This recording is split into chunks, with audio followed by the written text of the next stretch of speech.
Hello, everyone. Stay that way.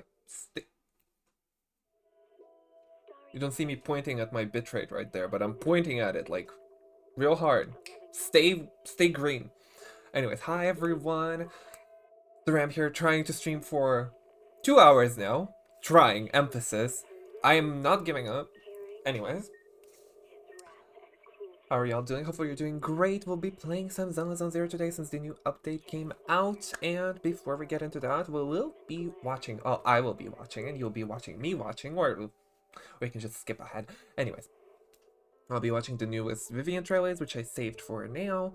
And yeah, not much to say besides I have been suffering today for trying to figure out how to start a stream because I figured out how to connect my controller to the Bluetooth instead of using the wire because I have this problem where if I nudge the wire a little too hard, it kills my camera, it eats my Bluetooth. I don't know how it happens. My controller is cursed. Don't ask. I'm fine. And yeah, I was like, oh great, this solves all of my problems. Let's start streaming. Turns out, having my controller connected to the Bluetooth kills my internet instead. Just, it's like, I checked. Well, my internet isn't great to begin with. That's my main issue with streaming, honestly. It's like, I checked on a speed test.net. It's like 30 something per second, right? When I have my controller connected, it's like 6. It's like 10 times worse. Oh, okay, not 10 times. It's like 5 times worse. It's like, ah. Anyways, but we're fine. We're good. It seems like we're doing fine, so let's get into it.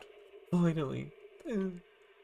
Yeah, turn off the audio off because we'll be watching the Vivian trailers. Also, I saw the... I did watch the... like the 1.7 trailer, right? And it had a moment with Vivibelle. I was like, Yuri? Hoya Yuri? I'm sad. I'm sad, literally. Let's get into it. Let's watch. Oh, I can already feel the music is gonna be a bop. Oh, pretty.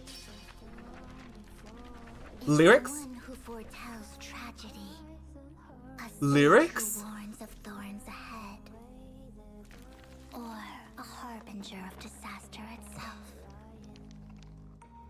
They say, Vivian, Vivian, you need to open your eyes and tell everyone what you see in the future. Oh my god, gorgeous. Can we start with They that? also say, shed no tears. Your tears only bring misfortune. Oh, they love her. They Her trailer has lyrics? They demand I be cast out. But that person is different. Wow. Phaethon? The chariot? The horses? So I want to see them. Ah! Not the toast in the mouth. I will shine even brighter. What? I will get closer to them. Huh? Okay, now I'm curious. What's up with her? How did Phaethon impact her life like that? Diva. Gorgeous. A bunch of imposters. How dare you tarnish Phaethon's name? Unforgivable. Be gone. Oh my god. Yeah, here. Your eyes and tell everyone what you see in the future. Here, yeah, that's Phaethon. It's like the Helios, the sun god's chariot, right? Because Phaethon are based on a Greek myth, and Phaethon being it wasn't the son of Helios, but it was like a relative that wanted to ride the chariot, right? And they did crash that chariot and they burned the earth because of that. It's like, but here they have 6 horses. I believe originally they have 4. Well, either way. Great. I really enjoy this trailer. I love when they implement like different art styles and everything. They're pretty. It's giving like very Amphorius art style actually that they use in some of their like PNGs. Okay, what's up with her? It's like, how did we impact her life? Oh, not we, the Phaethons. Okay, what's the other trailer though? I was like, I can tell they love her because they gave lyrics to her I trailer. hope this letter finds you well. Excuse me. How... There we go. Oh, Diva. This is Vivian. I'm writing a letter for Lord Phaethon. Where should I start? Oh, she's so pretty. I can't. My Lolita Diva. Do you have a favorite flower, Lord Phaethon?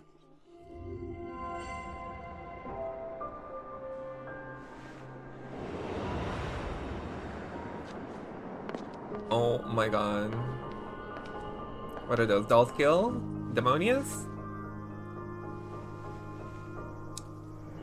And the manicure? Oh, you're here. Then let's go.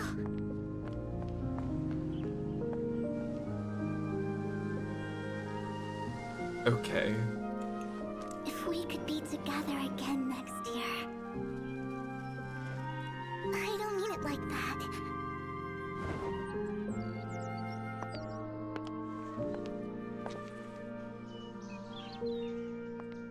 Oh my. It's so pretty. It's just a little bouquet.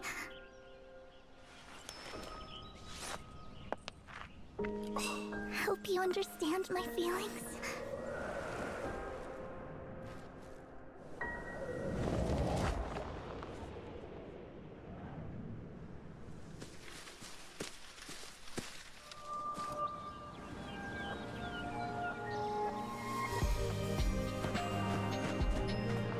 Okay.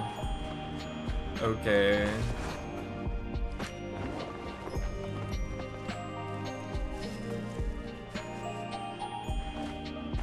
I really like the way you look at me.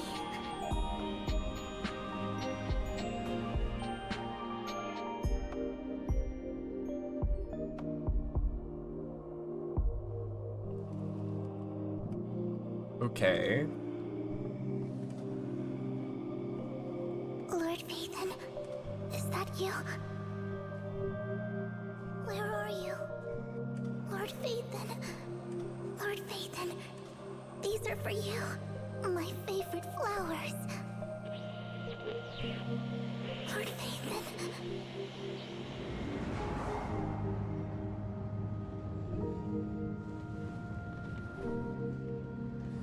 How amazing it would be to meet you in person. Her little ube cake.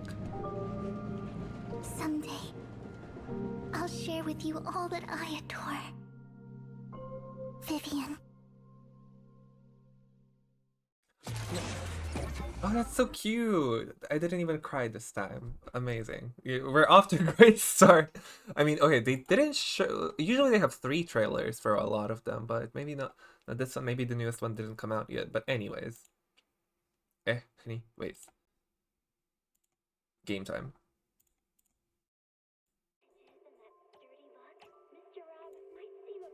It was... I do like Vivian. I hope I get her. Oh, no. Hold on. Input.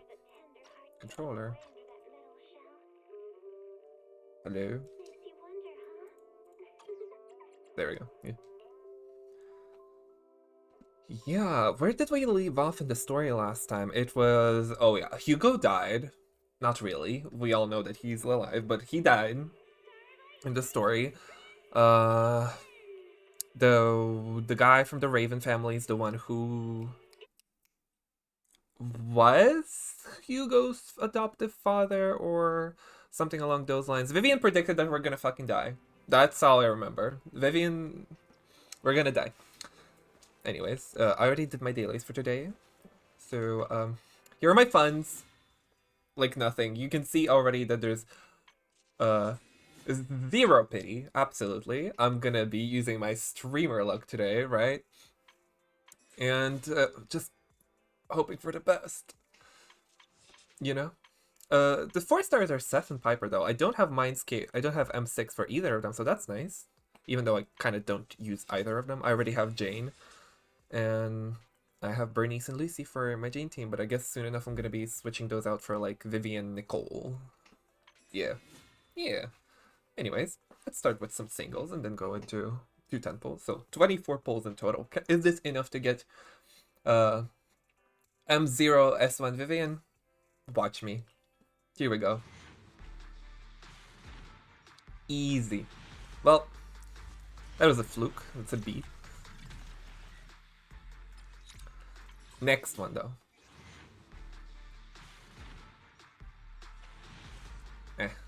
She's shy.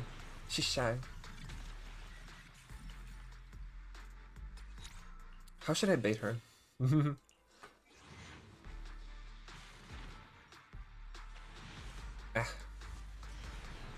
And another B. For Vivian. Come on. Come on. Oh my god, is that Belle? No. Okay. Fine, let's do my 10 balls. Eh. Blech. Just one A rank? Skip. It's not even a character. I believe. Oh god, okay. Come on. Wait, one more. So we can do one more. Fine.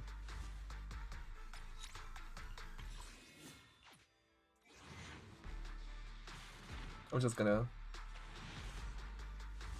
I didn't hear no cool sounds. Yeah, the music did not pick up. And another just one A rank. Ugh. At least let it be Seth. Ah, it's fine. It's fine. She's just teasing me a bit. She's just teasing me a bit.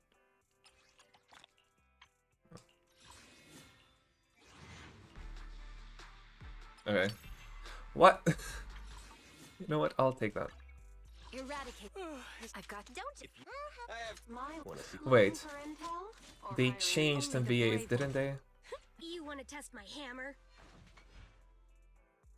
Hey, don't look down on me. Okay. Man, where's her rasp? I really enjoyed Coletta's rasp. That's so unfortunate. You want to test my hammer? Let's start. So sleepy. Oh, I'm 5 now. Huh?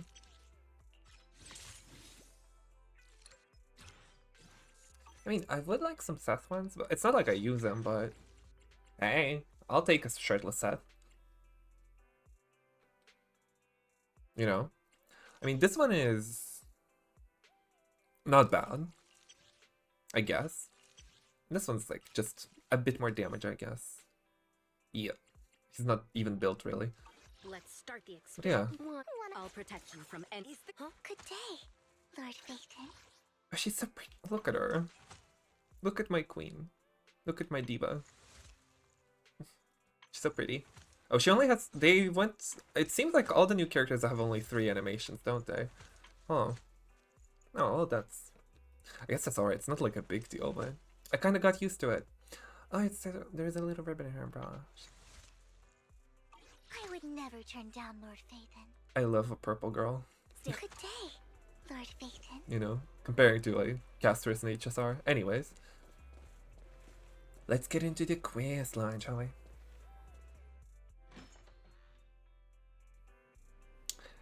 Belle! Get your ass off. Where's Vivi? Vivian sent a message. Seems they've made more progress on the sacrifice issue. I wonder how Vivian's been doing. You can just check on her. Isn't she your girlfriend? After Hugo passed, she's been busy managing Mockingbird. I haven't talked to her in quite a while. Wait, Mockingbird has like more than 2 members? Okay.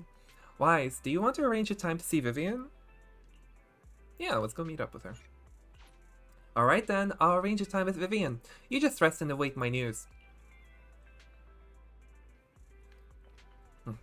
I'm out of coffee. Like, literally, while trying to set up my stream, I drank this whole ass mug of coffee. Like, it's a lot.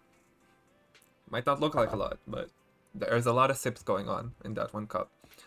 Anyways. Rest. asks, Arnar, you originally planned to watch some videotapes and rest on the sofa, but you end up falling asleep instead. So you hear something nearby. I can't nap. I hate naps. Controversial opinion, I don't like naps. And that's on me, because honestly, that's a skill issue on my part. I can't nap normally. Every time I wake up from a nap, if I feel like I've been through the cement mixer, it's just miserable. I'd rather not. Cutscene. Oh wow.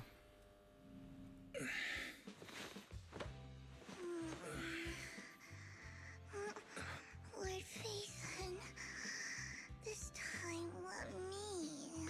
I wish I was Belle right now. I wish I was Belle right now.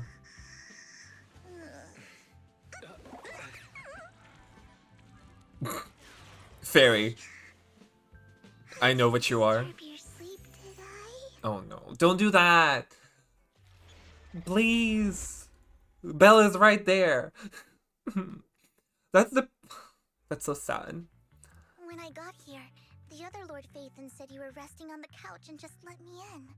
That's so sad. I'm so sad every time. Every time I pick always the male option in the horror games because, like, the rare potential yaoi, but that means I have to sacrifice all the yuri.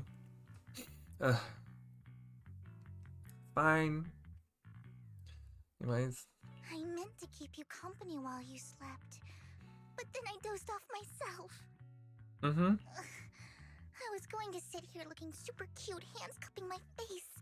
You know, like the #1 sleepy face I want to wake up to pose. Can't believe I ended up falling asleep myself. Vivian is whipped. I would have such a different opinion of this whole scenario if I was playing this Belle right now. What? It's actually wild. The what pose? Vivian, are you sure you're awake? That sounded like sleep talk. I'm sure sleeping in that position couldn't have been comfortable either. No, Lord Phaethon. I was just worried that I had disturbed your rest. Just being able to see you sleeping peacefully is already the highlight of my day. No, my entire month. Though it is a bit late, but... Do people actually enjoy this? It's like... when someone's that down bad. I don't know, it makes... it feels awkward. It's like... You know when there's no, like... when the relationship isn't, like, built on... like, equal levels of affection, it's awkward as hell. Good morning, Lord Phaethon. Do you need anything from me today? You're here super early today, Vivian. Is there something urgent? Mockingbird's death has stirred up quite the storm. I took some time to gather intel. It seems someone deliberately leaked the story that Hugo is an illegitimate child of the Ravenlock family. But I haven't found the source yet. Okay. What do you mean Mockingbird has the rats? Aren't they birds? Could it be Hugo's uncle, Hartman? Maybe he's trying to turn people against Hugo and Mockingbird by playing the illegitimate child card. I suspected that too. He could be using Hugo's background to make people believe Mockingbird is just another Top's pawn. Hello? I suspected that too. He could be using Hugo's background to make people believe Mockingbird is just another Top's pawn. It's like Tops was just inserted into this line. That's... To the upper class, Mockingbird may be insignificant, but it has a loyal following among regular folks. But after some digging, I was surprised to find that the public isn't turning on Hugo. They're actually starting to see him in a better light. Yeah. Some people feel bad for him. Some relate to his struggles. And Hartman's the one getting all the heat. Public outcry against Hartman is growing, with many believing he murdered Hugo for his own selfish gain. Tops is hosting an industry summit this week, a responsibility usually handled by the Ravenlocks. But my sources tell me another family has taken over this year at the last minute. Which would be? If I'm not mistaken, Tops is intentionally keeping its distance from the Ravenlock family. Right. Due to the current public sentiment. Yeah, you don't want to be seen with the PR disaster. Could it be that someone's trying to get rid of Hartman? Is someone trying to take advantage of this to get rid of both Hartman and the Ravenlocks? I think Hartman knows this too, which is why he's completely vanished. No matter how hard I search, I can't find a single trace of him. Hartman must have taken the sacrifice core. Right. Now that he holds this bargaining chip, he is definitely going to negotiate his way out of this with the Exaltus. Oh, you just reminded me of that. I hated that. I hated that last quest. The fact that he just got away with it because Anby wasn't paying attention to it? What do you mean? What do you mean? One of my biggest pet peeves in story writing is or character writing is when you need for the plot to happen and you do that through having a character show incompetence that isn't inherent to them. It's like Andy is absolutely way more confident than that, competent than that, to just let this guy get away with the gemstone. Come on. I'm sure Vise was being threatened and stuff, but it was right there. I didn't like that. I didn't like that. Sorry for interrupting. Can I borrow Wise for a minute? Oh, no problem at all. I'm sure you have important Faith Vivibelle matters. to discuss. Take your time.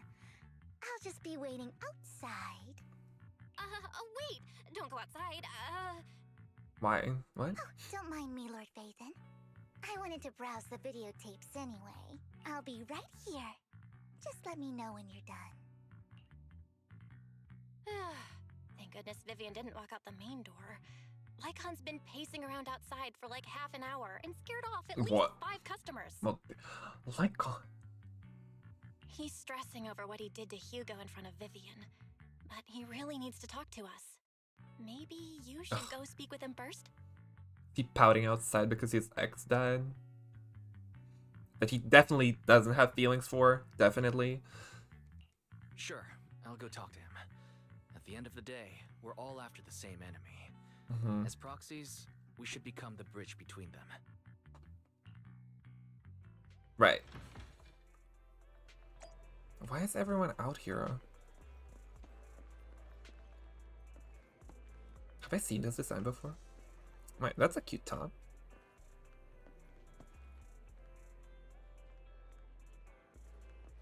Are they talking about the news? I want to hear about it. Hartman must have murdered him to protect his own position of power. But Mockingbird isn't exactly a righteous, upstanding group either. Mockingbird steals from the rich and gives to the poor. Hartman was just afraid Hugo would gain traction and he'd lose his power. That's why he did what he did. I still think there's more to this. Okay. What's the word on the street? Mockingbird are the true heroes. It's so messed up. They stood up to the so-called elites and still ended up getting silenced. Graffiti girl. This is definitely a conspiracy.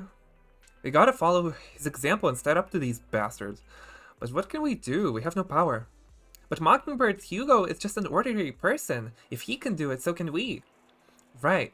He proved that even a single person, so long as they have resolve, can be the change you want to see. Okay. Okay, Phantom Thieves. What's up, Lycon? Good morning, Master Proxy. Good morning. Good morning. Belle just let me know you wanted to talk to us and Vivian about something? Yes, it's an urgent request from the mayor, one that directly affects New Eridu's safety. One second.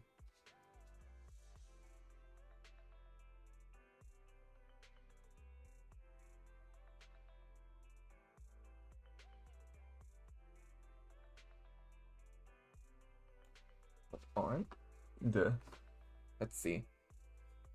I'm gonna try to do something real quick.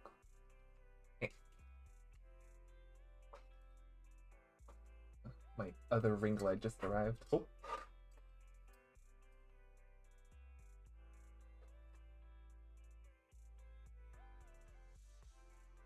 Yeah, I think that's better. I think that's the better lighting option. I think. Okay, there's this. Or there is that. I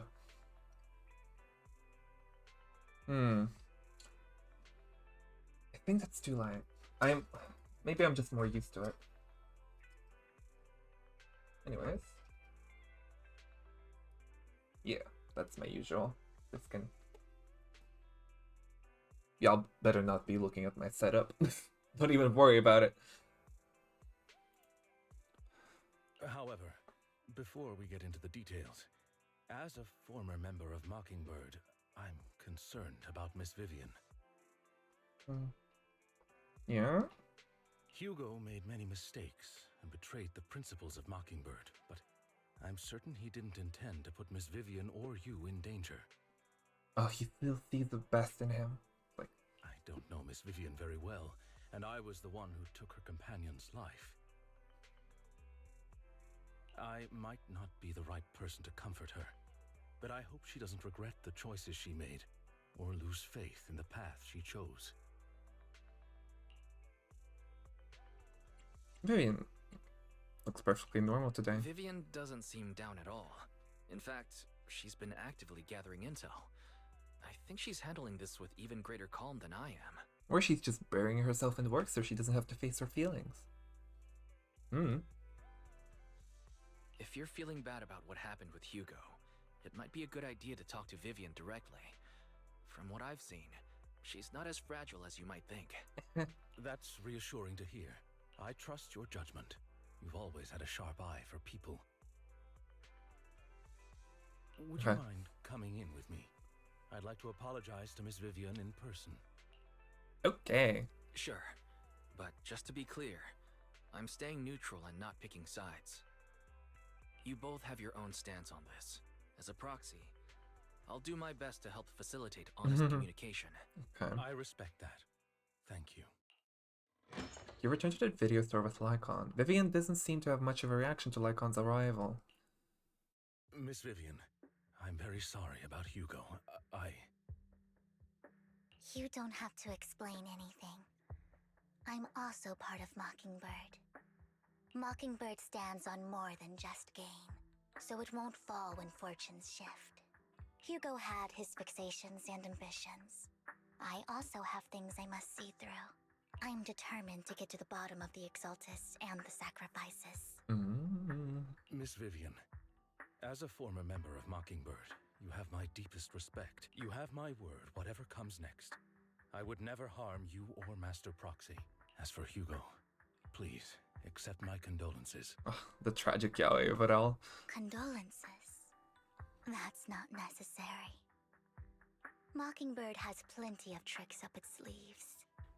This isn't the kind of act that ends so easily. Wouldn't you agree? Okay, so I think she's insinuating that she knows that Hugo's alive. You're right. Yeah, he just wouldn't go down that easy, come on. You never trust a pale blonde twink. I'm glad you guys are on the same page. But why do I feel like I'm being left in the dark? Don't worry about it. Master Proxy, I believe we all share the same goal. Uncover the truth of the Exaltists and the sacrifices. The mayor has tasked me with inviting you to take on this mission, and hopes we can work together moving forward. If the mayor wants to work with us, I trust he will demonstrate his sincerity in kind. Mockingbird will not serve as a pawn for the powerful. That will never change. Of course. While the mayor cannot handle this personally, he will make sure we have all the intel and support we need. Miss Vivian, I know you have your own intelligence network, but for some high-profile shady dealings, perhaps the mayor can provide you a different perspective.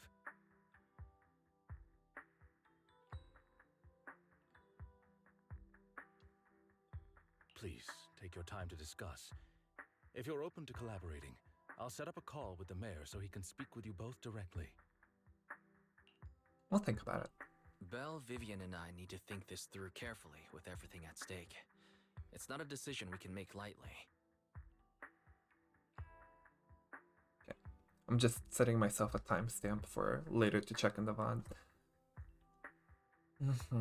Have I been paying attention though? Yum.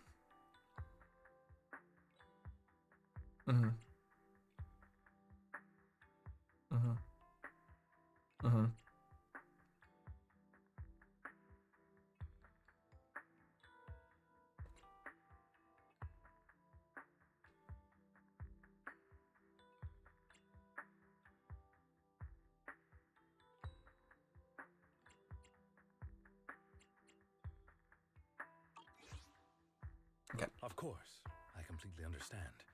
When you've made up your minds, you can find me at the Ballet Twins. Wise, should we talk to the mayor? But sacrifices are still a threat. Teacher.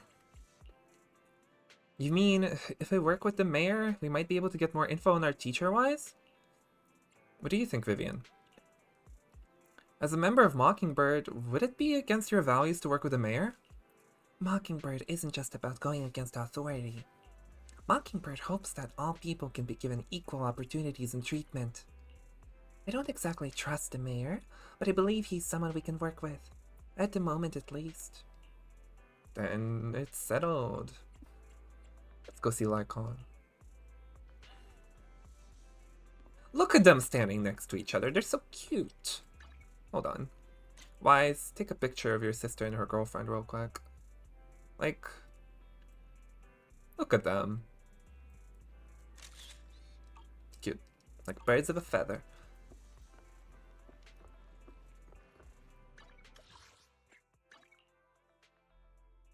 Mew mew.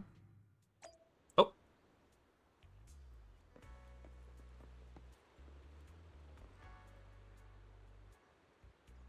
Gosh, this game is pretty.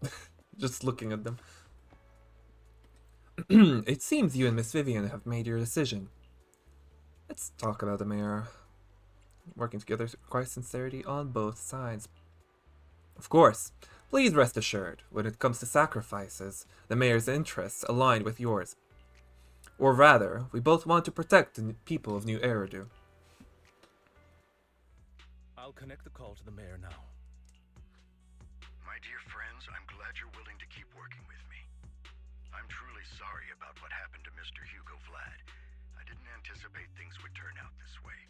As mayor, I can't fully condone Mockingbird's actions, but personally, I had a lot of respect for Mr. Hugo Vlad.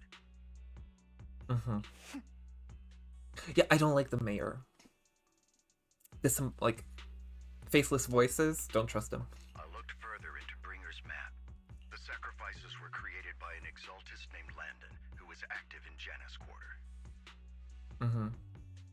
Mr. Landon passed away in an accident a few years ago. My brain just lagged. What? Exaltus named Landon, who was active in Janus Quarter. Okay. Before he died, he was researching sacrifices and was said to have created a batch of serum that could turn living people into sacrifices. Okay, that's what Bringer used. The problem was, the serum wasn't stable, and after his death, the recipe was lost. So was it perfected or is it still unstable? No one knows what happened to the exaltist in Janus Quarter back then. Janus Quarter is where we currently are located, right? I think so. But it's clear that after the leader died, there haven't been major exaltist activities in the area. Bringer's map marks the locations where the exaltists' most successful attempts at creating sacrifices were.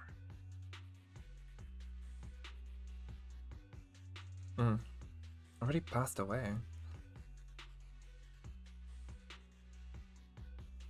The leader of the Exaltists in Janus Quarter died a few years back, and they haven't been active since.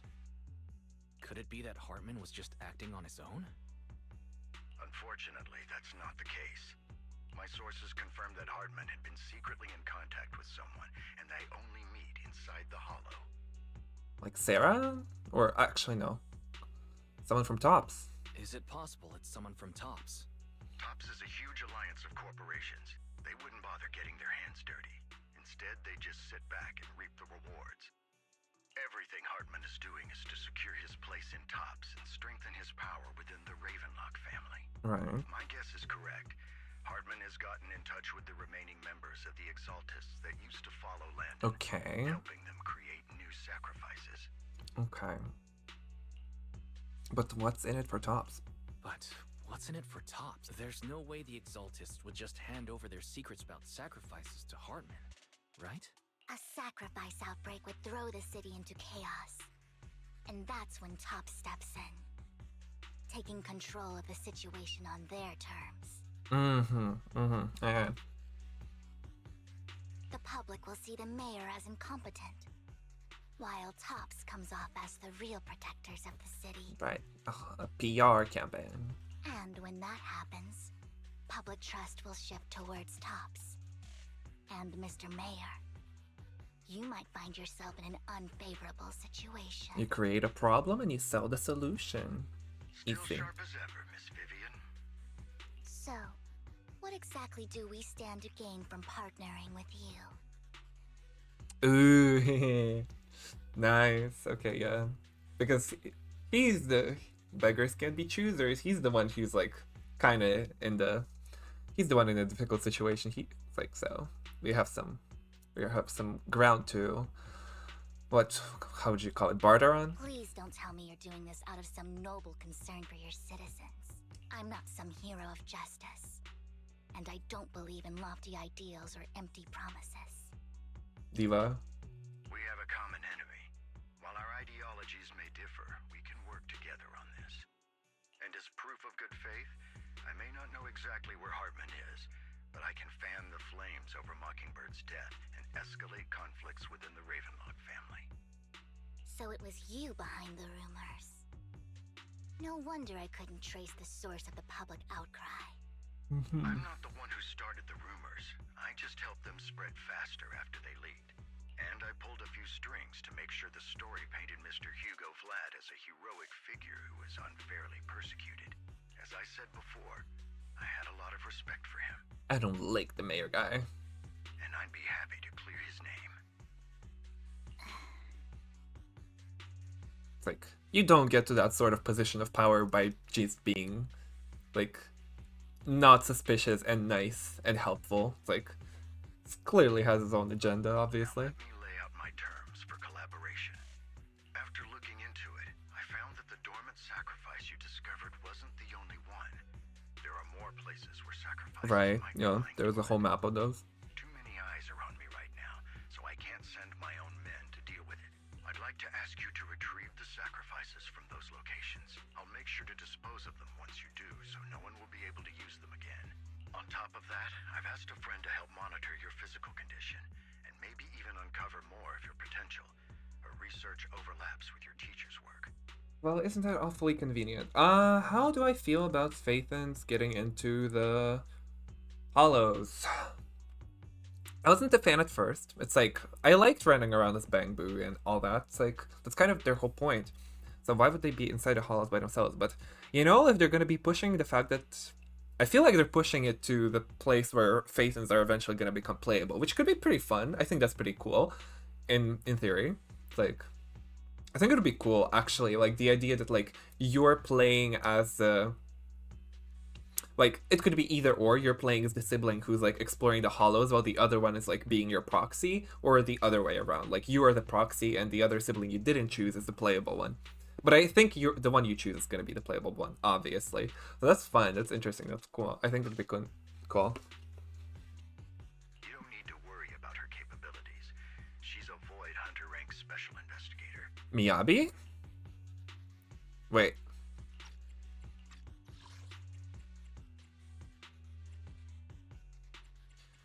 Ask this friend to help monitor your physical condition. Her research? Researcher Void Hunter, okay. Really? A Void Hunter ranked special investigator is going to be assisting us? And she's involved in our teacher's research? That's right. She's heading to Janus Quarter for some business. I wanted to set up a formal meeting. Is it but the she one... declined. Is it gonna be the one that we saw in the 2.0 trailer? She prefers to assess things on her own and will reach out when the time is right. I think she is. She'll let you know the Researcher, details though. Okay, she's definitely the one who's based on the one who created the Bang Boost and the big Void Hunter trailer. Yeah? Yeah. So it looks like you both are on board with this commission and ready to help recover the sacrifices? Okay. This affects a lot of ordinary people in New Eridu. We'll do our best. I know you won't let me down. Given our positions, we might not be friends, but we're definitely not enemies. Yet. I'll leave the rest to you then. I've got to go. Goodbye. Bye-bye. I'm glad the two of you have decided to continue working with us. With your help, we are sure to successfully recover the sacrifice. I have other business to deal with, so please excuse me. If you require anything, Please feel free to contact me anytime. Like on leaves thereafter. Lord Phaethon, shall we head out now? Yeah, let's go. Alright, let's go. Yeah. This is the path I follow. I wouldn't want I've been waiting for you. Oh, they're so pretty. Ugh. Some of the Zenless characters are just Eradicate all evil. so good. Look at them. God, Vivian's gameplay is so pretty, so fun. I already did her character trial. Ah, Diva. And her little umbrella rapier. Ugh, I Lord love. Nathan, thank you for trusting Mockingbird and me. Like, ah. Hold on. Okay, that's kind of... It's a bit of a cheating animation, but sure. It's like... Yeah, we just cheated there. And there. Unless it's like supposed to do like that. But it doesn't look like it has like a place where you can like just like rip it out instead of like it being a hilt. It's giving hilt, but I guess it's not. Where did you put that? Okay. What is that? How does that... I'm trying to find the correct angle for this. Okay, it just teleports there. Okay, now... Oh, she just stays like that. Look at that pose. She knows. She knows. She knows she's all that. Lord Phaethon? Okay.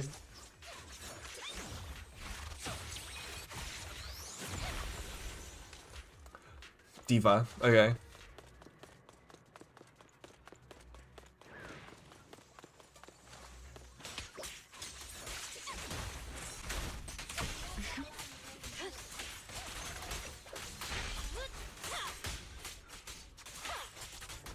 Watch your blind spots. Oop.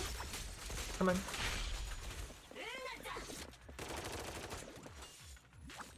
Oh!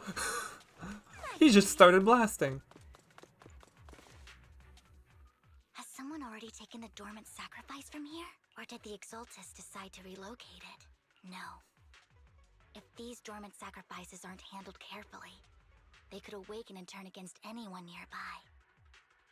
She wouldn't risk moving them unless it was absolutely necessary. She? Did she realize the mayor was looking into this? Who's the she you're talking about? Maybe I'm missing the context that she already knows, Sarah, but who is the she? Just as Vivian is talking to herself, you hear another voice of someone debating. You don't know who it is, so you pull her aside to listen. Okay. Some random peeps. Did Hartman just make up this intel to get a shot working with us at Tops? I've been walking around forever and haven't found a thing. The Ravenlocks have always been a shady bunch. No surprise they've gone downhill over the years. I heard they were pretty loaded back in the day. What kind of business did they run? No clue. On the surface, their businesses seemed legit, but who knows what was happening behind the curtain. Mm-hmm. Probably something with the sacrifices. I mean, how else would he know about the dormant ones left around here for years? Yeah, okay. And he was so sure that even if those original sacrifices didn't work out, he had a backup plan. Backup plan? What could that be? Well, that's beyond me. I just happened to overhear something while I was next to Mr. Edmund one day. What's Topps planning to do with all these sacrifices, huh? For research?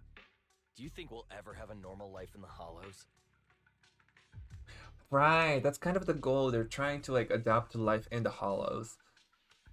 Yeah, that's interesting. That's cool. Because like Hollows are threatening to consume the world in a way. So like instead of fighting against them, they're trying to learn to adapt to them.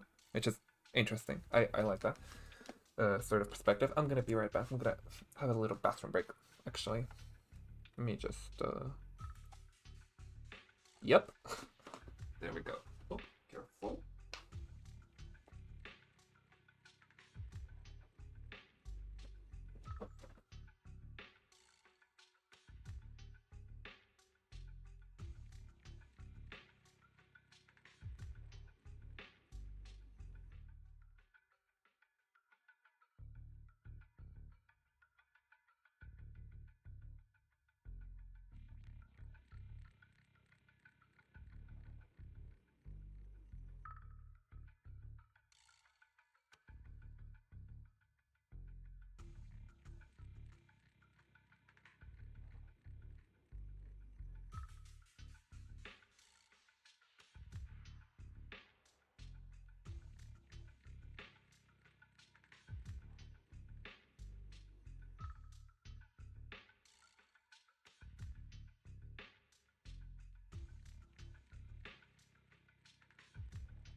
Voila, voila.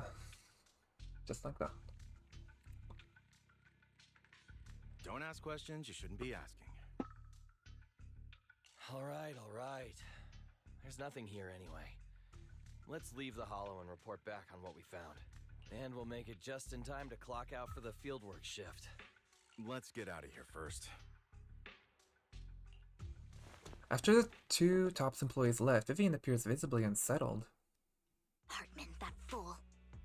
He'll do anything to get into TOPS, even if it means playing with fire. She's an exaltist. Human lives have never mattered to her. The more people get dragged in, the greater the danger. Okay, I'm gonna assume she knows of Sarah, but we just haven't had it confirmed. I don't exactly remember what happened last quest. She might have appeared and I just forgot. Who's the she you're talking? Okay, never mind. Vivian, you seem a bit frazzled. Who's this she you keep bringing up? I apologize for losing my composure. Please don't mind me. The she I'm referring to is with the exaltists. Someone I have a history with. That's why the moment I heard about the sacrifices, I felt compelled to uncover the truth. I never meant to hide anything from you. It's just that, for me, the exaltists bring back painful memories. And I'm not ready to face them yet. So, Lord Vathan, please give me a little more time. Once I've gathered my thoughts, I promise I'll tell you everything. Sure, I'll stop asking. Sure, I'll stop asking. What's more important than an unspoken past is the person standing in front of me now. As for everything else, we can talk about it whenever you're ready to share. Lord Vathan, if we weren't in such a hurry, I'd spend 3 whole hours singing your praises. Oh, come on. I'll make note of this and make sure to get it done before bedtime. First things first, let's track down those dormant sacrifices. The exaltists have probably realized someone's after them by now. Okay, I'm still curious. It's absolutely gonna get explained, but I'm still curious, like, how did she discover Phaethon? And what is it that Phaethon did for her that really made her such a big, like, fan / follower / adorer of them? I wish we knew what Hartman's back. God, that heal! That heal! Oh my god. Do you? I just can't shake the Oh, feeling okay, that Jane has a thick-ass platform, too. But she's hiding, like, knives in there, but still. something bad is about to happen. Oh, I think that's a trailer line. Don't touch me. Oh.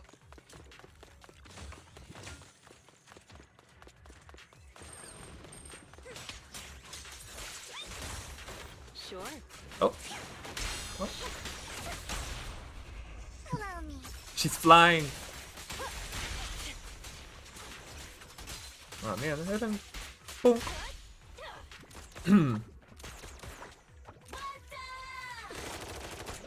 Anyways, he started blasting. What is Jane doing here? This dormant sacrifice is gone too. Who could it be? How do they know the locations of these dormant sacrifices? Let's check the next location. I hope this doesn't become a nightmare for new Eridu. Hugo may have done terrible things, but he had his reasons. Mockingbird might be seen as the bad guys by a lot of people, but... Ironically, joining What? Mockingbird is what put me on the right path.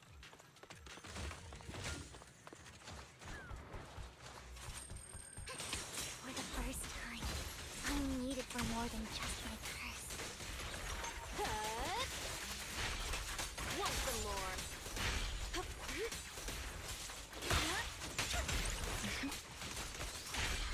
Nothing here either. What? Are Oh, we too late? okay. Oh my. There's Oh, is that? That's not Sarah. What's going on? Oh. Oh my god, what have you?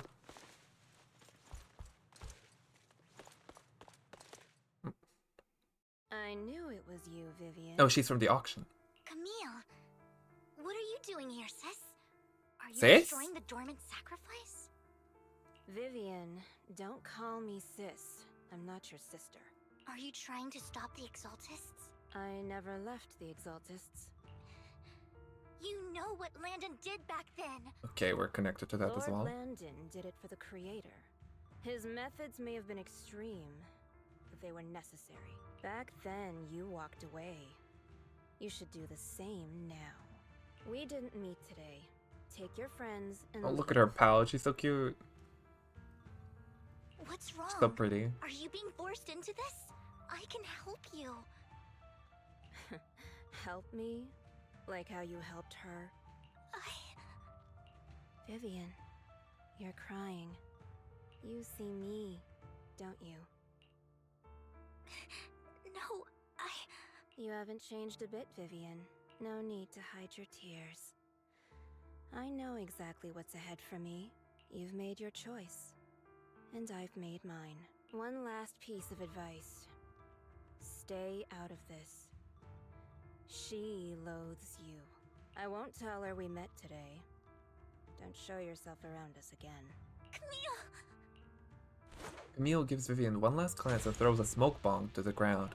The noise attracts some ethereals. Even though you have many questions, dealing with the imminent threat feels like the right choice right now. Lord Nathan, watch out!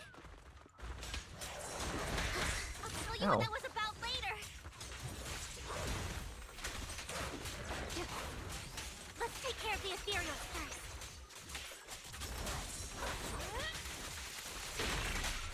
A bloom. Bloom. Oh my, look at those bloom damages. Oh man, should have picked the Bang Boo. I wanted to see what he did. After fighting off the ethereals, you search for a long time but don't find any dormant sacrifices. After deliberating with Vivian, you decided to leave the hollow for now and figure out your next move. Just then, the phone rings. You've been gone forever. Did you run into any trouble? We searched the coordinates the mayor provided. Most of them were already empty. No dormant sacrifices. Camille, the Exaltists have been actively destroying the dormant sacrifices. Destroying? Okay. Why would the Exaltists go after the sacrifices? Destroying evidence? Saw it I saw too. it too, but I can't figure out why the Exaltists would do this. And one of them is someone I once knew. I thought she would leave the Exaltists after Landon's death. But she stayed. Wait, what did I miss? Why do you know so much about the Exaltists, Vivian? When I was a child, I stayed with the Exaltists for a while. Back then, Landon was one of the most respected figures among the Exaltists in this region. A lot happened. And after Landon died, I left. I can't turn a blind eye to the sacrifices. I know all too well how many lives have been lost bringing them into existence. Ever since I learned a sacrifice had appeared in Janus Quarter, I haven't been able to stop worrying. I won't let history repeat itself. That's why I asked Hugo to investigate, starting with the Sacrifice Corps. Vivian. Please stop. I'm not looking for comfort. I'm just recounting the story for you to understand the situation. We've got bigger things to focus on. But when I do need comforting, I'll come straight to you. I hope you'll make time for me, Lord Vathan. Just so you know, I'm not the easiest to console. Okay. Absolutely. If you're feeling down, we'll be here for you. Okay. Back to the matter at hand. That conversation between those two TOPS employees back in the Hollow is still bothering me. They said Hartman had a backup plan, and that got me thinking about some news that was quietly swept under the rug. Lately, there have been mining accidents in Ravenlock-controlled areas. Many workers have died. The families were paid off with huge settlements, way more than usual. No protests, no controversy, and the issue was buried.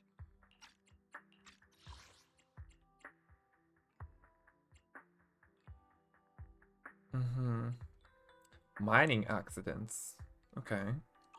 But considering the Ravenlock's financial position. Why would they be so generous with payouts? Sounds sketchy. That sounds sketchy. Do you think those accidents were faked? Why would they fake the accidents? Precisely. I don't think those workers died in mining accidents. Oh, okay. From that perspective, like, it was the mining accident, but they still died. I'm planning to reach out to some old friends. See if they've heard anything about this. They don't want no commotion. Do you have time, Lord Phaethon? My contacts are just near 6th Street. Care to join me? And who are those? Sure. Let's go together. Where are your contacts?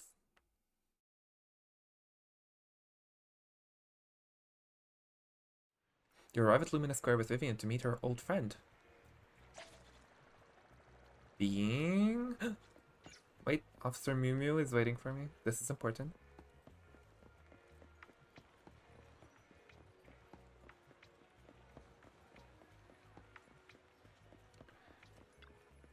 Officer Mew Mew? Looking good. It's getting late, citizen. Please stay safe. There we go.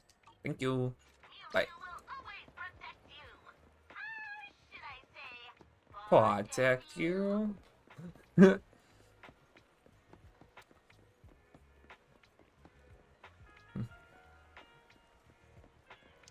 Up, baby. Lord Phaethon, let's head out as soon as you're ready. Go now. So, who are her contacts? I'm assuming it's some of the playable characters. She's like a mentor to me. No. Oh, Rain? I learned Okay. a lot about data scraping on Internet thanks to her. Damn, Rain knows everybody. Rain, long time no see.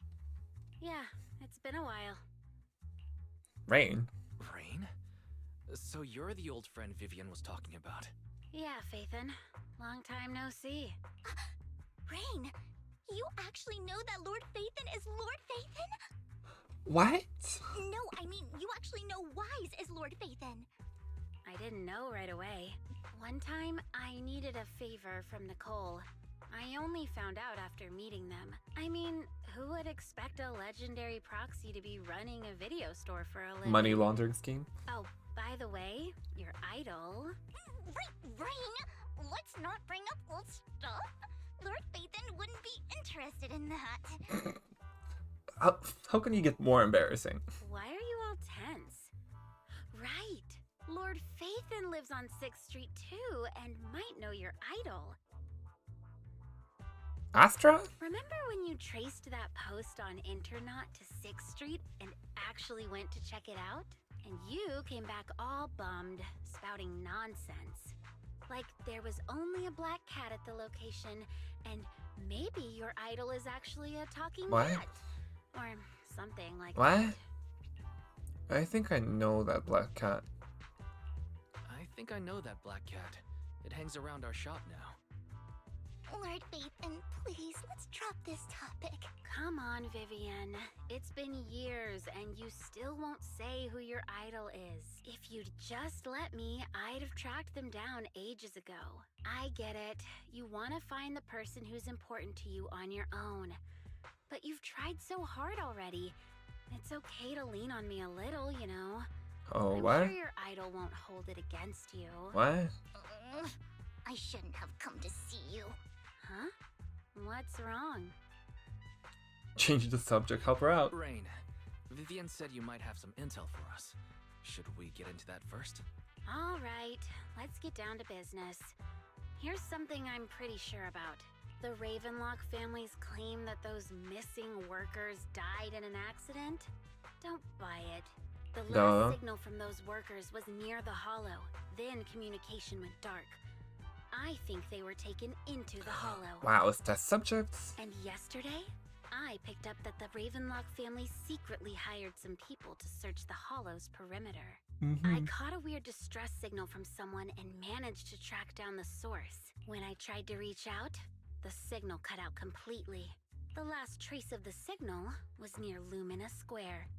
Finding someone in real life isn't really my thing, so that's where you come in.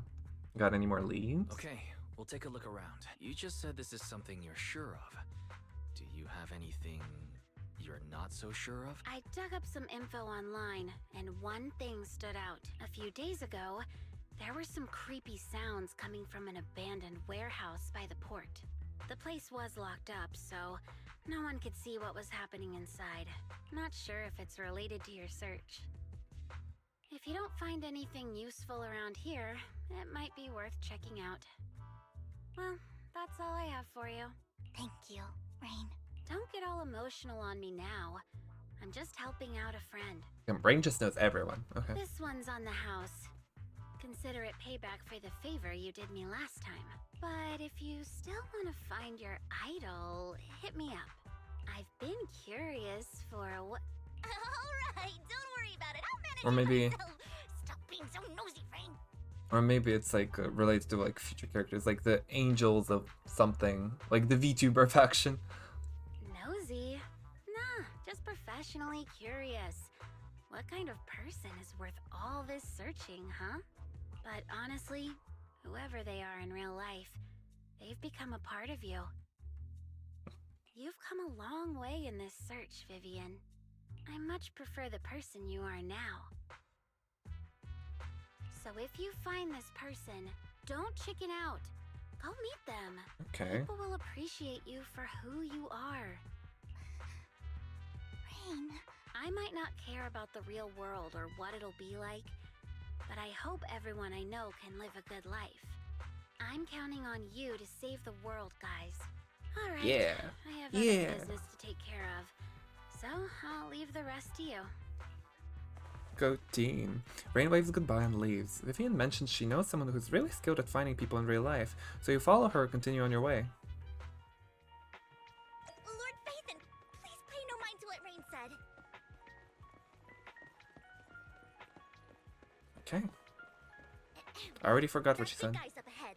Let's hurry. What? Big guy? Oh. This is the big guy. One Denny Boo.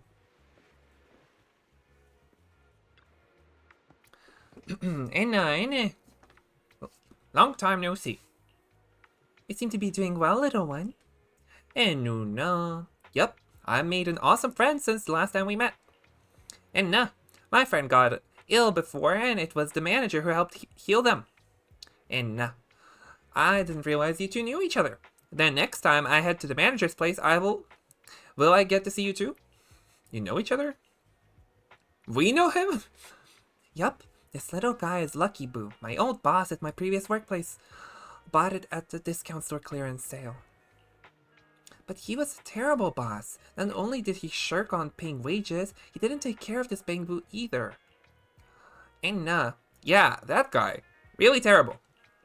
Then his little guy had a malfunction and the boss threw it out because he didn't want to spend the money on repairs. Really, it could have been fixed with just a simple battery change. Vivian is the best. Vivian changed my battery. The bestest ever. All I did was change your battery for you. It was you who earned the money to buy it. Yeah, I'm amazing too. I earned 100 dennies, just enough to buy a battery. Wow, the economy's in shambles. What's the conversion rate? So that's where that 100 Bangbu battery came from. Honestly, you've got a plenty of energy, but I told you before, you need to be more tactful. Haven't you learned anything? I learned, pet one Denny Boo, give Denny. Wow, so you found a way to make a living, huh? Amazing. I'm not expose one Denny Boo. Did you need me for something? I'm super happy to help. I know you love exploring all kinds of places, so tell me, have you come across anyone strange these past 2 days? Strange? You mean someone who looks hurt, scared, and kind of trying to hide where there aren't many people around? None. Let me think. I got it. I saw someone like that in the desert today. Someone super similar. You're just getting around. Desert? I don't think one Denny Boo can make it that far. Desert probably refers to the sandpit up ahead. Oh, makes sense. Lord Phaethon, let's go take a look. Did I help? Yup, you're super helpful. Bestest ever. And no.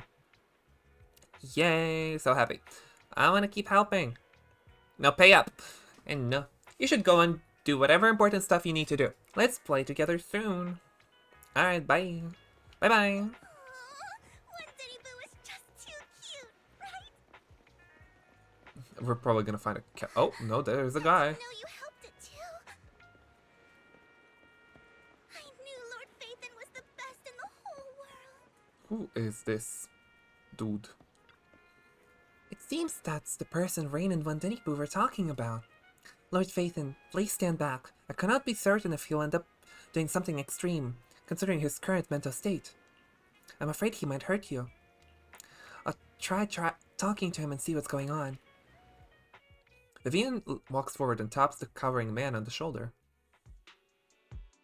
Don't take me back, please. I was wrong. I know I messed up. I don't want your money anymore. Please, no. Oh boy.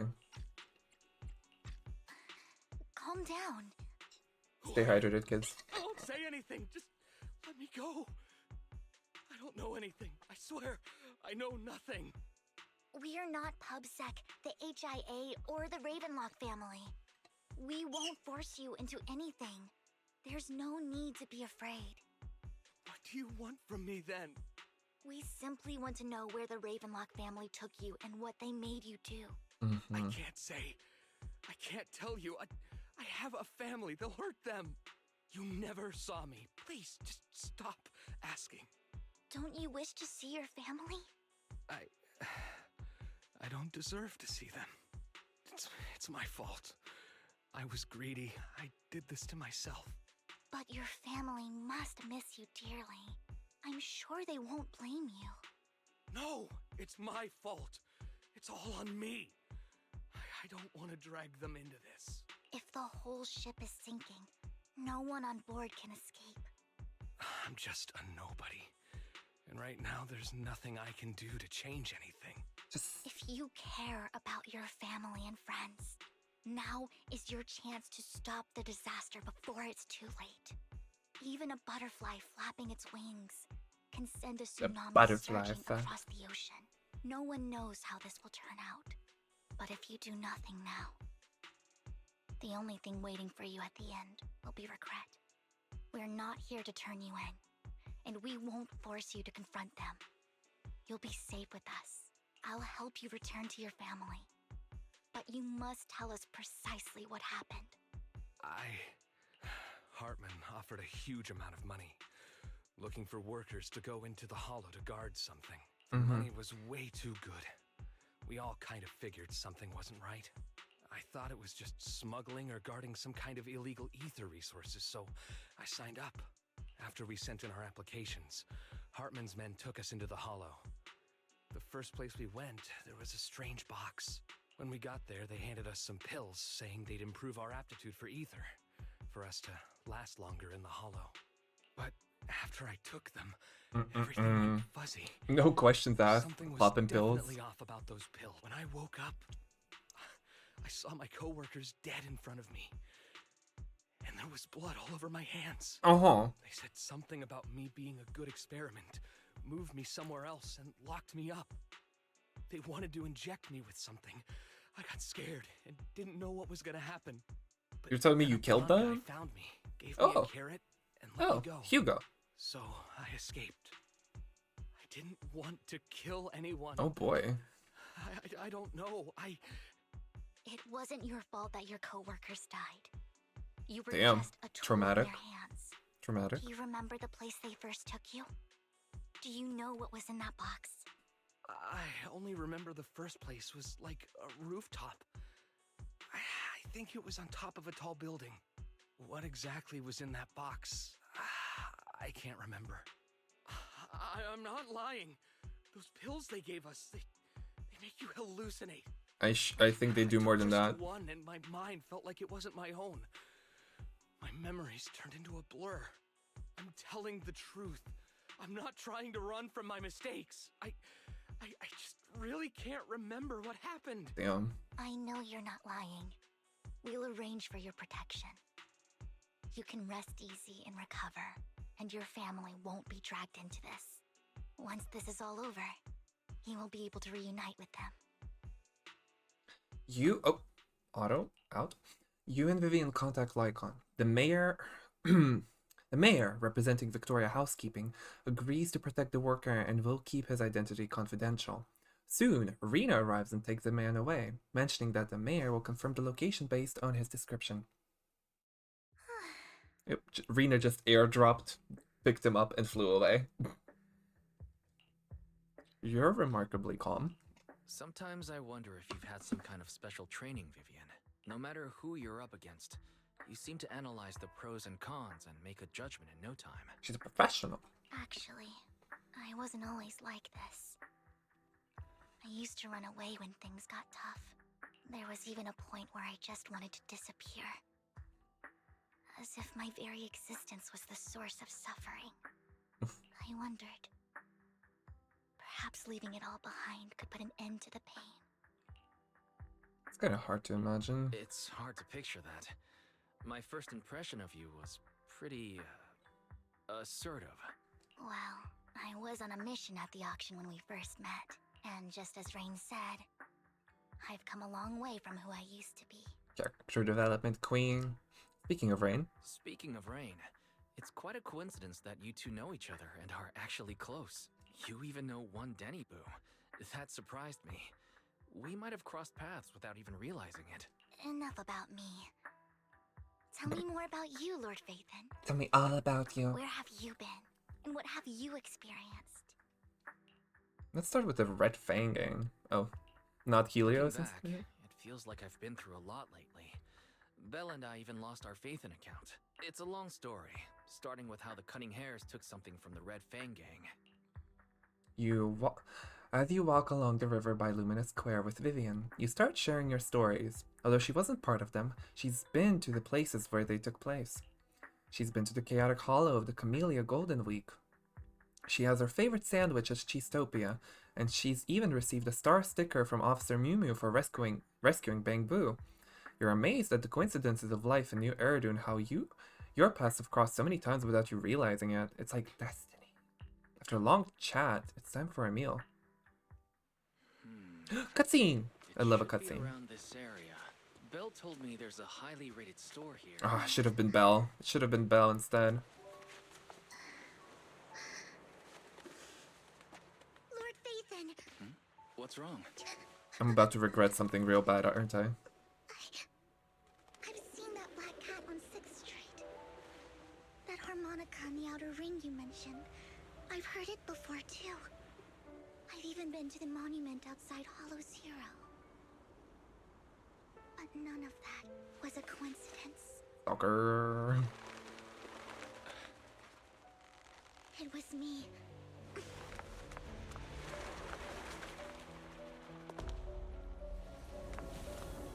Oh, Following you, and now I've finally made it to your side. I should have been Belle.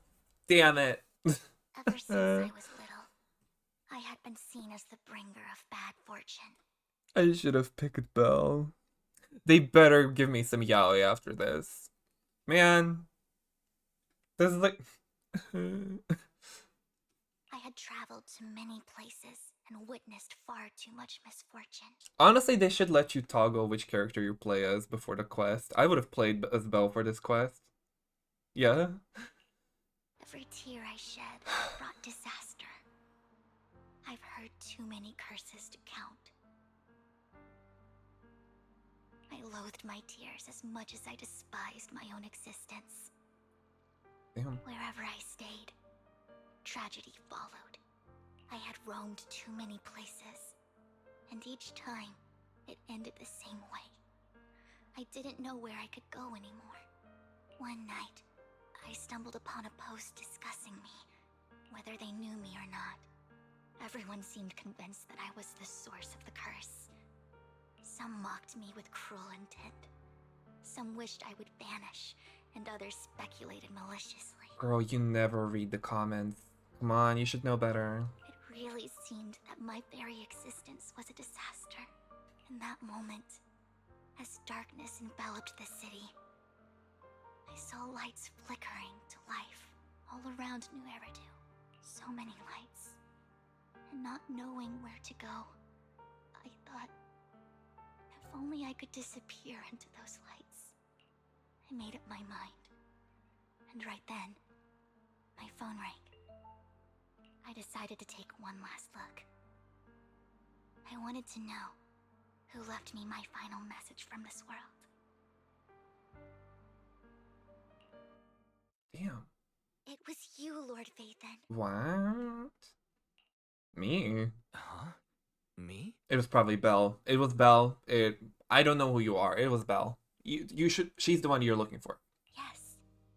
And I checked with the other Lord Phaethon. You were the one using the account at that time. It hurts. Passing up on Yuri hurts. But I know you probably don't remember it. After all, it was just an ordinary day, with an ordinary post and meaningless comments online. But for me, it was the night I finally realized where I could go. I wanted to walk the paths you had walked, see the sights you had seen. And then, one day, share it all with you, face to face. So what exactly did the comments say? So, I have to ask, what exactly did I say in that reply? Well, you'll have to figure it out for yourself.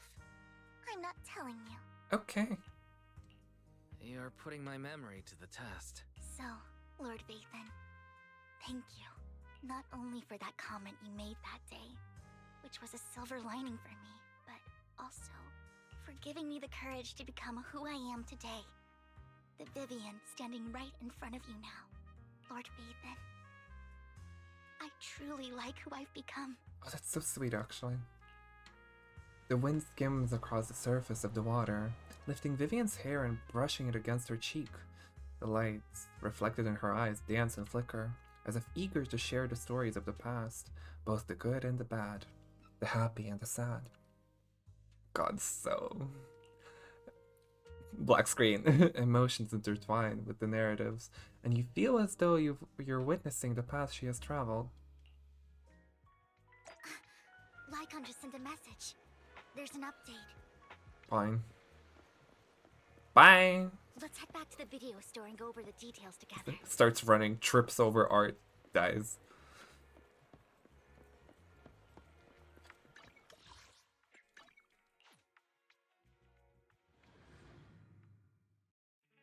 Wise, you're back. Should have been you, Belle. Looks like Lycon's tied up with something. He said I should just chill until you're back, and then we can talk online. I'll call him now. Master Proxy, Miss Vivian. The gentleman Rena brought back has stabilized and calmed down now.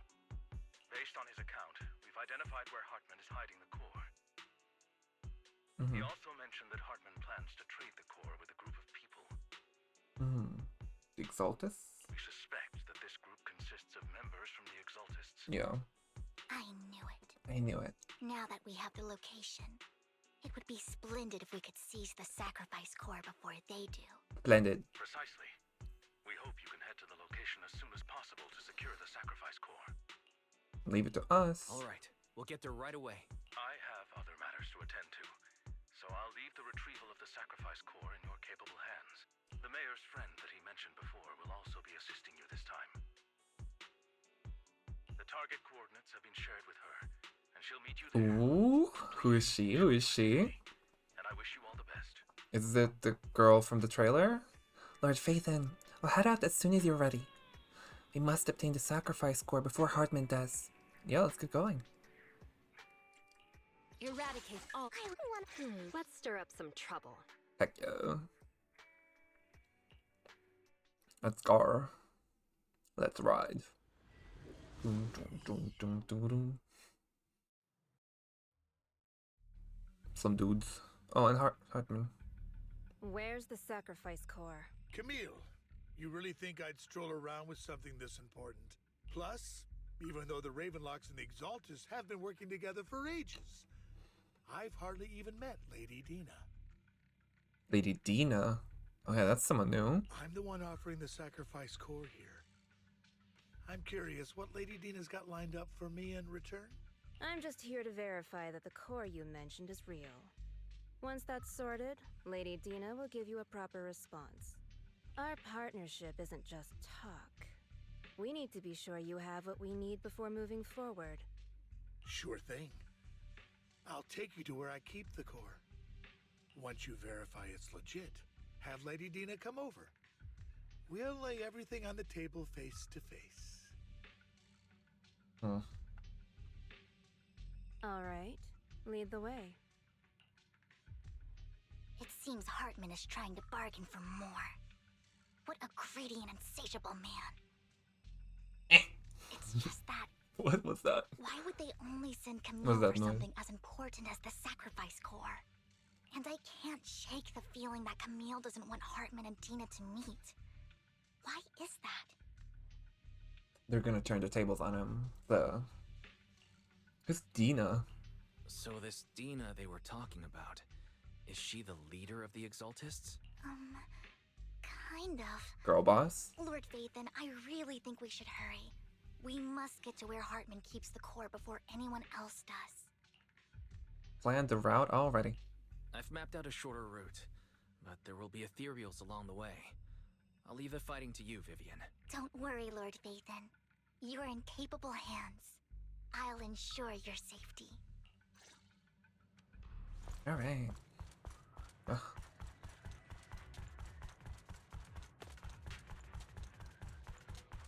Ethereal! Stay away from Lord Vathan! Oh, damn.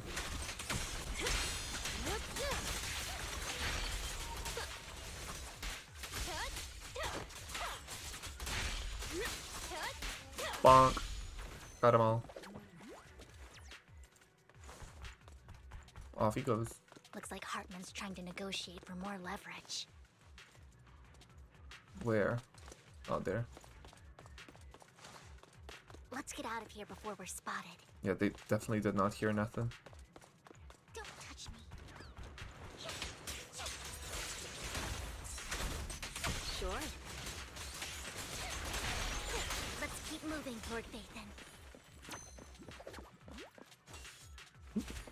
The bubble.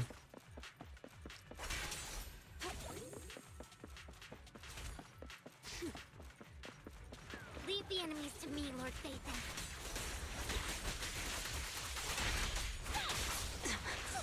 Ow.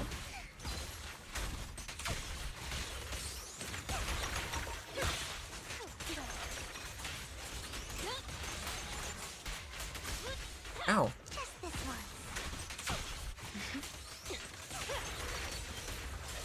Ah. There we go.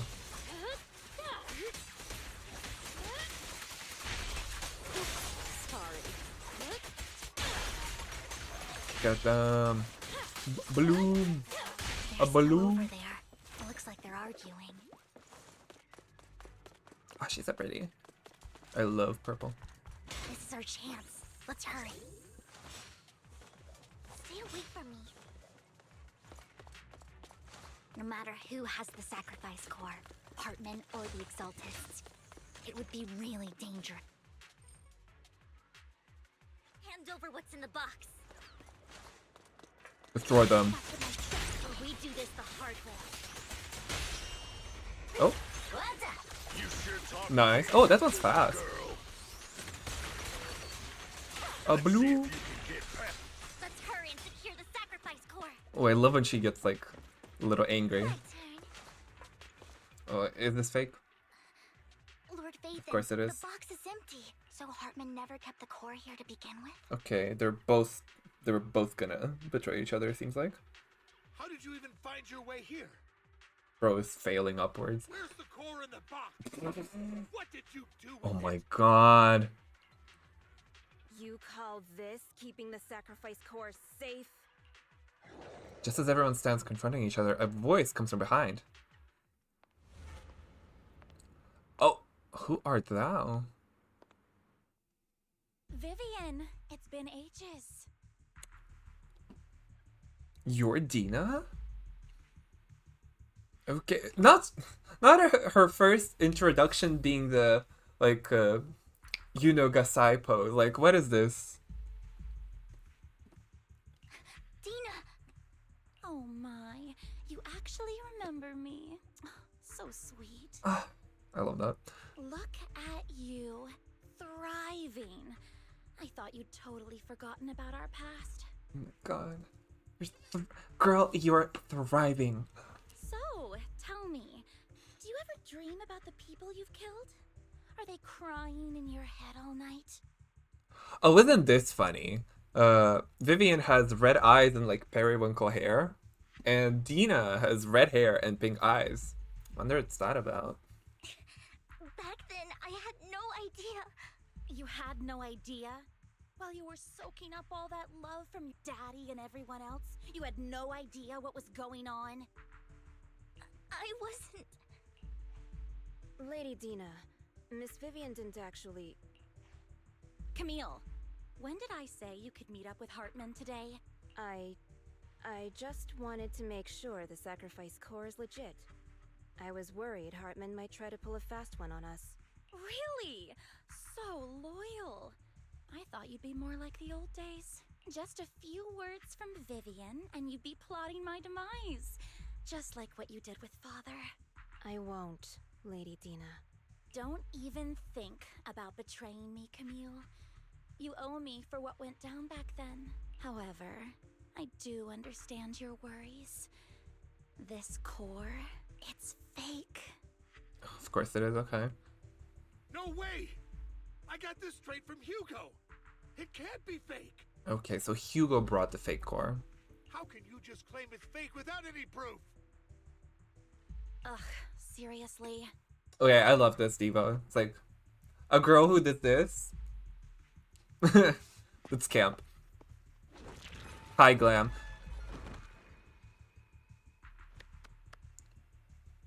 Dina approaches Hartman and coldly inserts the core into an open wound on one of his subordinates. The guy collapses to the ground, screaming. Dina wipes her hands and casts a look of disdain. The sacrifice core can max out the ether particles within human bodies in no time at all. But look at your little subordinate. How uncouth. He's making noises like some animal. Can you shut him up? So annoying. Oh my god. The masterpiece Father made for the creator isn't this worthless piece of junk you're holding. So, the real core. Vivian, where do you think the sacrifice core is really at? Hugo has it. I don't know. If I knew where the real core was, I'd destroy it without a second thought. Dina, you understand what the sacrifices are. And you know those who were blessed should not have to endure such horrors. Oh? They shouldn't have suffered those horrors. Weren't you the one who decided if they'd be blessed or not? If it weren't for your tears, how would they have encountered such misfortune? How self-righteous, Vivian. Their fates were in your hands. It was you who brought disaster on them. Landon just needed an excuse. He needed someone to blame. Whether I shed tears or not, he'd treat living beings as mere subjects for his sacrifice experiments. Dina, you know all of this. Landon even went so far as to sacrifice you. Shut up, shut up, shut up! Father did it for his great cause. Vivian, why do you always mess everything up for me? Everything! You did it before, and now again! You just had to ruin my plan. I was so close to fulfilling Father's last wish. If you don't give me the sacrifice core, be prepared to become food for the ethereals. I told you I don't have the sacrifice core. Otherwise, I would have destroyed it already. Lord Phaethon, find the right moment to retreat. She can be quite unpredictable when her temper flares. Oh, really? You don't have it? Then I suppose there isn't a reason to keep you alive. Dina finishes her words. Several explosions erupt, followed by tremors in the ground, signaling the rapid approach of numerous ethereals. In a panic, Hartman rushes to the car he summoned, taking Camille and Dina with him. Seriously? More ethereals are coming.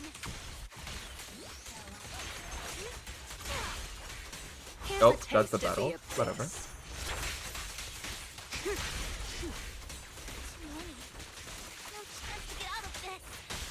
Oh, that's... Shoot them! Ow!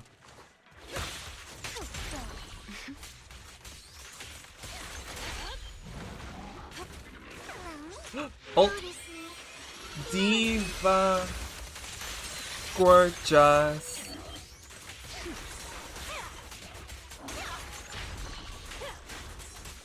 Ow. Leave it to me. Sure. Oh my god, look at those blooms. A blooms and the blooms.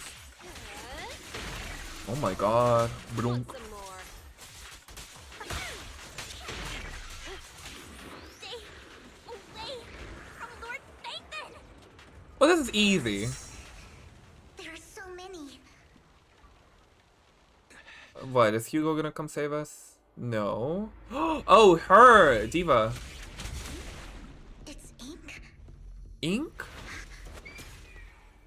Okay, so she is a void hunter. Palace, good fortune, closed gate, safety. What? An evil miasma gathers here. Another What is she place of yapping about? conflict. If you wish to avoid disaster, then head southeast. Okay. Now. Okay, Thank Queen. Aura farm time. Okay, BGM.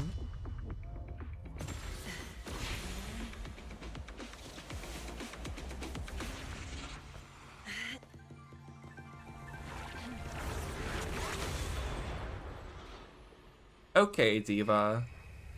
I see. She gonna be another Finally. DPS? Peace and quiet. Oh, that's so cute. Look at that little birdo. You must be wise, right? Yeah, the designers definitely have a type, I'm noticing. Mayflower mentioned a special partner might need Mayflower. my help. Mayflower. Mayflower. You are? May I ask, who are you? I'm the 13th generation master of Yunque Summit. You can call me Yishuan. Mayflower passed along your info, and I was curious what kind of person you are, so I came to see. Alright. At first, I thought it might be a hassle, but your energy feels really calming. Quite nice, actually. Are you the investigator? So, you're the investigator the mayor mentioned. Yes. He also asked me to be your temporary teacher and offer you a bit of guidance. Guidance. Guidance? What does that mean exactly? Unfortunately, this isn't the right time or place to talk. I have some investigation work to catch up on, and it seems you've got quite a lot on your hands, so let's part ways for now. I'll find a good time to visit you soon. Ishan leaves after saying this, while Vivian appears lost in thought, looking distracted. I'm so sorry, Lord Vathan. I'm just not feeling very well. What if she's a physical... Oh no, never mind, she's not gonna be an anomaly. I was thinking, oh, physical anomaly, but Miyabi's already the anomaly, void hunter. Oh, would be nice to have a supporting one, but she seems like a DPS, I guess. I think I'll head back for now. I'll investigate the sacrifice core and reach out once I find something. Ugh. Let's leave the hollow first. You don't look so great. Let's get out of here and figure things out later.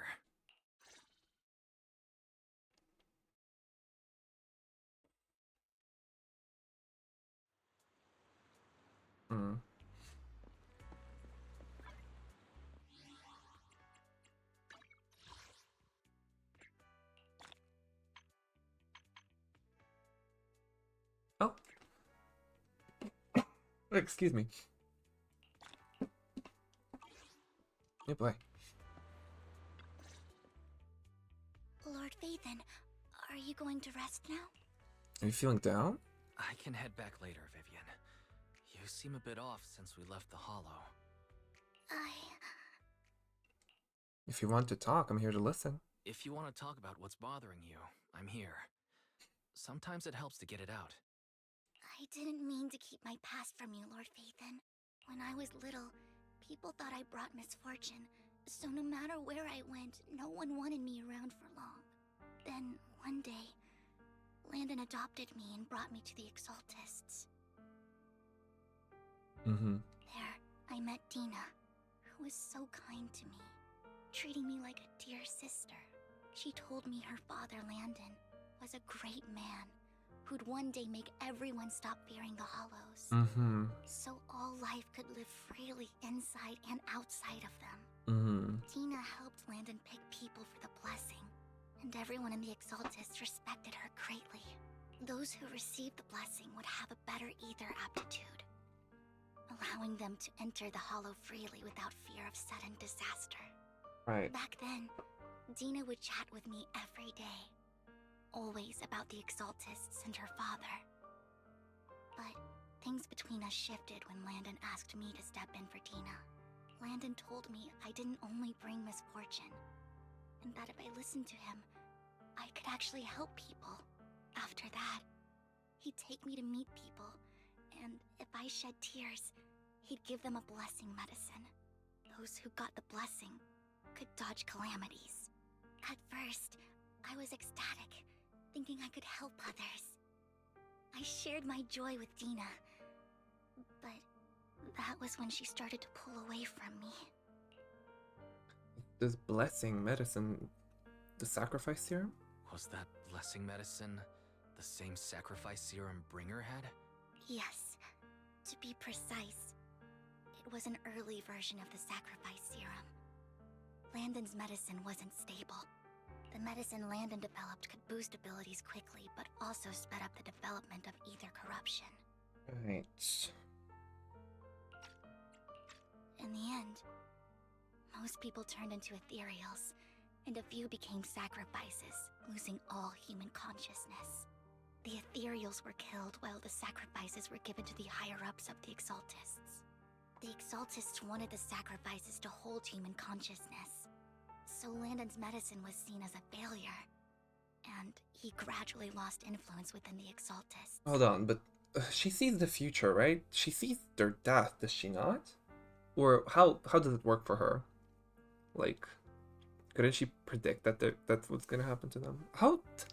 Yeah, that's like another point where I'm kind of like, huh? I was like, how much are we going into mysticism versus technology?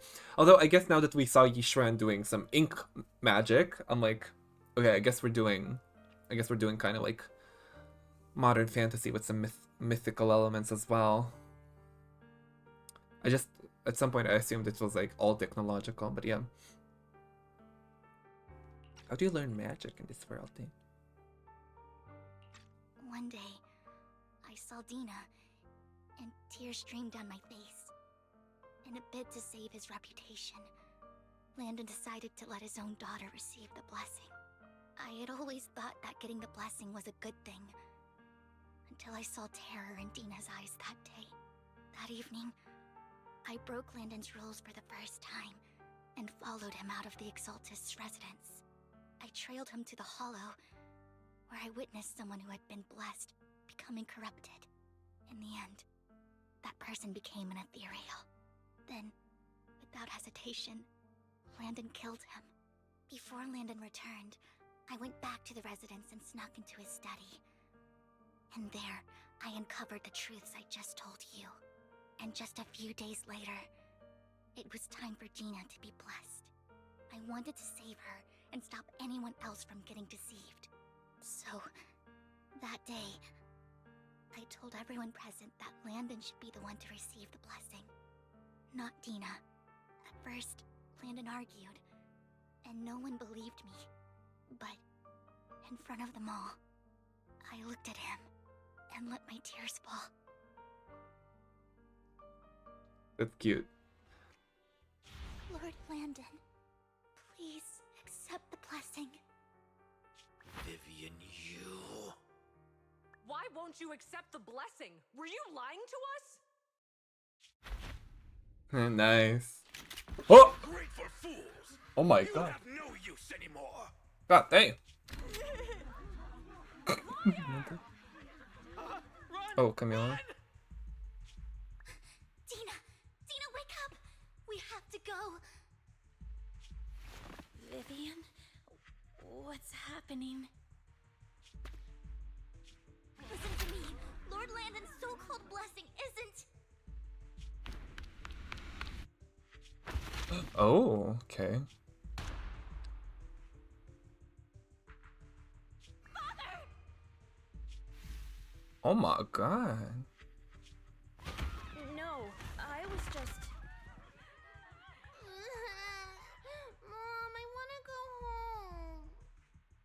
have nothing to do with us. This is just what happens when you don't accept the blessing. The most lukewarm reception to someone being shot in front of you. What is this? What? Vivian, was this you? He died immediately? Okay. Tina, I just didn't want you to accept the blessing. Everyone who does ends up... I just don't want to lose my father. You knew? If you knew what he's done, He's my father. He's all I have. Ooh, that's a nice one. Stop being self-righteous, Vivian. You only ever bring misfortune. Oh, shut up. Girl, her voice trembles as she shares her past stories. I thought once Landon was gone, Tina would leave the Exaltists. I never expected her to continue his research, or that Camille would stay. Camille lost her entire family in a hollow disaster, so she's always supported the Exaltists. She's not a bad person. She's just someone searching for hope. She joined the Exaltists very early on, and even watched Dina grow up. That day, she was just so desperate to save Dina that she... All these years, she's been following Dina, taking care of everything out of guilt, I think. But I didn't just fail to save Dina. I trapped her. I see misfortune approaching, but I can never change its course or avoid the bad ending. Maybe I really am a bringer of misfortune. Don't think like that, Vivian. No, you're not the one causing trouble. Whatever went down with the Exaltist, it was Landon who was pulling the strings. As for Dina and Camille, they knew the truth and they made their choice. Yeah, correlation isn't causation, Viv. Come on. The hollows and the disasters they caused took more than just their loved ones. Not all survivors cling to obsession and hatred like those two do. Lord Phaethon. You have to believe in yourself. You need to believe in yourself, Vivian. From what I can see, you're handling the sacrifice crisis pretty well on your own. Besides, you told me you really like who you've become. I hope that you can believe in that at the very least. Yes, that'll always be true. Thank you for listening to my story today. Years have gone by, but I've never had the courage to face all this. Maybe Dina and I were meant to meet today, so I could finally spill it all out. It lightens my heart a little. Lord Phaethon, you truly are a wonderful listener. Not just today. Should have been Belle. Whenever you're Should have been Belle. down, know that I'm here for you. Just know that whenever anything cute happens between Wise and Vivian, it should have been Belle. I will. It's been such a long day. You must be exhausted. I'll track down the location of the sacrifice core and let you know what I find. Good night, Lord Phaethon. After bidding farewell to Vivian, you head back to the video store. You see the collectible she gifted you on the table, and it stirs a flood of memories. You've been through so much lately. You hope the sacrifice crisis can be resolved smoothly. Pondering the whereabouts of the real sacrifice score, weariness sets in, and before you know it, you drift off to sleep. When you wake up, it's almost noon. Wise, Vivian was in the store just now, but you weren't here. She needs something? It was about the sacrifice core. The first time the sacrifice core appeared was at the auction, so she decided to try and find the security footage from after that day. It's possible more happened afterwards and we're simply unaware of it. If we can get the footage, we may gain new clues. Wise, if you have time, head to Lumina Galleria to meet up with Vivian. For now. Heck yeah, let's continue. Earlier, Vivian exchanged information with an acquaintance in the auction house's lounge. Shawl? I didn't expect you to be working here. Perfect. She just knows everyone. I was just covering someone's shift. She's everywhere, girl. She's working. The screening here is super strict, and I was afraid the supervisor would realize I was new and subbing for someone, so I hid in the control room during the supervisor's inspection. So I happened to bump into this guy, a blonde man wearing a hat, and I think he was checking some footage. Okay. Then he logged that footage into the tape he brought. Yeah. Later, I found that part of the footage had been wiped. Blonde, wearing a hat. Could it be Hugo? Do you know him? Yeah, it was like super cute. I think it's him. If it were Hugo... I think I know where he would hide the tape. Thank you, Shaw. You were a big help. Great! You also helped me a lot when I started working. I used to make mistakes all the time. If it weren't for you cleaning up my messes, I would have been fired ages ago. So, I'm happy I could help you too. Okay, Shaw. Alright, go ahead and do what you need to do. We'll catch up another time. After saying goodbye to Shaw, Vivian leaves the lounge. Lord Phaethon, you're here. Someone I used to work part-time with just so happens to be covering a shift at the auction. I learned from her that Hugo once took some footage away with him. I think Hugo was planning something, so he hid the security footage. But once I know when Hugo came here, I should be able to guess where he put the videotape. How? Huh? We are Mockingbird, after all. It shouldn't be surprising we have subtle ways of communicating information, should I? Should it? Once, on a mission, we couldn't use communicators. So, Hugo trained a few birds and put trackers on so we could communicate. After that mission ended, we let them roam free. But I just checked their trackers and one of those birds flew near the auction venue on the day Hugo took the footage. It still flies around here from time to time. The tracker only gives a broad area, but I believe this might be something Hugo left for us to find. If I'm not mistaken, the videotape is hidden wherever the bird is. Can't be sure which bird Hugo used this time. But all the birds he originally trained had at least some black feathers. Lord Phaethon, let's split up and search the area. If you see a bird, you can send me a picture of it. I should be able to recognize it. Bird, bird, bird. Where'd a bird? Is that a cat crossing a stream? Oh, he's a chonker. Why are all the cats at Lumina Square chonkers? Like, bro is on a mission. Where are you going? He has places to be. Oh my god. Okay, this one has some black feathers. Bird. Board. Soft and sweet ball of fluff. It's hard to imagine this thing. This is the This is the bird Hugo chose for the mission. But it does have some black feathers, so maybe this is it? Either way, might as well take a photo and send it to Vivian. After sending a picture of the panda-colored chonk of a bird to Vivian, you get a negative answer. Let's keep looking elsewhere. I don't think that's one's it. Oh. Okay, let's see what... Vivian?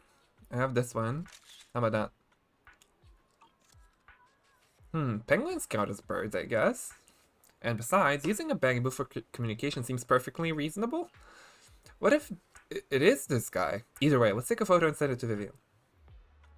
After sending the photo of the penguin-shaped bamboo to Vivian, Vivian responds with a long set of ellipses. Seems like we were wrong. Let's keep searching elsewhere.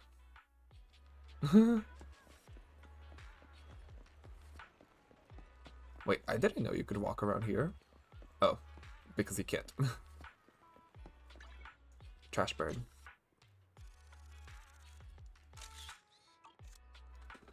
Black crows in a dark alley. Seems a bit cliche, but this really is a good place to hide something.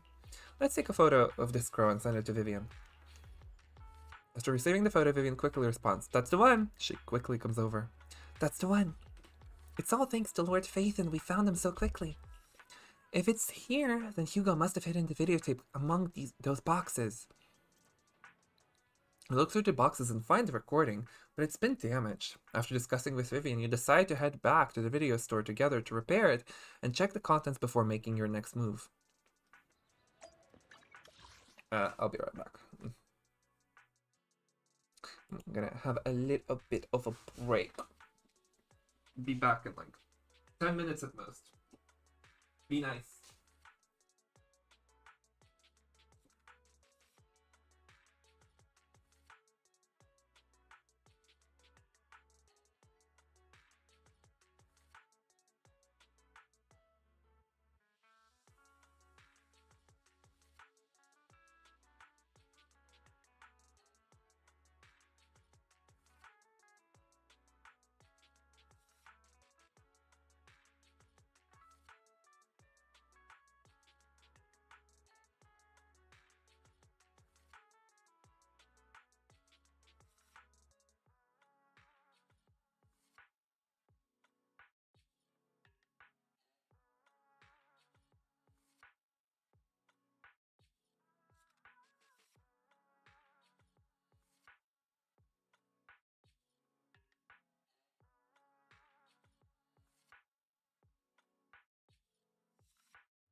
Alright. We're back. For how long was I gone? I don't know. It couldn't have been more than 10 minutes, right? I just had a quick snack and ingested some food and got back to the gaming. Yes. Right. Let's go. Look at them standing next to each other. As it should be. Just two girlfriends working together. Their secret stuff. Secret girl stuff. Anyways.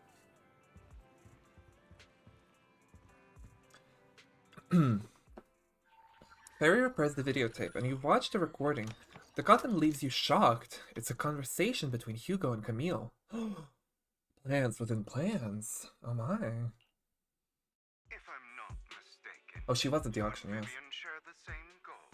Okay, but she was at the auction, but Vivian didn't. I guess she just didn't see her there whatsoever. Silence is no good for negotiation. I just don't want Dina to reach a point of no return. Hasn't she already reached that point with what she's doing? The formula for the Landon serum was lost, but a batch survived, and Dina was able to develop a substance that can be used for mind control. She's trying to combine the two to make sacrifices that would obey human commands. If the dormant sacrifice and the remaining Landon serum are destroyed, we can put an end to this. Dina's concoction can't create sacrifices on its own.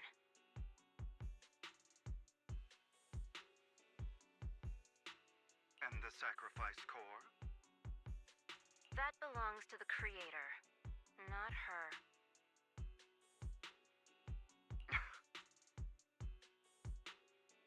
Although I find Landon's methods despicable, I can't deny that the Exaltists and the Creator are leading us in the right direction. I just don't want Dina to spend her life trapped by her father's mistakes. I mean, no offense, but I find your protectiveness rather weird. I will confirm the location of the dormant sacrifice and find the chance to relay the information to you.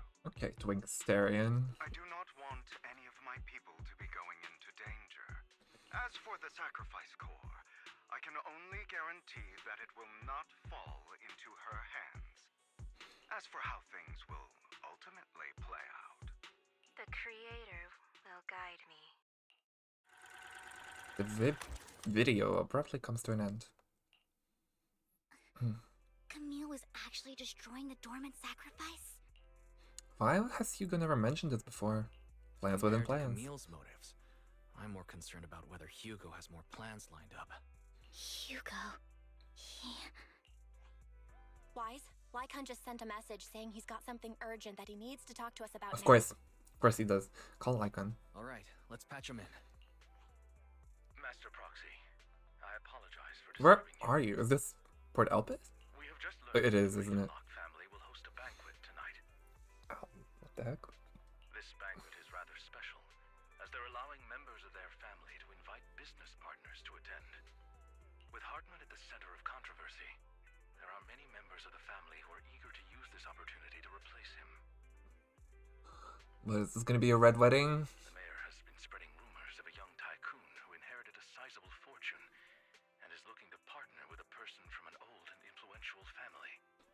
This information has lured a young man named Burton from the Ravenlock family.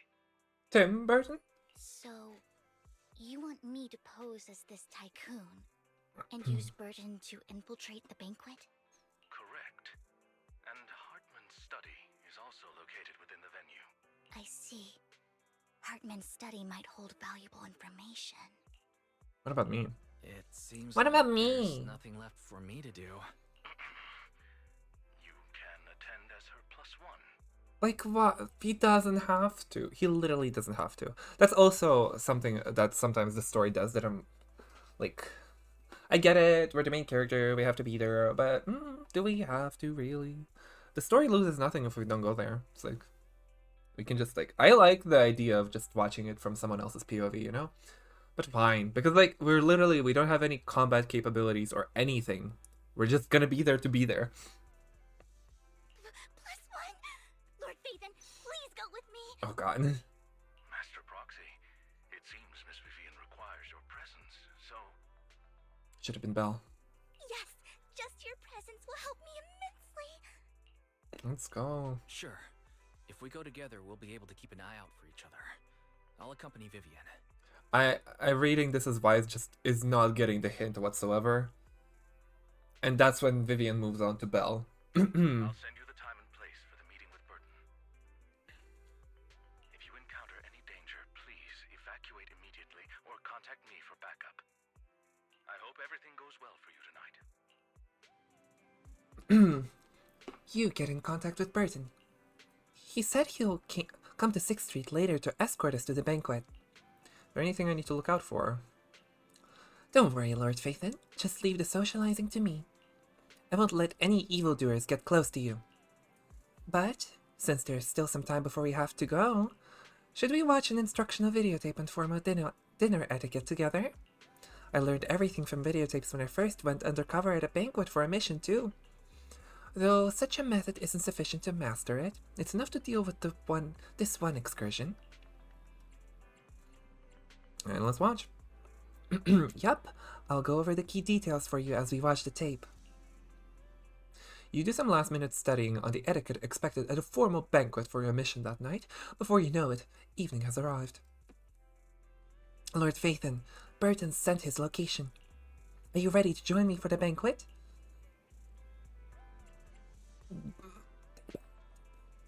I'm ready. Then I'll meet up with Burton first and make sure he's not tampered with the car. Lord Phaethon, please wait 5 minutes before joining me. It'll be safer this way. Vivian heads off. After 5 minutes, she sends a message saying it's all good. Let's go meet up. Do we... Come on. I would like a formal wear outfit. Are we just gonna go there in our flippin', like, hoodie thing? Like, jacket? Ugh.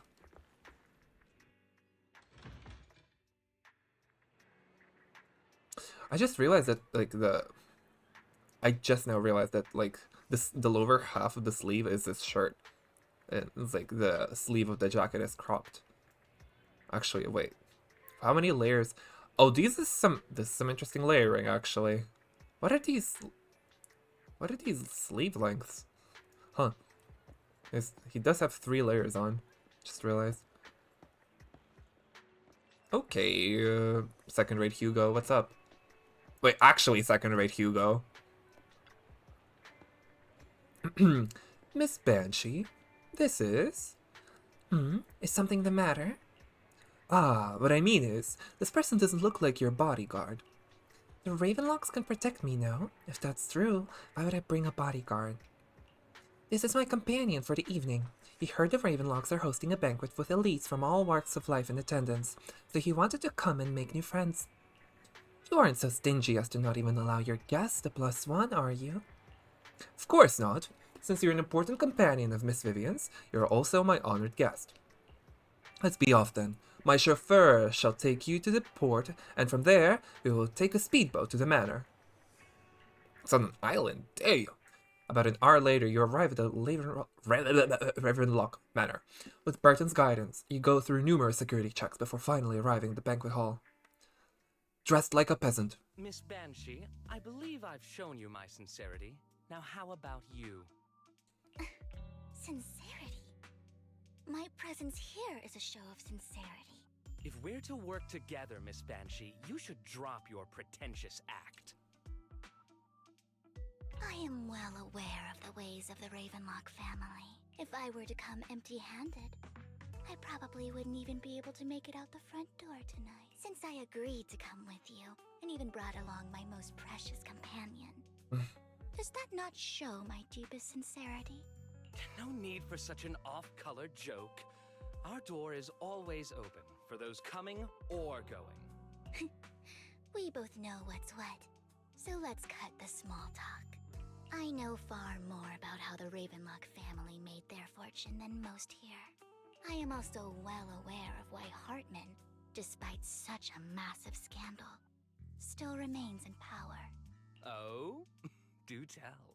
Exaltists, blessing, sacrifice, Landon. Where would you like me to start?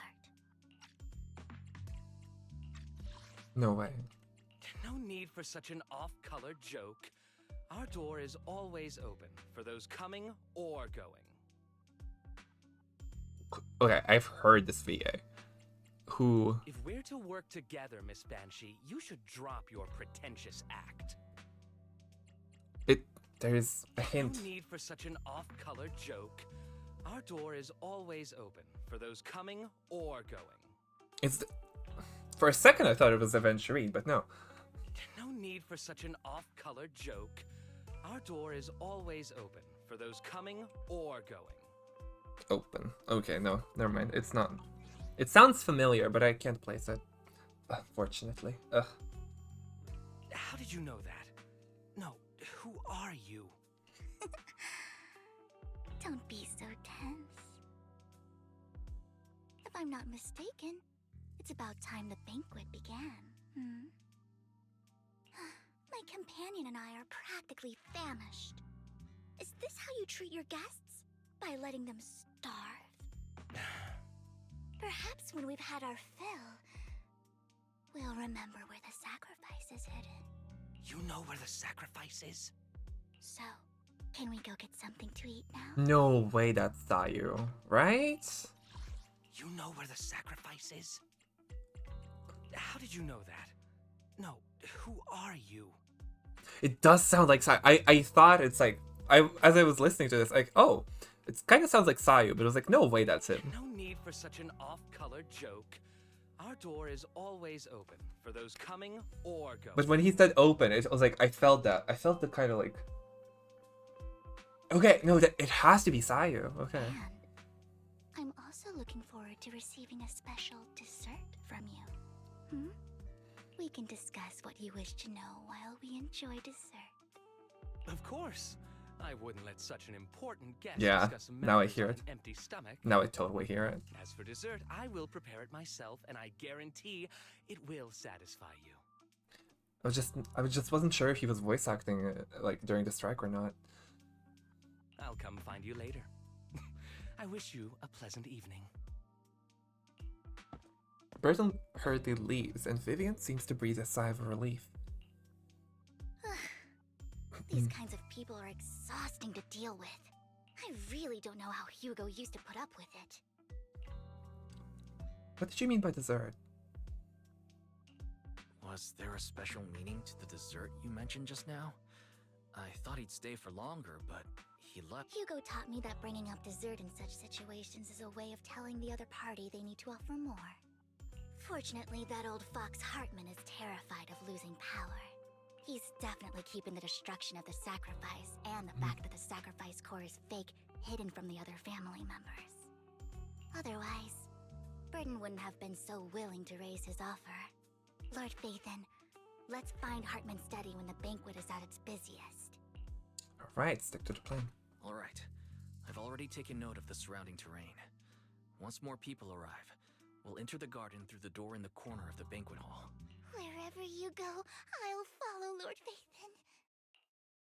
In accordance with the plan, you head deep into the manor after sneaking out of the banquet hall with Vivian. It doesn't take you long to reach Hartman's study, and with a gentle push, the door actually opened.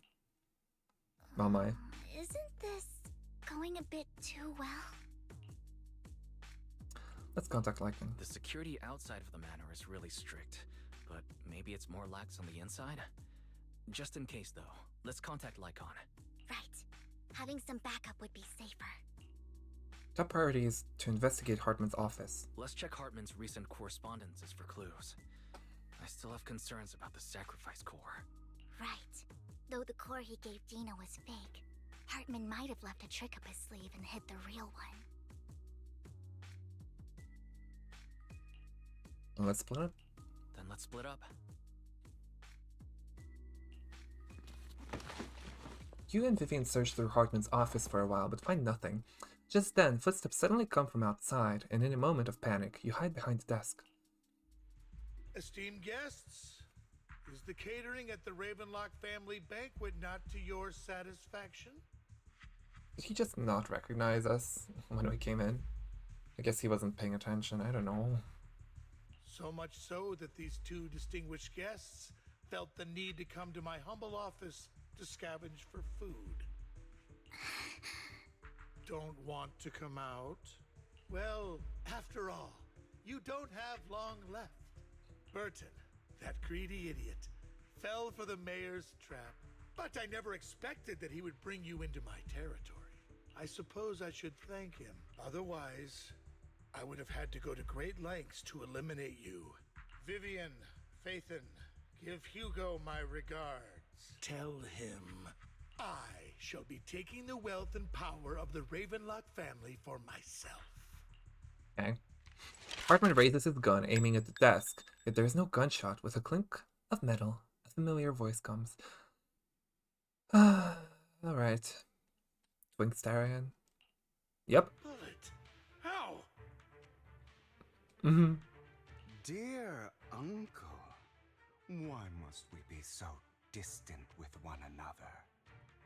You can just tell me what you want to say directly. Not the fedora. Hugo! Impossible! You're... Uncle, you must know a Ravenlock will never stop until they get what they want.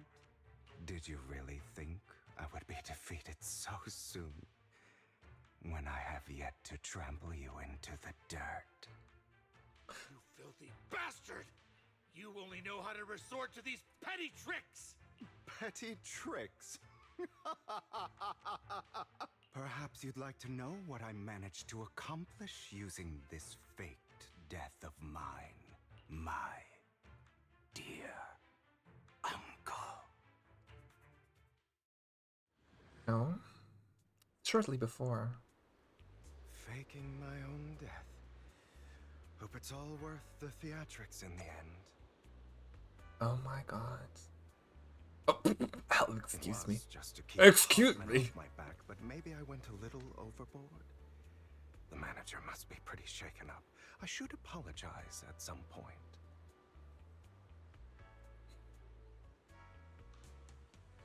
Oh my god, the BBL is crazy. Guess I'll also bring Lycon along. He's my partner in crime, after all.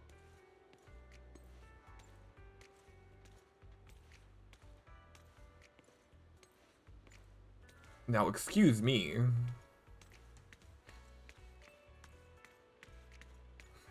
It's not... You know, the ones who were making the 3D model were on something when they were making them. You're late. Like, for some reason, that area has the most polygons out of the whole model. To catch my breath, will you? Oh my god. He's just walking around with all that. Wait, holy cow, he's tall. He's like almost like on length. I didn't think Hugo was that tall, damn. You're taking longer to rest than I expected. Oh my god. Oh my god. Look at these two. Lycon, you think too highly of my physical capabilities. Oh my god. Where are those waists? Oh my god. Ooh. Well, thank you for your cooperation. I must say, if nothing else, at least your acting skills have improved. Oh, he knew. Why do you look so angry? You should be happy. We pulled that off together with flawless teamwork and managed to fool everyone. And this is where so many AO3 fanfics can start. From this moment. It's like... Drop your foolish facade. I'm glad you still remember the code we set all those years ago. And thank you for ensuring your sleight of hand didn't deteriorate. Oh, right. I should also thank the blood bag hidden in my clothes and our other props. Do you remember when we last used this trick? It was probably ages ago. Sometimes I really don't understand you. Have you never thought about what the consequences would be if I didn't understand your code? If I decided against helping you? Or if I just couldn't control my strength properly?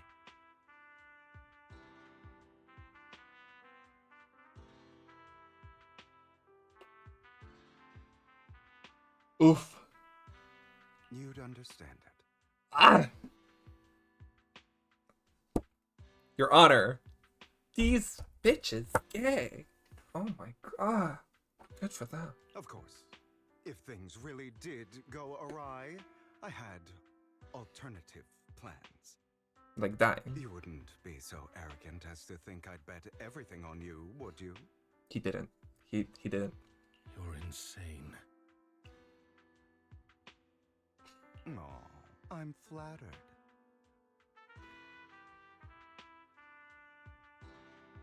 That's a different line. That's not the line. So what exactly is the purpose behind all this?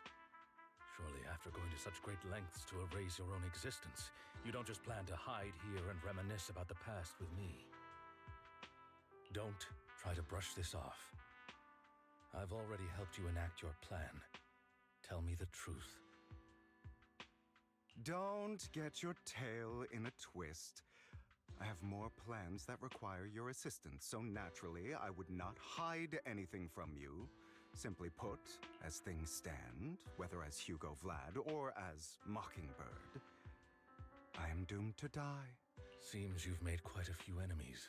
As a member of the Ravenlock family, I negotiated with Edmund and managed to obtain resources from Tops for my future plans. I also confirmed what attitude they held toward your master, the Mayflower family. Meanwhile, I used my identity in Mockingbird to strike a deal with Hartman and gather information on their collaboration with the remnants of the Exaltists. That's where I got my intel on what Bringer left. Oh, by the way, the crime declaration letter that your dear mayor received, that was also sent by yours truly. He's probably figured that out by now, right? Though I'm not sure if he told you. The mayor learned about the sacrifice attacks through his own means, but lacked an opportunity to take action. That warning letter was precisely what he needed. You aren't hopeless yet. How delightful. In short, I'm more Eva has well-informed smoky than eye, Vivibelle because I smoky have eye, like dealing with all eyeshadow these on, different and some liner. figures. That diva. But of course, it comes at a cost. It's only fair. After all, you can't hide the smoke from a wildfire. Rather than trying to carefully tame it and risk setting yourself alight, it's better to let it burn free. When I helped you put on your little act, killing you in front of everyone, you left the sacrifice core to Hartman. That was intentional too, then? Oh, yes. And it worked like a charm, didn't it? Now no one cares for me anymore, and all eyes are on Hartman. A perfect situation for keeping the Ravenlock family in check while dealing a cutting blow to the Exaltists behind them. Another crucial point is Vivian and Phaethon. I must sever any ties they have with me or Mockingbird. Although I feel bad for Phaethon about what happened, but it had to be done. That's the only way they would be safe, allowing the plan to continue. I noticed that you never turned your blade toward Master Proxy. So, those words you said back then were also... I will bloody my hands. I will carry the weight of my sins. I will become the Abyss. Obviously, it was all an act. My acting has always been impeccable, God, as these you know. guys. Hugo, you're taking such a tremendous risk. Why? Would you believe me if I said it's for justice? But unfortunately, it's not. I want revenge on the Ravenlock family. And I will make sure that despicable excuse for a human being, Hartman, suffers a slow, torturous end. Of course, I also promised Vivian that I would help her investigate the whole thing with the Exaltists. That's all. You don't look too good. Is it your wounds? No. This is the first problem I plan to resolve. Lycon, do you have a place that is sufficiently discreet, quiet, and can take a lot of damage? Oh. What are you thinking, Hugo? It's like... Oh my god, they do it. No, stop, I'm sorry. Lycon leads Hugo to a small warehouse in Port Elpis. Hugo looks quite pleased with the place. After scanning the area for a moment, he sits down on a chair, pulls out some rope, and ties himself up. Huh? What exactly are you doing? Oh, what? How did he tie both of his hands up? Don't look at me like that. If I didn't have to do this, I wouldn't. What's going on? Hartman recently obtained a bizarre substance, most likely from those crazy Exaltists. Why is he wet?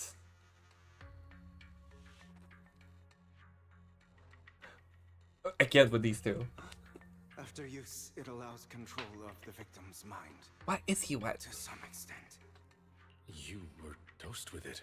To be more precise, Lycon, I deliberately allowed Hartman to put this drug in my cup to facilitate our previous collaboration.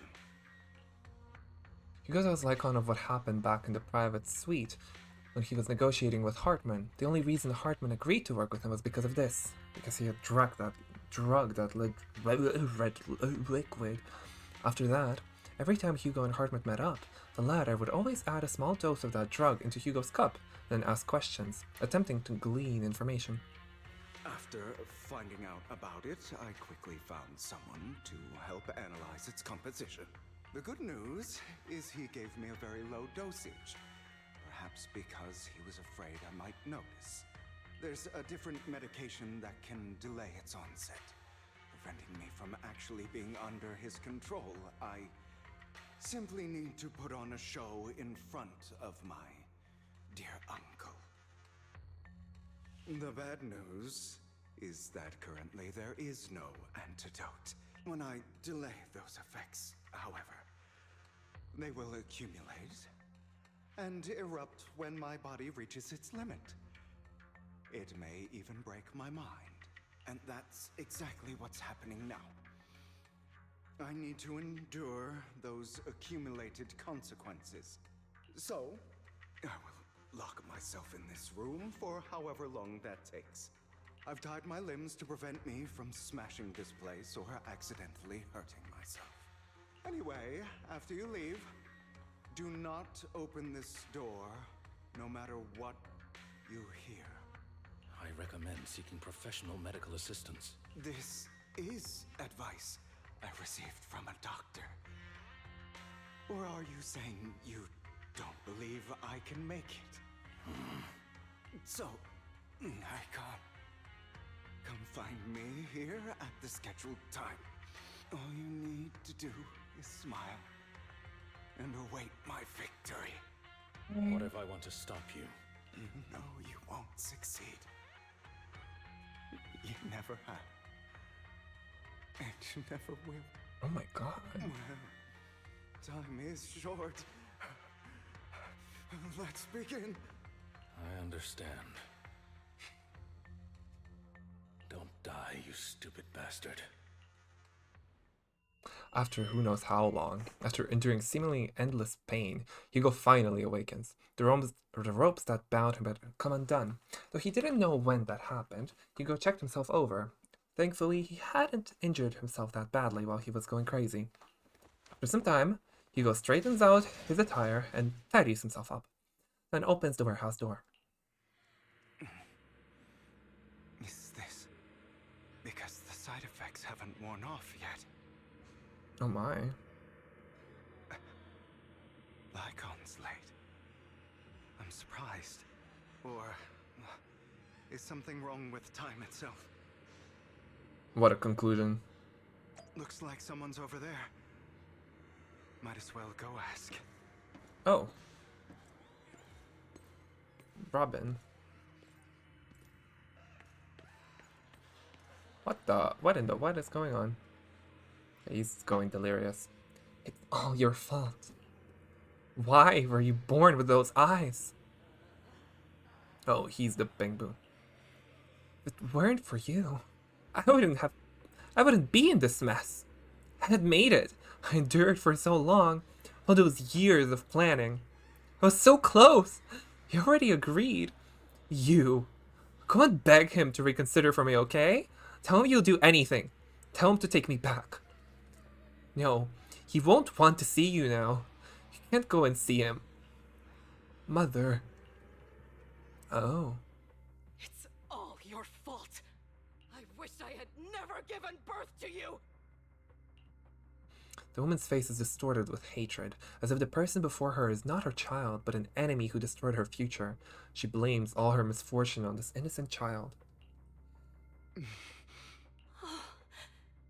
Everything will get better if you just die, right? If you die, he'll come back. We'll have another, more perfect child. One who will inherit the Ravenlock family bloodline. Then I'll be able to escape this pain. So, Hugo, for the sake of Mommy's happiness... Oh, goddamn. Just die, okay?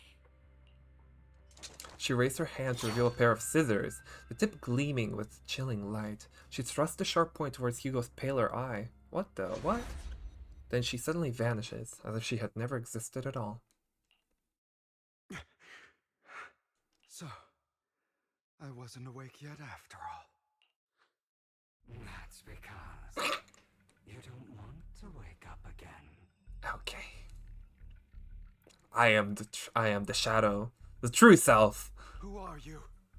I am you, hidden deep within your heart, your most true self. Okay, Persona 4.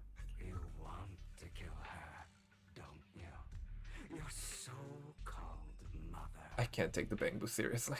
Every time she beat you without reason, when she tried to gouge out your eyes, when she sold you into that hell, laughing all the while.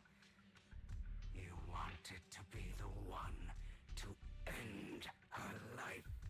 Why not admit your hatred? As you are, you can hunt her down and make her pay for the living hell of a childhood she made you suffer. Yes, I hate her. I hate her because she was foolish and shallow, greedy and stupid. I hate her because she doesn't deserve to be a mother.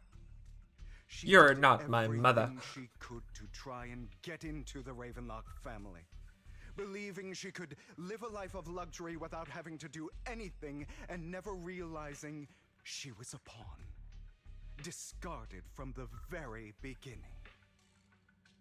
So she chose to blame me. Blame me for my heterochromia. Blame me for my very existence. She just couldn't see the drip. But I won't kill her, because I know it won't change anything. She was incapable of loving me, just as she is incapable of loving herself. Have you been brainwashed by that dog? Keeping up the act of being some magnanimous and forgiving fool? Don't compare us. I've simply come to understand love or hate. I make my own choices, and they have nothing to do with anyone else. She sold you to the Ravenlock family for a huge sum of money. She used that money to start a new life without you.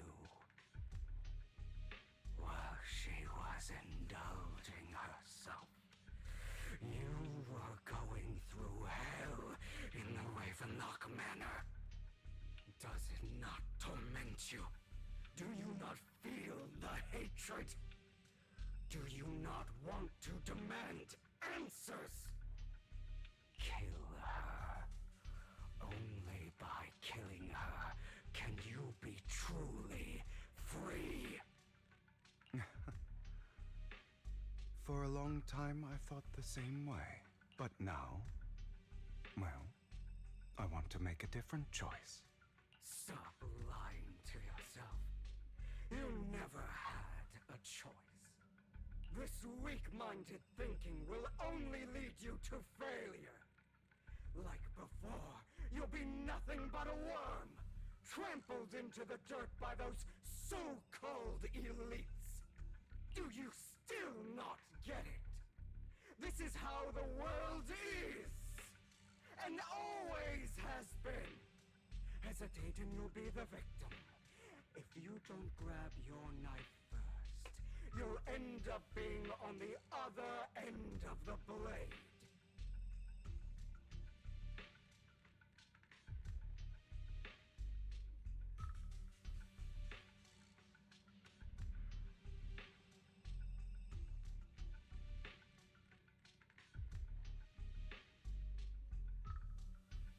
If you want to change anything, you must first become the one who makes the rules. Just like that woman. The only reason she could treat us that way was because we were weak. Uh-huh.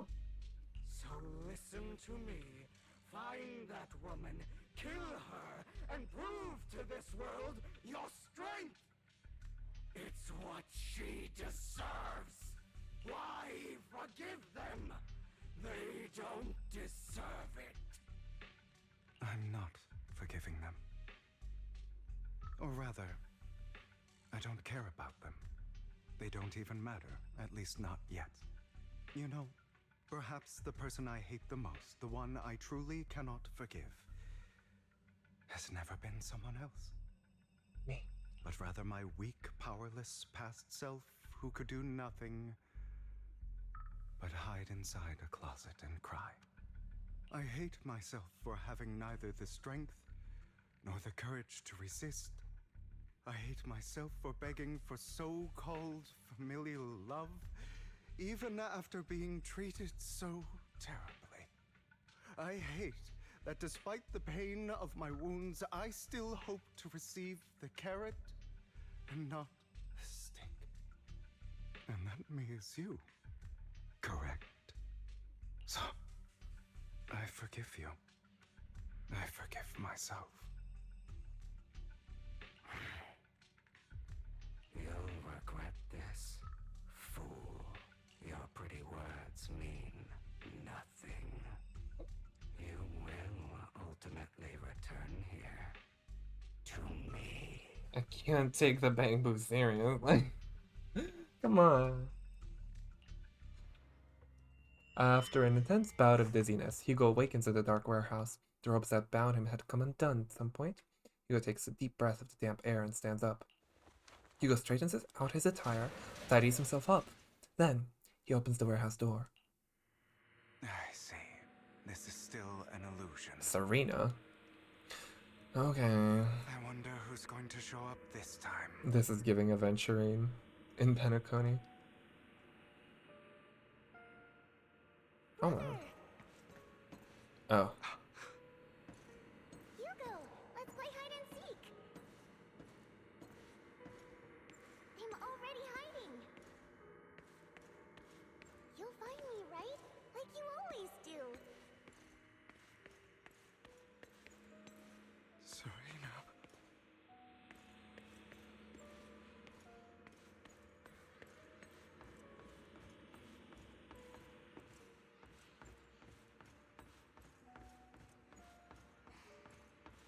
You're looking in the wrong place. Okay. I found an even better hiding spot this time. Harder to find than any place you showed me. Okay. Girl, let me move. Hey, Hugo. Do you ever wonder why?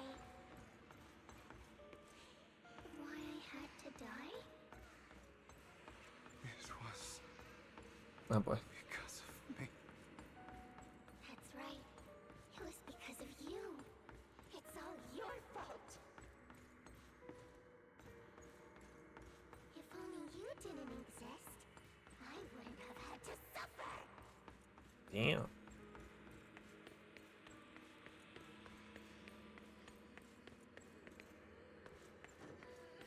Still looking in the wrong spot. I can't believe you still haven't found me after all this time.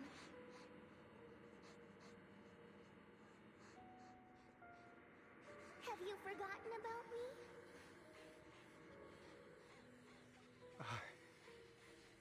I haven't forgotten. It's okay. I'll forgive you.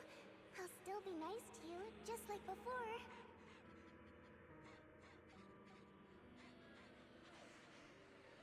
I was the only one who was ever nice to you, wasn't I?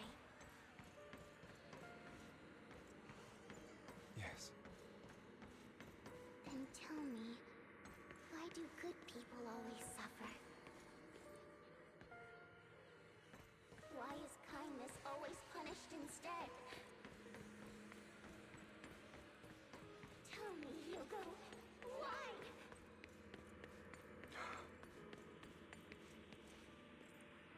Hugo, are you lost?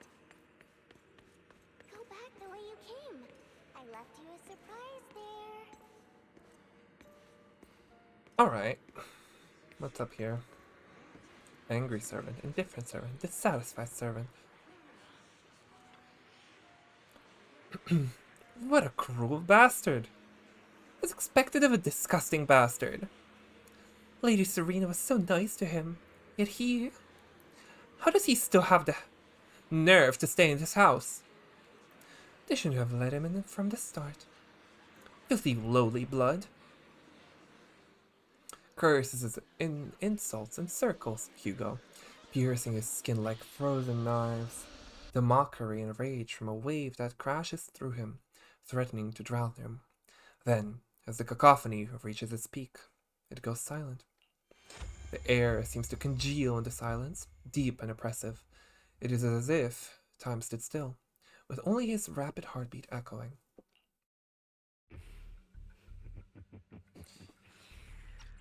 I told you that you would eventually return. The watch party is going strong. We meet again, my friend. I told you, I am you. The side of you that you've always tried to deny existed. Of course. I know. This time it's about Serena. Right? Yes. Your half-sister. And the only child in the Ravenlock family who was kind to you. Unfortunately. It was her kindness that led to her untimely death. It was my fault. I don't like the way you blame yourself. Because that means I'm to blame as well. And I don't think I did anything wrong. Okay, dude. Your mother sold you to the Ravenlocks. And your father, he saw your talent and wanted to use you to push the other children into competing with each other. My brothers and sisters wanted to get rid of me from the moment they first saw me. In their eyes, you were no more than a slave. But Serena dared to treat you, a slave, as if you were human. And so, she was fated to die. They tried to kill me many times, but I was careful. And they did not succeed. So they killed Serena, who was weaker, an easier target. Oh, they pinned it on him. Died in your place. Those cruel brats thought that by reporting this to Father, they could use use it to get rid of you, a rival who threatened their positions. Yet, not only did Father not blame you for the incident, I see. Okay. for it. In this world, only the ruthless, cruel, and merciless can stand at the top. Okay. And that's exactly what you managed to live up to, no? You found Okay, so how the heck is it your fault? opportunity thereafter to catch the ringleader of the group who framed you and almost beat him to death.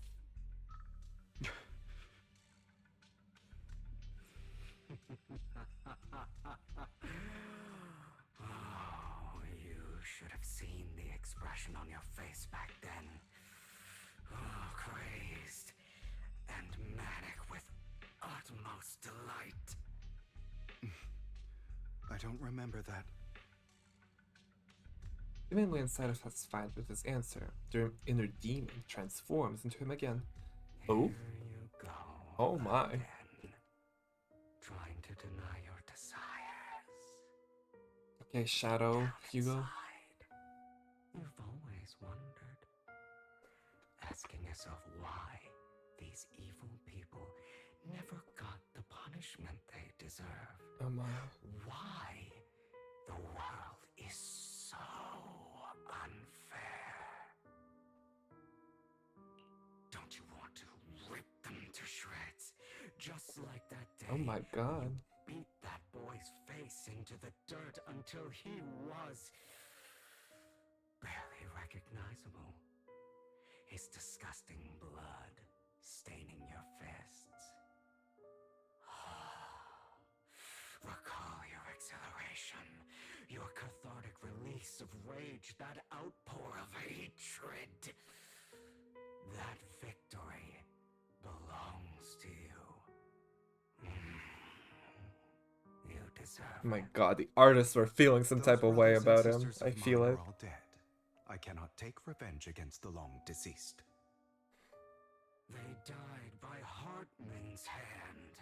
Hartman? Dying in the power struggle to become the Ravenlock family's heir, rather than by our scythe.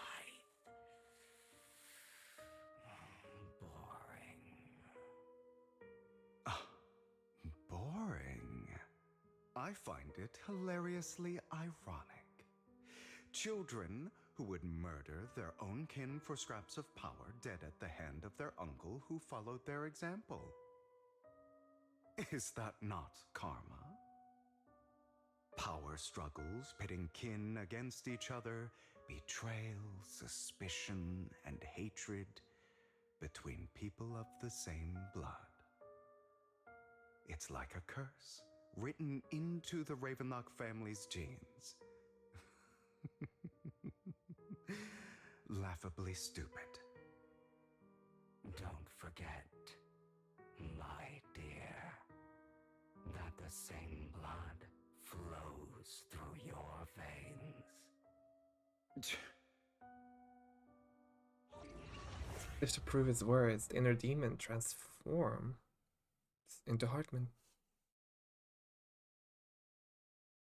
That's right, my dear nephew.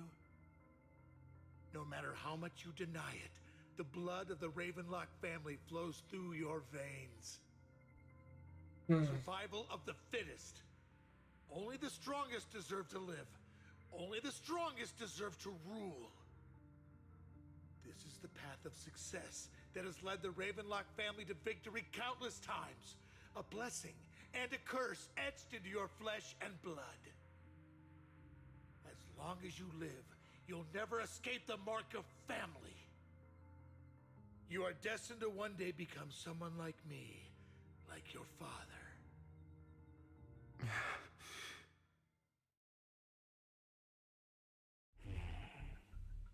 Is that fear I sense? I can see you trembling. Why does the Ravenlock bloodline terrify you so? I won't become like my father.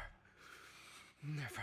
And isn't that the gay agenda? Failure like him. eclipses him, and so does our ambition. So, do not deny your own desires. Do not resist your own ambition.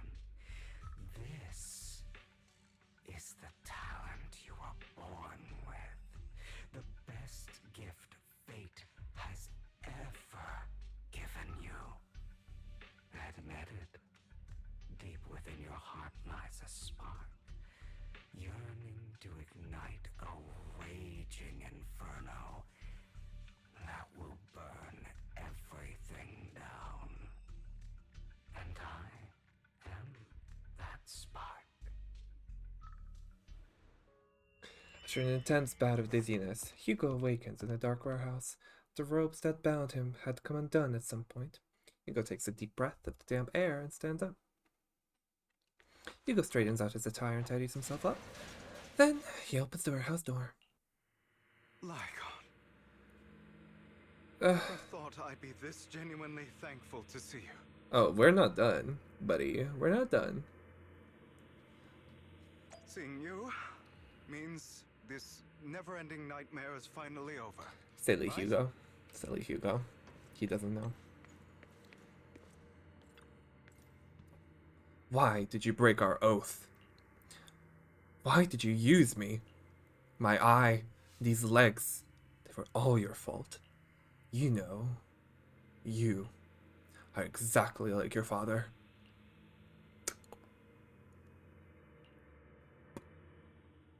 I don't want to hear something like that from you. You have no idea what that man, my father, is really like. A person who stops at nothing for their own interests and ambitions. Just like what you're doing right now.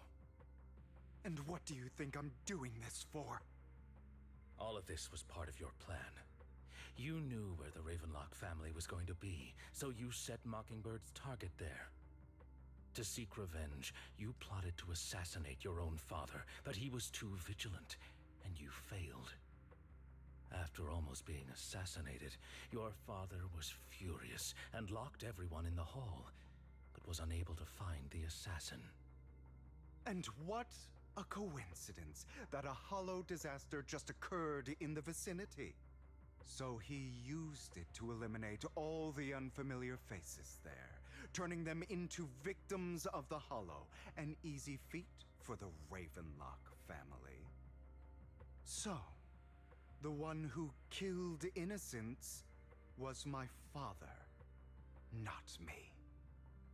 You knew what choice an extremist like him would make. And you used the chaos to once again attempt an assassination.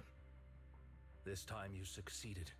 You killed your own father at the cost of innocent lives. How would he know that the hollow would break out, huh? Hugo, you don't care about anyone else. The only thing you care about is your revenge. Can How you? is that any different from your father?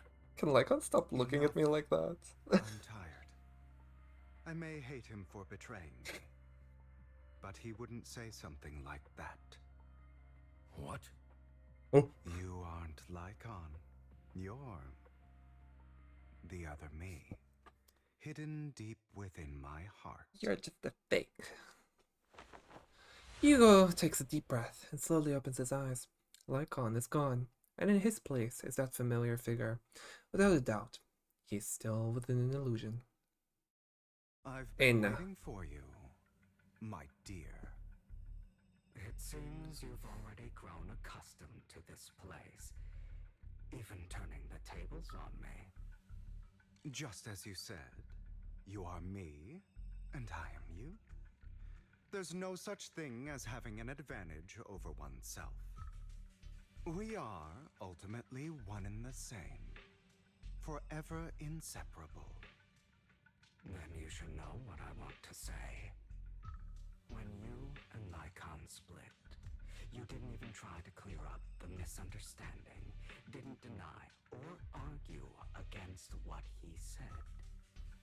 Because you realized that deep down, he was right about you.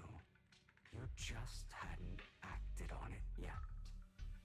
Some people live only to bring more suffering into this world. Sometimes, murder is what brings justice back into this world. For that, I must stain these hands in blood. That's right. Just like what you said before you faked your death. Were those words really just an act? To slay the dragon, you must first become one with sharp claws, rending fangs, and strength enough to destroy anything. You know the truth better than anyone. If you hadn't hesitated and instead seized the first opportunity to kill your father, none of what followed would have happened. Innocent civilians wouldn't have died. Your partner wouldn't have lost an eye and both legs trying to save people. And Mockingbird would have never gotten to that point. You can save more people. Save good people. Save more lives than the evil ones you take. I've spent countless hours in regret over that incident.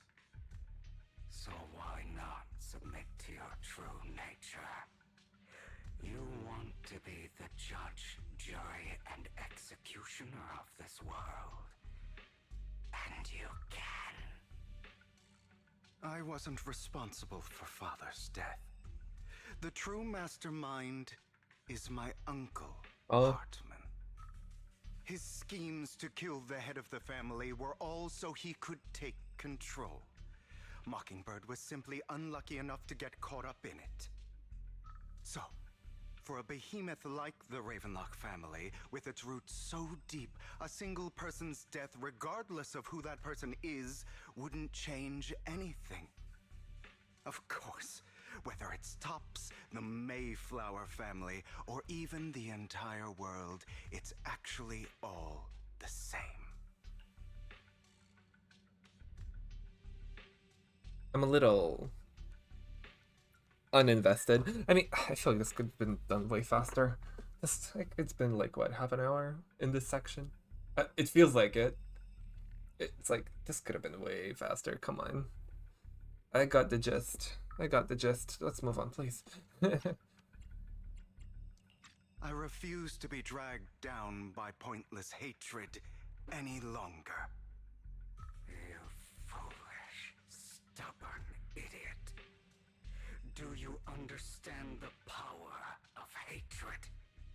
Have we not come this far precisely because of it? So I don't like them kind of like cleaning out Hugo's character a bit, like that. Like everything terrible that happened around him was not his fault. He was just unlucky. I was like, I want him to be a bit of a villain, a little villainous, you know. Like, let him do some dirty stuff. Let him kill his father. Oh, he did do that, but it's like, let him be a little evil, like a little bit, you know. Or are you going to follow Lycon and Jack's twisted logic? Come on. You don't actually trust anyone? Otherwise, why would you hide this whole scheme of faking your death from them?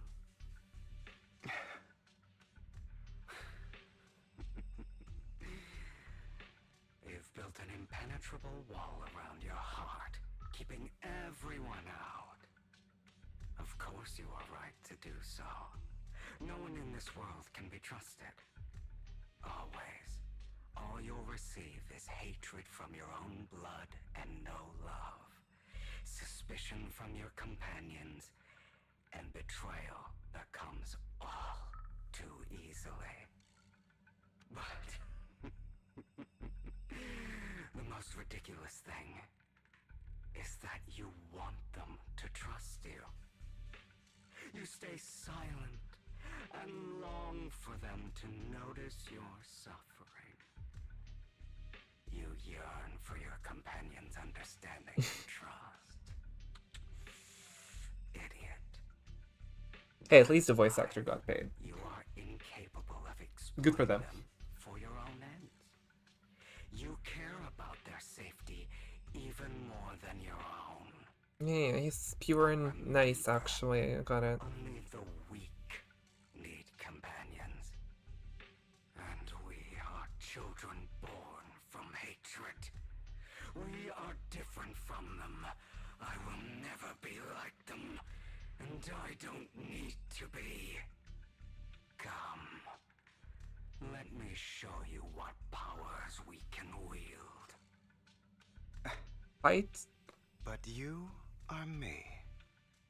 And I'll never lose to myself. Fight? Question mark? Fight?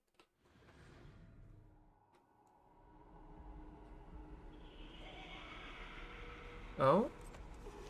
Me oh my. Not okay, the hat flying away is pretty neat.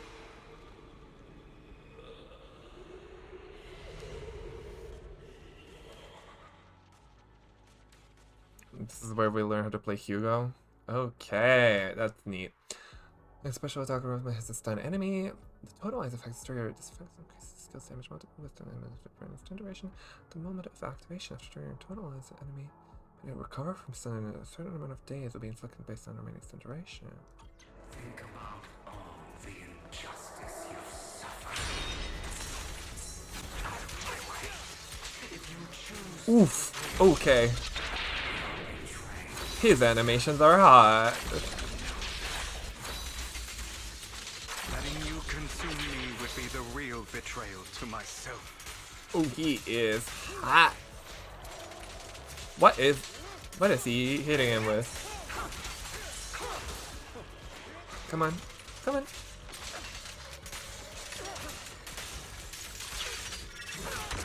Okay, what does total eyes mean? Okay, this some.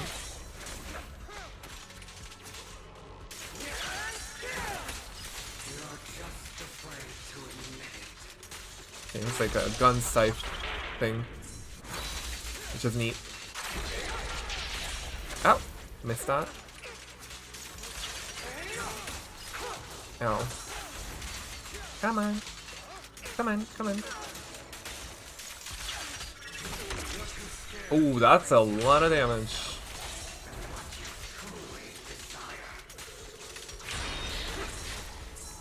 Okay, owie.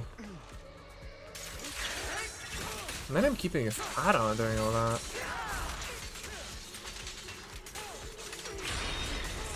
Ow. Ow. Okay. Wait, he has some, like, this is a little...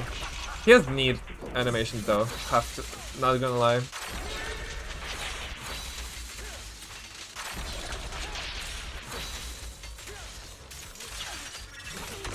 Oof. Let order and Ah!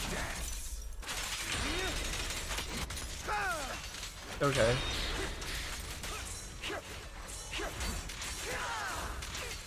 Okay, sick. That was kinda hot. Are you trying to kill me? You think you can just get rid of me? Without me. Oh my, wait. Woo, that's a good hit. That's a, For what it's worth. Thank you. Don't be afraid. You and I are inseparable. Oh my god. You're part of me. Just as I am part of you. Oh my. What? That's the Lycon special right there. They love their leg kicks. Oh my god. How did his pants not rip? It's not just platitudes. Come on. I finally understand now. Some pain only fades when it's seen. Kick him in the head. It's accepted. So I won't fight you Purple eyes. anymore. Yes, I won't hate myself anymore. Oh my god. He been Weakness, stretching. hatred, malice, strength, forgiveness, justice.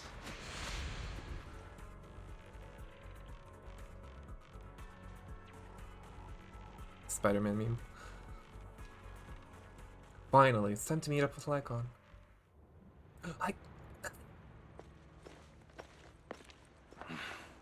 Hugo, it's time.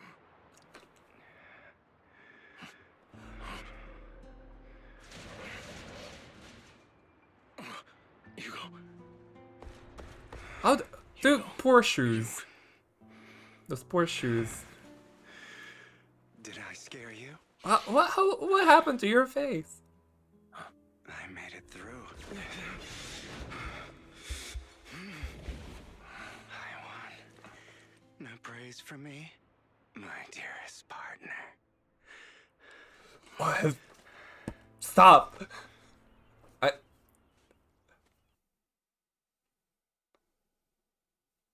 I need an adult. This is just like what I saw in my dream. Girl. I guess there are The little bit of side effects. the little bit of vapor coming out of his mouth when he said that. That's horny. You can't tell me that's not horny. Oh my god. Ah, my former partner. You're still as punctual as ever. God, just kiss him on the mouth. Fully recovered? How about we fight? And I'll show you how recovered I am. He wants to touch him. I refuse to fight someone who is in need of medical attention. Lycon falls silent for a moment and eventually hands over a coin. No, looking at the packaging, it's not a coin, but a familiar chocolate. How thoughtful. I'm touched. Or perhaps is this simply part of Victoria Housekeeping's professional care? He can't accept just a sign of goodwill. I'd rather you not starve to death. So he gave him a Juan chocolate coin. Hugo takes the coin. After a moment of silence, he eventually eats it. Not to your liking. I'm fairly certain this is the same kind as before. No. I've just gone too long without food. It feels a bit uncomfortable. Either way. Thank you. Now tell me, what exactly happened in the warehouse? You don't want to, girl. You don't want to know, girl. He proceeds to retell it in excruciating detail for the next half hour. Just going a bit crazy from... you know what? Were you expecting anything else? But... I did have a very long dream. A dream about many things from the past. You know, like hypnotherapy vibes. If I had to put it into words, it would be like giving myself psychological therapy. You seem like you could benefit from some too. How about it? Want to book a session with me? Trust me, I'm a pro. What kind of session we talking? Seems you really have recovered. Well, of course. I'm feeling pretty great right now. Like I could argue with you all day on every petty detail of who exactly was in the wrong back then. I wanted to ask, what you said about Mockingbird before, when you faked your death, was that part of the act? Oh, you mean the part about how Mockingbird has never really changed anything or saved anyone. I didn't expect you to still be so hung up on this. Interesting. After all, it was you who chose to betray Mockingbird. To betray me. He's so hung up on Lycon. It's crazy. I mean, who can blame him? I would be too. 1 second. It's getting hot in here. And not for...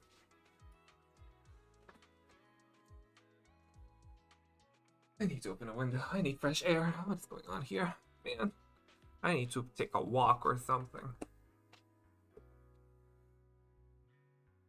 Just as I said before, I never considered Mockingbird a failure. Perhaps Mockingbird deviated from its origins, but it has its value. You shouldn't reject the things you've done. Or Mockingbird. I have contemplated this before. Yes. Mockingbird has helped some people and has genuinely managed to cause trouble. Okay. For those who abuse their positions That's a good of idea. power. What if I for use evil. both lights at the same time? Oh, it's not. Oh, it's not on. Right. I forgot it's not on. Never mind. Not doing all that right now.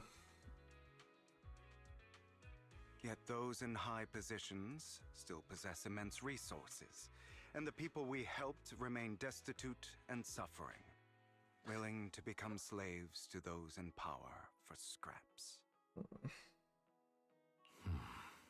But just as you said, even if what we did was childishly idealistic and flawed, as little as we actually achieved, even the slightest change is by no means meaningless. Nothing holds more value to me than Mockingbird. The only reason, the only way that I'll forgive that whole section, which I think was entirely too long, I don't know, I was bored, is if these two start making out right now. Then I'll be like, you know what? It's fine. It's fine. Like a little treat at the end of all that, you know? Who's with me? Dear viewer, do you agree? I think they should make out a little bit. Hugo stares out at the ocean. A gentle breeze lifts his golden locks. The sunlight glances off both his eyes. All right, let's catch up later. I still have things to do and need to wrap up my plan. I thought you would rest up first. As much as I would prefer that. My dear uncle and the Exaltist fanatics likely would not give me such an opportunity. If all has gone to plan, the fish will have taken the bait already. And if everything goes very well, I'll soon have solid evidence of the Ravenlock family's crimes. Well then, thank you for your assistance, former partner. Let's part ways here. I'll go with you. Lycon, surely you don't think that because I just recovered, I'm too weak to deal with those useless fools.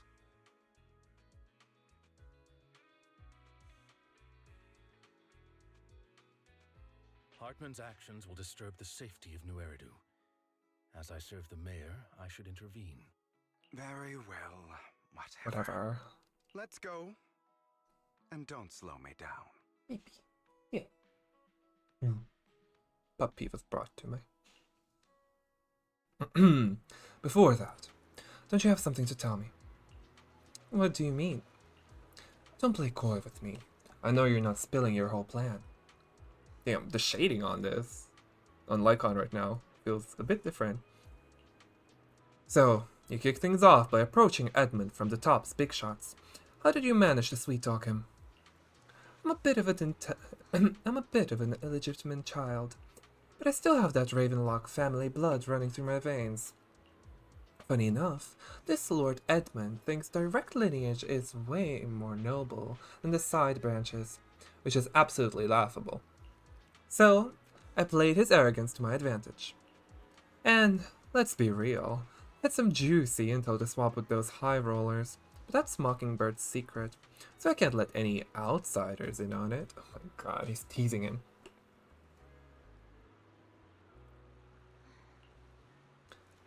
Was the sacrifice score for the mayor's lab your handiwork too?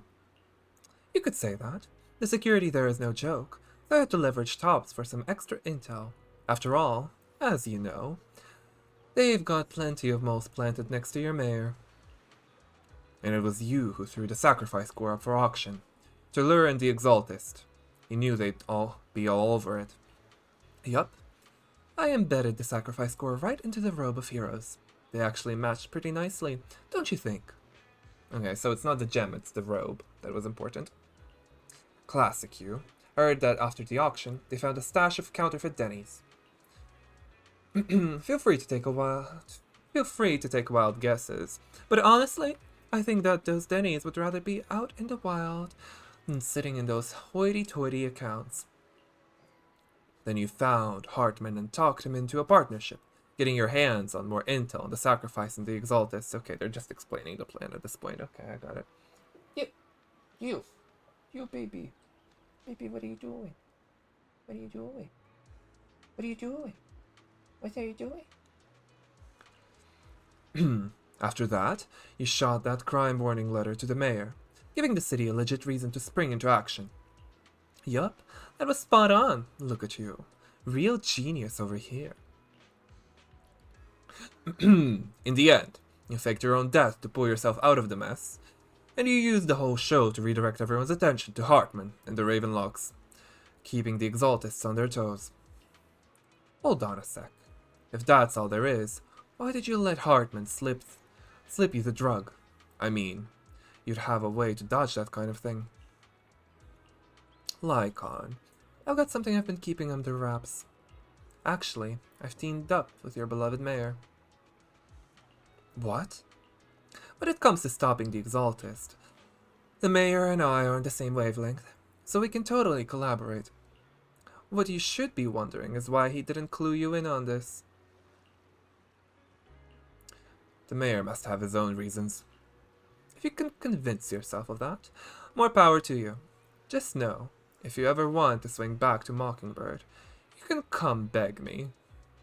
He wants it so bad. He wants it so bad. I'll make sure to turn you down gracefully. Alright, enough chit-chat. We've got bigger things to deal with. Back? Can we come back? Oh. Okay, but throwing away the fedora as it just flies off is sick. Heard about the missing workers from companies under the Ravenlock. And now they're working together. Oh my god. Look at him. God. I'm not opposed to working with you. I know where they are. Oh, he goes down and he goes up. Oh my god. Hold on. Oop.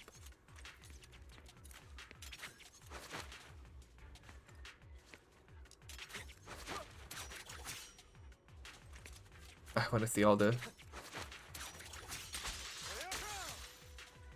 Okay. Okay. So, it's like Nicole's suitcase but on next level, because it's also a scythe, besides being a blaster. Oh, okay, it's not next level. It doesn't shoot black holes now, does it? Those are Ravenlock's men. The workers with them are the victims who were tricked into going into the Hollow. Ooh!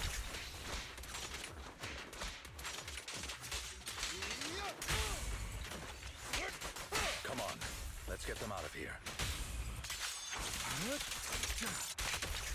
Oh my goodness. I'm not opposed to working with you. Oof. Nothing here. Oh. You unite the workers. Thank goodness. Someone's here to save us. Thank you. You're welcome. So, could you tell us what those Ravenlocks did to you before they ran off? They're a bunch of liars that tricked us into this hollow. They said they had a job with high pay for us, but they kept avoiding the topic after we got here. Something didn't seem right, so I wanted to leave. But then they showed their true colors. They tied us all up and told us they were going to ship us off somewhere. They didn't make you take any weird medicine, did they? Medicine? No, but it wasn't just us they tricked. Another group went that way. I see. Here, take this carrot. There's an exit nearby. We should get out of here as soon as possible. Can't thank you enough. Let's go, Hugo. We must save the rest of them. You sure are eager. Okay, so this is still before the thing at the manor. Makes sense, makes sense. Bunch of nobodies. Annoying as What? hell. Oh, I guess we got our melon. You're welcome to try.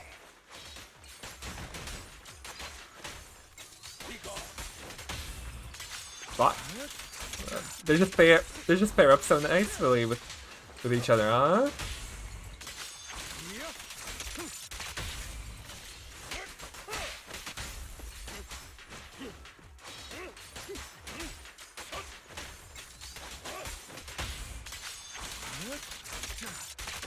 They just pair up so nicely with each other, don't they? More workers here. Ooh, chest. And quite a lot of them. Like two? Like two. You untie the workers. Who are you? You're saviors.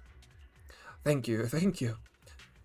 I had a bad feeling about that group from the start. I shouldn't have ignored my gut instincts. Did those Ravenlocks do anything to you? Did anything? Do anything? Well, we weren't doing as we were told, so they tied us up. Nothing else? Good. Oh, right. There was another batch of workers ahead of us. They should be by the roof. Don't worry, I'll handle it. You should get out of here as soon as you can. Let's continue. Is Hartman behind this, too? Of course. He threw them into the hollow like offerings for the Exaltists. Okay. There's more over there. Let's hurry. When Lycon gets that serious look in his eyes, I mean, damn. It's different this time. Don't rush in. I'm not a furry, but let's listen in on what they're saying first. It's like, you know, there's always the exception to the rule. I still need more direct evidence to ensure the plan is absolutely foolproof. The compensation you promised. It's all real, right? Girl. All we have to do is follow you into the hollow for some simple tasks, and you'll give us a huge sum of dennies. It sounds real suspicious. Girl. Shut your trap. You keep yapping and asking questions. If this is all so suspicious, why were you so eager to sign up for it? Another Sayu. Because I don't have a choice. My daughter was previously caught in the hollow disaster and suffered severe corruption. The treatment costs have completely drained our family's savings. So that's why... It's the same for me. A serious illness at a senior age. I need the money. Senior? Damn, you're looking good for her age then. Who would risk taking a job like this unless they were desperate? I'll do it. No matter how suspicious. As long as I can get paid, I'll do anything. Even risk my life. Wait, you people from the Ravenlock family, you're part of a big company in Tops. You wouldn't go back on your word, right? Don't worry, you'll get every denny you were promised. But before we start, you all need to take this medicine first. The fierce man pulls out a bunch of white pills and gives one to each worker. Another Ravenlock family member seems a bit doubtful and leans in to whisper. Bro, should we really be doing Bro? this already? These workers keep talking. We're wasting time like this. And the sooner they take it, the sooner it'll be over. Consider it an early release for them. What? You didn't say anything about having to take pills before. Don't worry about it. Look, this is good stuff, all right? It'll increase your ether aptitude. There's tons of people who'd kill for something like this. Exactly! You'll be working in the hollow for several hours. This is essential medication. You have to take it before we continue. If you refuse, then you can forget about the job. Of course, you won't receive the compensation either. Lycon, what are you doing? Rescuing those workers, of course. There's clearly something off about those pills. We can't let them take them. Now is not the right time. As I said, we need more evidence to ensure the plan works. And as I said many years ago, you can't exploit innocence to achieve your goal. So that's how you see it. If that's not what you want me to think, then explain everything to me. All right. It's a little complicated, but simply put, these workers will be fine. Of course, it's your choice to trust me or not. But if you try to rush in, I will stop you. I trust you. Meanwhile, the workers have also made their decisions. Except for the talkative worker, most of them already swallowed the pills. That's when the arrogant Ravenlock family member finally reveals his true nature, saying, "You think I'd let you run?" Of forcibly shoving the pill into the worker's mouth. After clearly capturing everything, Hugo lets out a sigh of relief. All right. That's the evidence. Now we can go and beat them into the ground as much as you want. Don't forget, you owe me an explanation. Also, don't overdo it and kill them. Even if they're the worst of the Ravenlock family. All right, Your Holiness, Saint Lycon. Who the hell are you? Why don't you take a guess? He's not even using his charge attack. We're the ones here to stop you. Oh my god, totalized.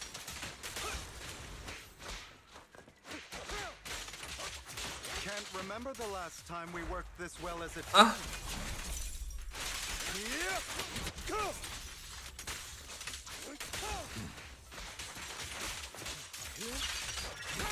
Your legs? How are they feeling? Oh, he's worried. He wants to know. I'm fine. To be honest, I think I prefer the way you used to fight.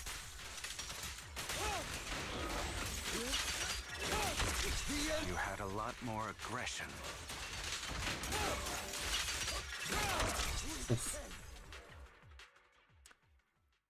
The two defeat the Ravenlock family members.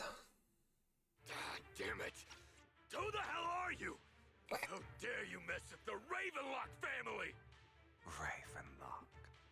Savor the name while you can, for it will soon cease to exist. What's that supposed to mean?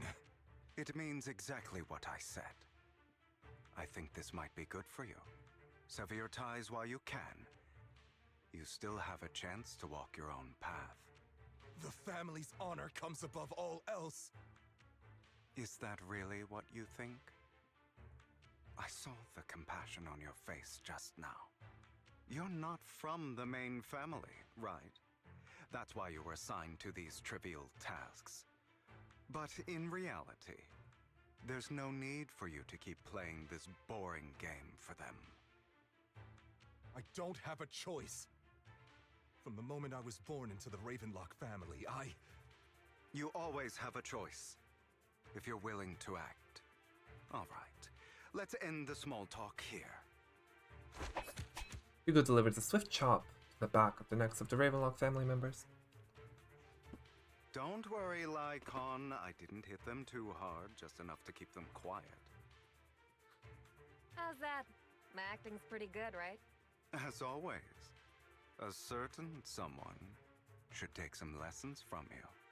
I'll leave the rest to you then. Oh. Okie dokie. Nice, okay, I see. The workers carried the Ravenlock family members away. Now only Lycon and Hugo remain.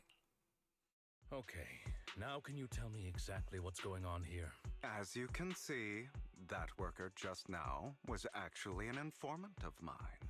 The pills were swapped out with vitamin tablets. Outside of this batch, some workers have already taken the actual substance Hartman has.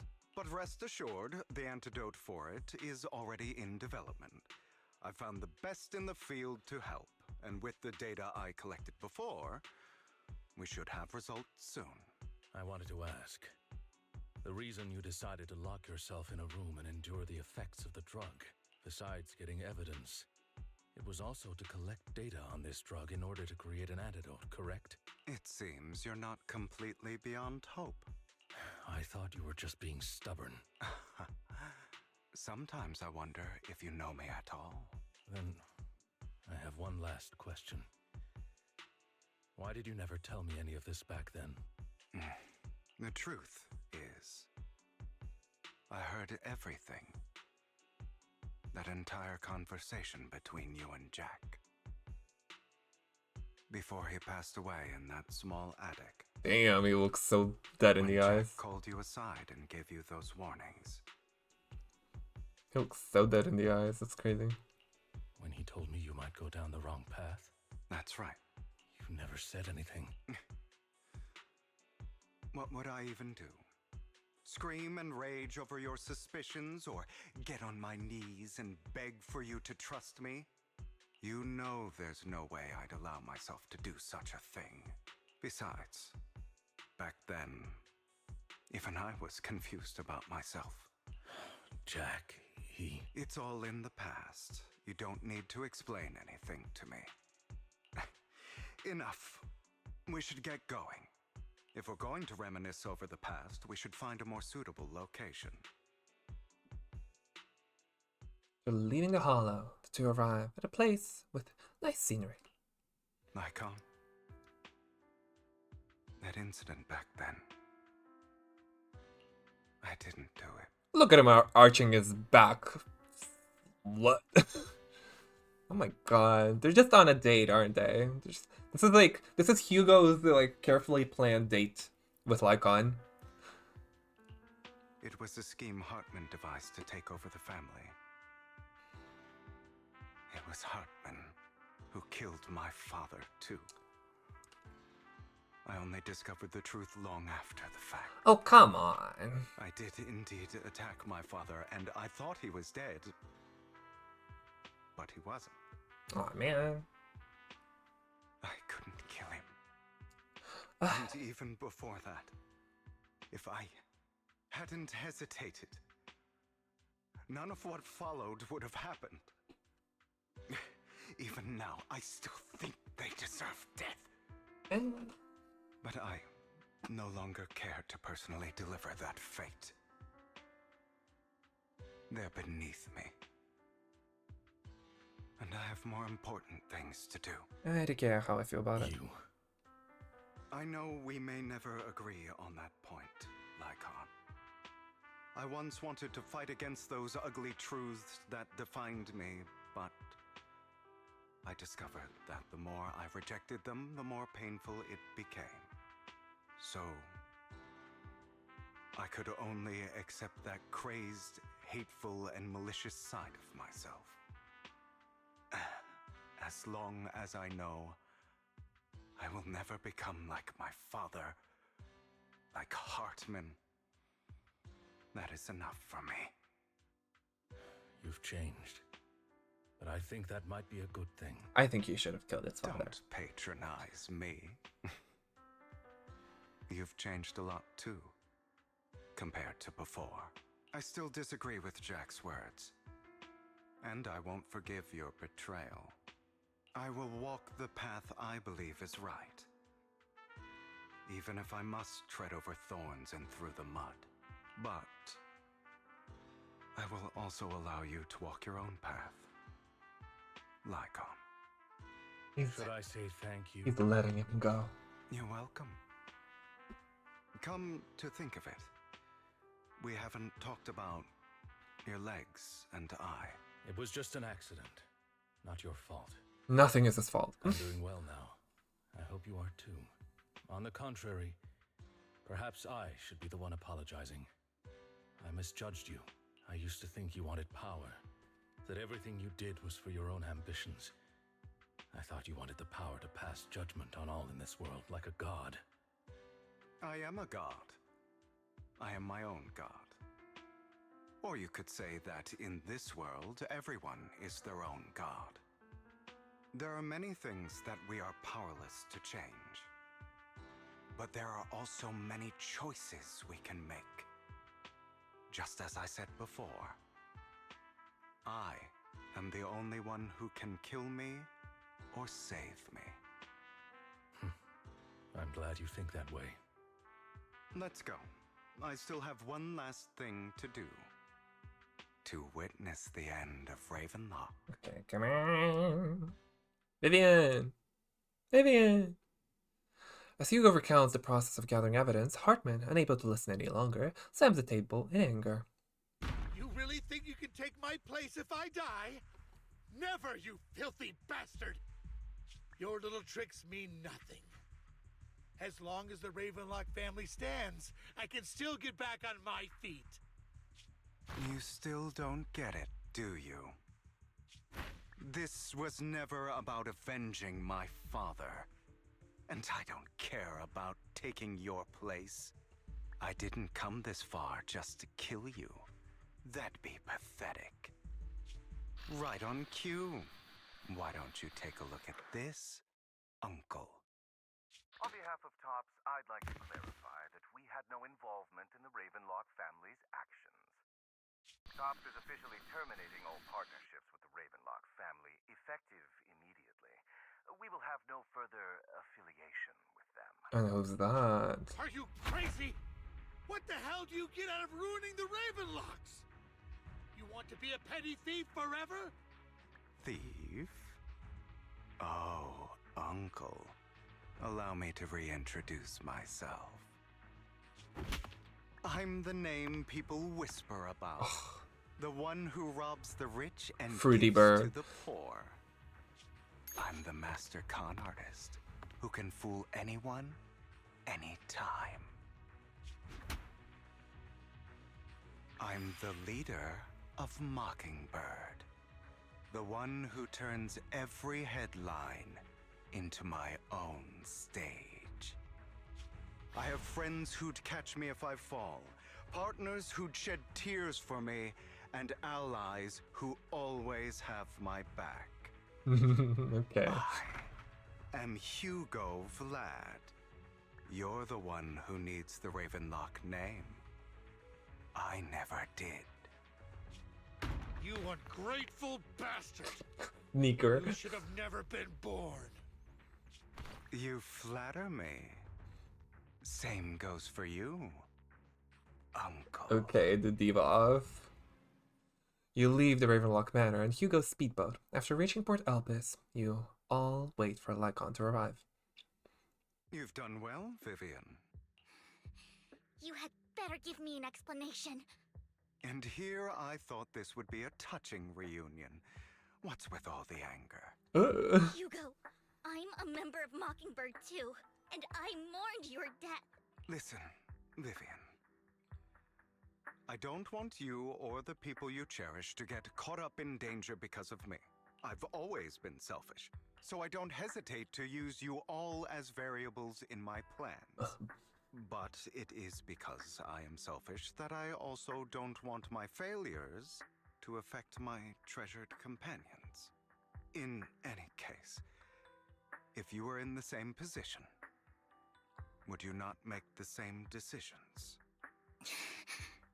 Lycon's taking care of everything outside. We should go. Also, Wise, thank you.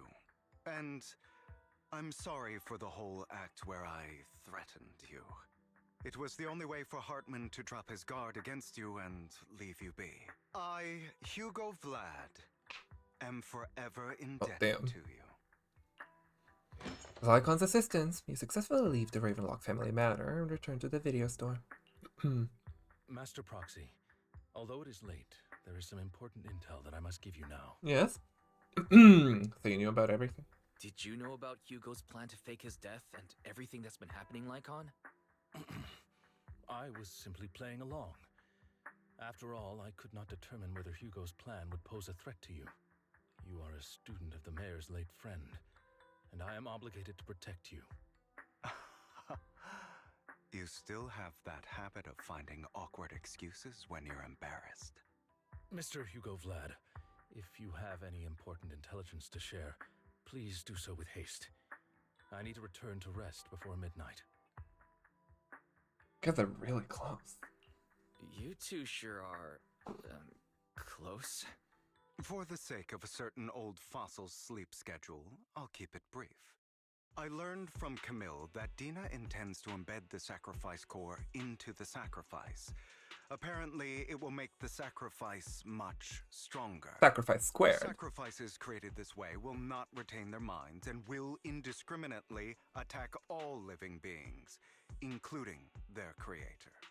So the Exaltists don't do this. It would bring them no benefit. But Dina's concoction can control people's minds.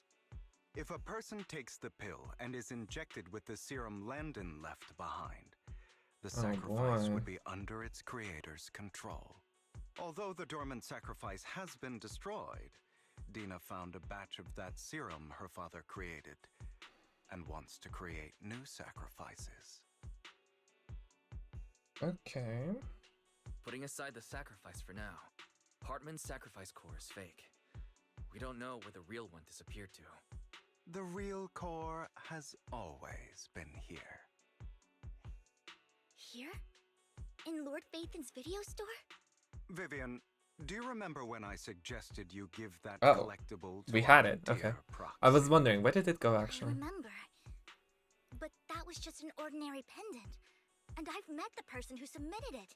She has absolutely no connection to the Exaltists. How about our dear Proxy take out that pendant so we can take a look? After finding the pendant sent by Vivian, Hugo takes it and gently presses a hidden clasp. The pendant clicks open from the middle. Inside the sacrifice core. Oh, boy. Fancy collectible. Collectible gifted by Vivian. Looks like an expensive and exquisite piece of art, and no one could have guessed it could be opened. Inside, it conceals the mysterious sacrifice core. What do you mean no one could have guessed it can be opened? It literally has a clasp. Alright.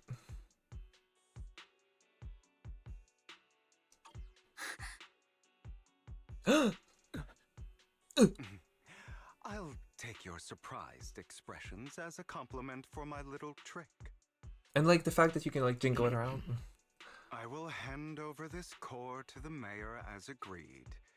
Since he fulfilled his promise to protect Vivian and the manager while I was pretending to be dead, I won't go back on my promises. No wonder the mayor would promote rhetoric favorable to Mockingbird. I can't believe I thought he was actually being sincere. I don't need to worry about the sacrifice core now. Since we have the sacrifice core, all we have to do now is stop Dina from using innocent people to make more sacrifices. Yes, and we need to destroy the last batch of Landon's serum. Hopefully with no options left, Dina will give up her obsession. All right, that's the important stuff.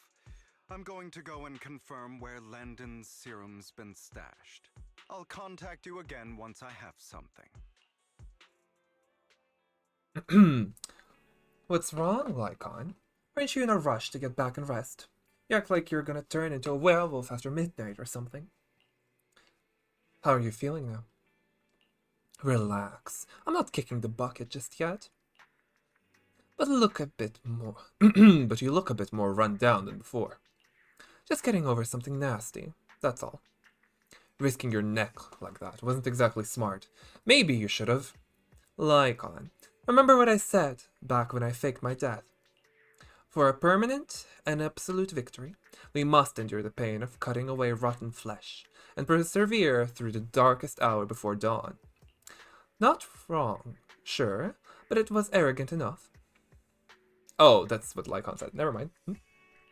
Instead of playing God and picking who lives or dies, I'd rather just do what I can do. Because at the end of the day, a person can only shape their own destiny, nothing more. You've really come a long way. Well, I appreciate the compliment. Hugo, you've got a lot of explaining to do. No more secrets. I will.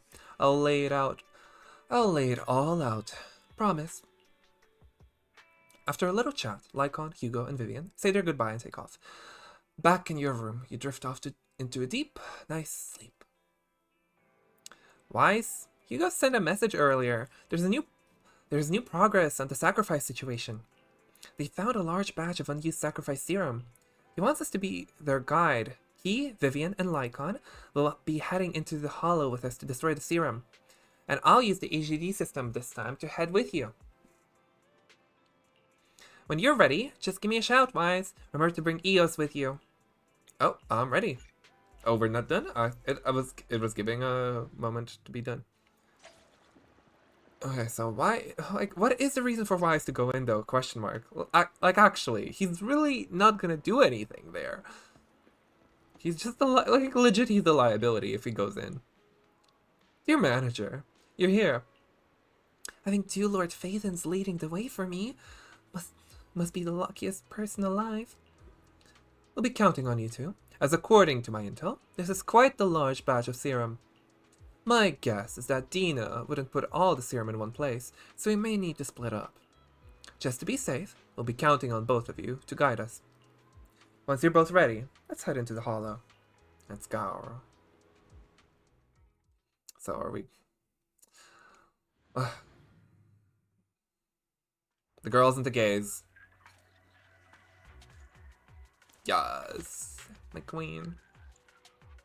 Landon's stash should be somewhere nearby. I did some digging. Some of the missing workers were brought here too. Oh, come on.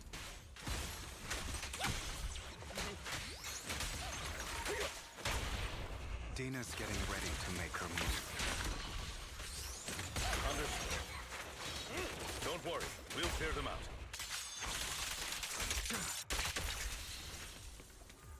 Oh my. trying to destroy the goods! Stop them!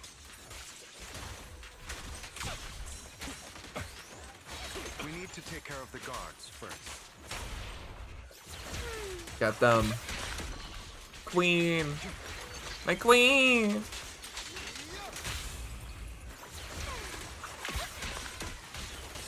Say no more. Some of the serum is stored in this warehouse. You're not taking anything from here. Hugo, get the guards first.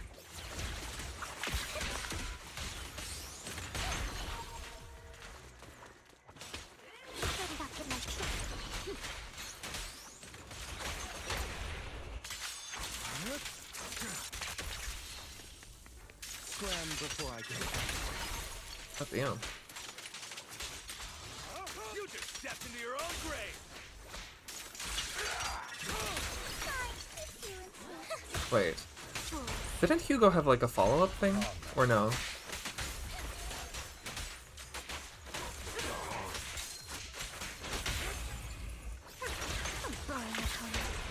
Tales for the dawn that sets the world alight.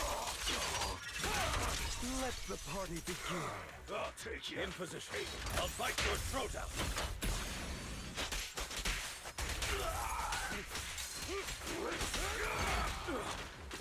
Move it.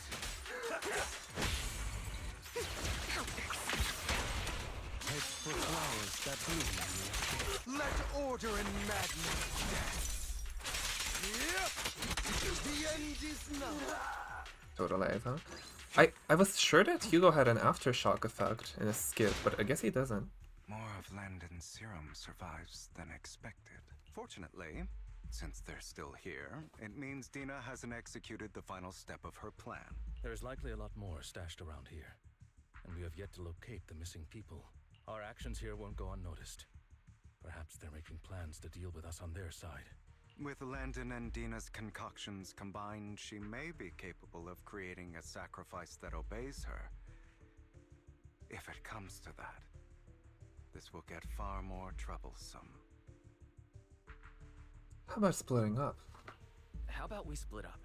Hugo and Lycon will destroy what remains of the substance around here, and Vivian and I will go search elsewhere. Very well. Let's go with your plan. But be careful if you encounter Dina and her people. According to Camille, she's absolutely obsessed with completing her father's dying wish. Who knows what she may try? Let's part ways here for now. And perhaps the other manager could use Eos to guide us. Sure. I've been feeling way better these past few days, so just leave it to me. It's only now that I realize how fortunate we are to have two Lord Faithins. Yeah, but I feel like our work's doubled. In the past, Wise and I would only ever work on the same route. Greater power means more responsibility. And in any case, I'm sure the mayor would be able to provide double compensation. He's a very generous person, after all. Right, Lycon? I will request additional compensation from the mayor. It's not about compensation. It's just... I'm still not used to us being separated in the Hollow, so I'm worried about Wise's safety. Oh, but I have no doubt in your abilities. I just haven't gotten used to it yet. As they talk, Vivian stands behind them and suddenly sheds tears as she gazes at one of them. She turns and quickly approaches the area where Landon's serum is stored. Right. I forgot the part where we're supposed to die. Vivian recalls the tears she shed when looking at Faith and the destiny she saw then. This is the future I saw. Lord Pathan. Vivian closes her eyes as if making a decision, then grabs a vial of Landon's serum. I'm sorry. What? Girl! Self-fulfilling prophecy! Tragedy is inevitable, then let the misfortune fall upon me. This time, I will make sure the future I saw does not come to pass. Oh no. I don't want to bring you misfortune. That's all I wish for. Vivian, no!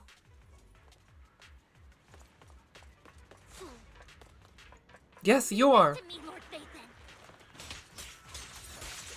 Notice me, Lord Vathan.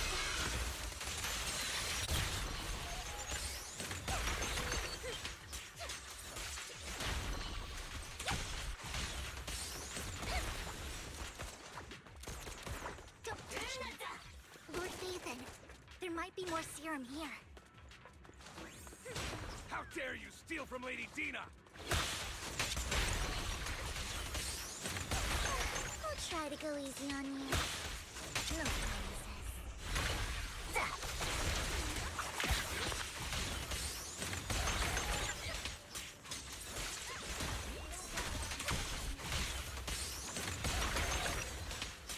Come on.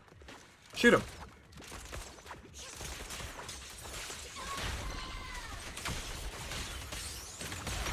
Gorgeous. She's so gorgeous. I can't. There are containers by the fissure. People. We don't want the money anymore. Please, just let us go. I don't think I'm going to make it. Just end my pain, please. We're here to save you. Are there any other captives? There were, but they all turned into ethereals. So many ethereals, they're all dead. Please just let us go. That girl never intended to let us live. My friends, I'll get you out. We'll deal with this. Don't be afraid. You'll get out of this hollow alive. We promise. Really? Oh, thank goodness. Be careful. So many people were brought in with us. They're all ethereals now. Really, really scary ethereals. Can't even imagine what she's planning to do with such a massive horde of ethereals. People will die. Everyone will be killed by those ethereals. Hush. Say no more. My friends will get you out. Leave the rest to us. After contacting Hugo and Lycon, they quickly arrive. They eventually decide to have them first take the civilians to a safe place, while Vivian and you continue to search for any overlooked serum or victims. Shortly after they leave, a familiar voice comes. It must have been tough for you to find this place. Vivian, if you had stayed out of it, I wouldn't be so eager to get rid of you. Those people have been taken to safety. You're all out of options. They're just mere test subjects. So what if they get away? There will always be people consumed by greed, and therefore, they will come willingly to me. In any case, what are a few sacrifices in comparison to the completion of Father's grand ambition? Dina, you deceived those people. They didn't come willingly to you. You tricked them, just like Landon did back then. Deceived? Father gave hope to those who had everything taken from them by the Hollows. Vivian, you once rejoiced at the hope Father offered you, too. Before Father took you in, you were no more than an omen of disaster that no one wanted. It was Father who gave you shelter and a purpose for existing. Do you remember the first time you bestowed a blessing under Father's guidance? How did you feel when that person looked at you with adoration and gratefulness? That was the first time you felt hope. Like your existence had a purpose, right? Don't forget that it was Father who, through what you call deception, gave you hope. And you, what have you done? You basked in Father's attention and everyone's adoration, only to destroy everything. Do you think that by leaving the Exaltists, those people will live better lives? Of course not. Those who suffered under the Hollows will only continue on as walking corpses, without the hope Father gave them. Okay, girl. Do you really think you're some sort of savior, Vivian? In the end, you're just an ungrateful brat who brings misfortune to those around her. It was you who destroyed everyone's hope. Oh, shut up. Not everyone wants to live in false hope, Dina. You say it's because of greed that people willingly become your sacrifices. Perhaps those people aren't entirely virtuous. But that greed is just wanting to live a better life beyond the Hollows. What you and Landon have done was never about giving people hope, but exploiting it. Stop lying to yourself. Deep down, you know what Landon did was cruel. No. Back then, when Landon wanted to inject you with the serum, the fear in your face was as plain as day. I saw it all clearly. If all of this is as righteous as you claim, then why did you make such an expression, Dina? Don't look at me with such pity! Father did nothing wrong. All of this is to make something of the Hollows other than disaster. That's everyone's only hope. Dina, it's not too late to stop. Stop living in this lie. You know what would happen if a sacrifice loses control and escapes the Hollow. It's not the Hollows that are to blame for those people's deaths, but the hope you keep talking about. That will cause more despair and claim more lives. That is merely the necessary sacrifice to accomplish a greater goal. No one deserves to be a sacrifice. Your hypocritical magnanimity disgusts me. I can always go and get more test subjects if they've escaped. And I will be able to replicate Father's serum with enough time. With you gone, I'll be able to complete Father's gift to the Creator and fulfill his last wish. Camille, release the failed subjects. Lady Dina. Camille, are you going to do what you did before? You keep saying you'll follow the Creator, but it's all lies. Lady Dina, the Hollows took my family from me. I understand that there's no way to get back what I've lost. It was Lord Landon who told me that the Creator would guide me. One day, Hollows will no longer be disasters. Everyone will be able to survive inside them. I look forward to the day when this hope becomes reality. I watched you grow up, and I know that you've always looked up to your father. He gives you hope, and I destroyed that hope with my own hands. I know the pain of loss, so I've always felt guilty. I want to atone for the hope I destroyed. But Dina, I don't want to ruin more lives, and I don't want to continue watching you destroy yourself. Vivian is right. Not everyone wants to live in false hope. So, please, stop. Camille, are you abandoning me too? I'm not abandoning you. I just don't want to see you go past the point of no return. The point of no return. This is giving Yuri a little bit. I passed that point ages ago. No, Dina. You can still turn back. Although, I think Camille is kind of... Dina looks way too young. I'll be your way back. Kill her. Where are you going, Camille? Okay. I Damn. made a deal with Hugo and the mayor. If someone needs to take the fall for this, let it be me. I did it. All of it. I've been forcing Landon's only daughter, Dina, to research how to create sacrifices. I colluded with the Ravenlock family for my own gain. Everything Dina did was under duress. Since I've kept her captive for so long, she doesn't have the skills to survive as an independent member of society. She'll need a caretaker and teacher. Someone who will look after her and educate her.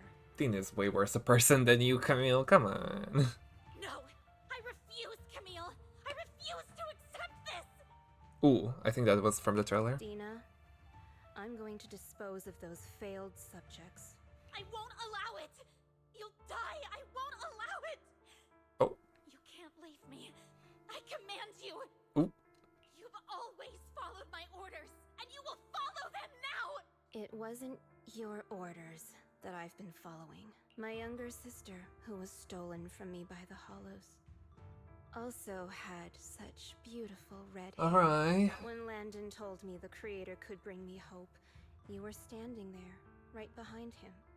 I was certain, then and there, that this was the hope the Creator had given me. Start over, Dina. You still have so long, so much time. You'll make friends, find people who love you, and make many beautiful memories.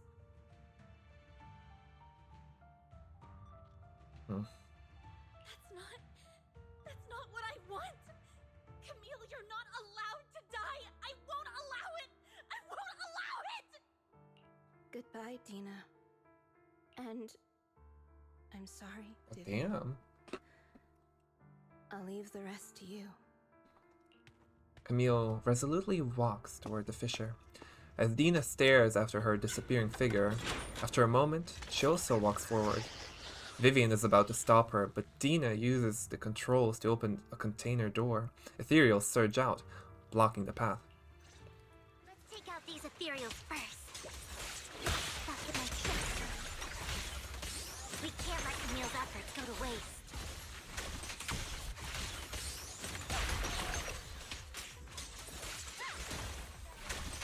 Look around.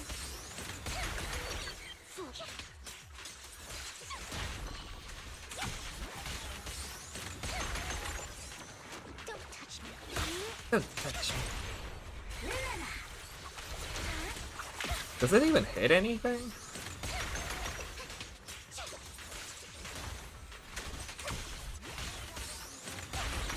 God. Let's go after Dina, Lord Phaethon. Redgar.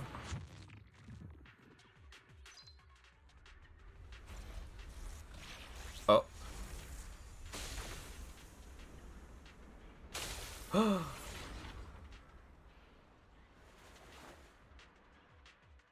Not buying. Are you satisfied now, Vivian? You were the one who brought yourself to this point. You're saying this is all my fault? Losing my father, losing Camille. I wish you had never come into my life. At first, when Father brought you home, I was happy. There are so many Exaltists. Yet Father never allowed me to get too close with any of them. I never had any friends either. But when Father brought you back, he told me to take good care of you. That you were my first friend. I was also so happy the first time you took my place in helping Father select a person to receive the blessing. So why did she grow this then? Because it meant you were different from all those other people. You could stay with me. But soon, I grew jealous. You took the attention that should have belonged to me. You even took Father's love from me. It's only because of my ability that Landon... I know, but... Vivian, jealousy is something you cannot control. Of course, the same goes for fear and hatred. I was terrified that one day you would look at me and shed tears. I knew if that day ever came, Father would not hesitate. Girl, you knew what it was. Upon me. And when that day did come, I hated you for causing my father's death. Tina, you knew everything about what happened back then, so why are you still defending Landon? And why didn't you tell me back then? If I had known earlier, maybe I could have found a way.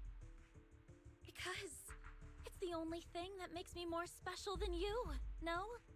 It proves I had Father's trust. I was more useful to him. Damn. Vivian, you said you wandered without a home ever since you were young, hated by anyone you encountered.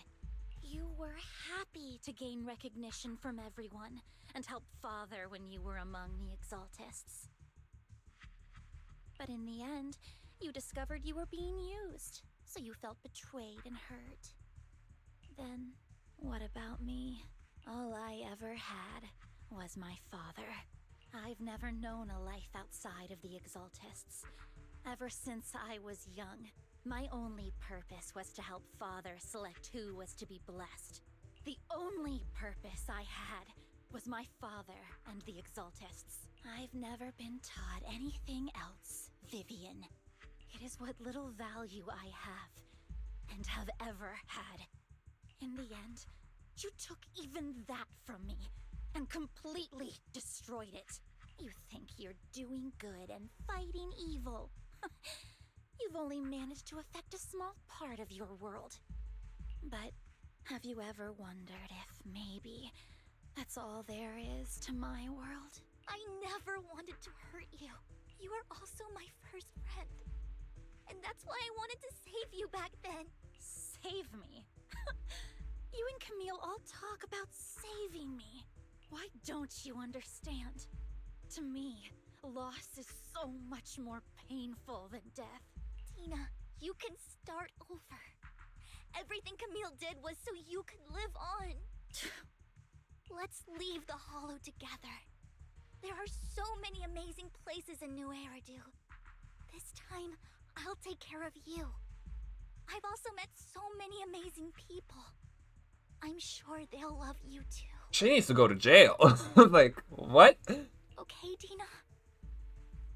Vivian, I can't forgive you. And I don't want to forgive you. I have nothing left. If what little hatred I do still harbor were taken from me, well, I refuse to be so pitiful. I won't apologize, Vivian. Diana closes her eyes and injects a vial of the serum into her own arm. Soon, ether crystals appear in her body, a sign of corruption. I don't want to hate myself, so I can only hate you for killing my father, and hate Camille for leaving me. That's just the kind of person I am. Hateful and despicable. I refuse to owe anyone anything. I refuse to feel regret. I won't. Vivian, oh. I will keep hating you. I will take all who are precious to you. I will also hate Camille, so I won't do as she wished and start a new life. Vivian, if you had never existed, if I had never, you would be... Lord Phaethon, please do not interfere. She was my first friend. I'm going to bid her farewell. Oh, damn. New boss, or... Oh, it is a new enemy. That's for sure. Okay. And new music? Hello? Tina, the pain will be over. Lord Phaethon, don't come any closer.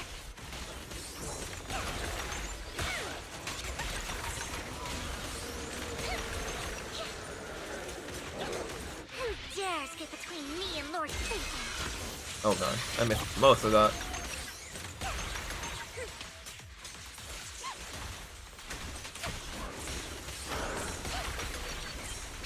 Ow.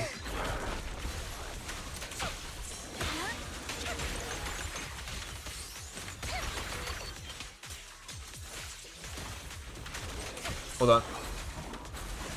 Ow.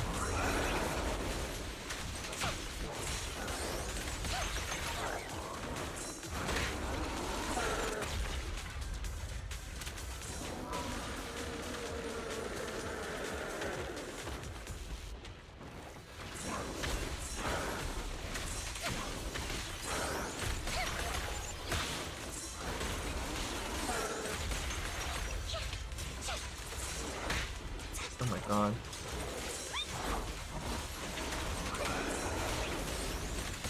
She just dodges all that.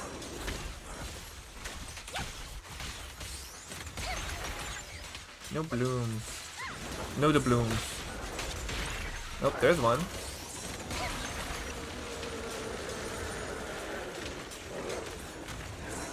Oh my god, am I out of dodges? It's a bit, ugh. This fight, however, is a bit iffy, because Vivian doesn't do a lot of damage by herself.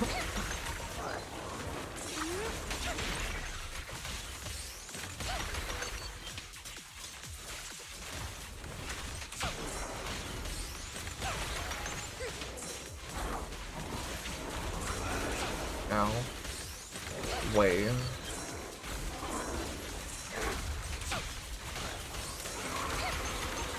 Fun.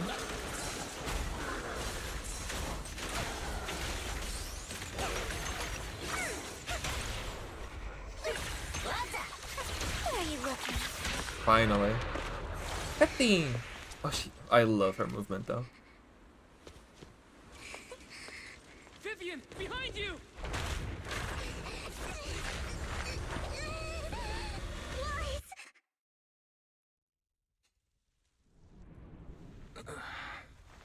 What happened? Oh? What the? She took the serum? Lies. Don't come near me. This is my own choice. Oh my god. I will change the fate I saw. Vivian! I just want you to Oh remember god me. damn it. when I Should have been was Belle. past.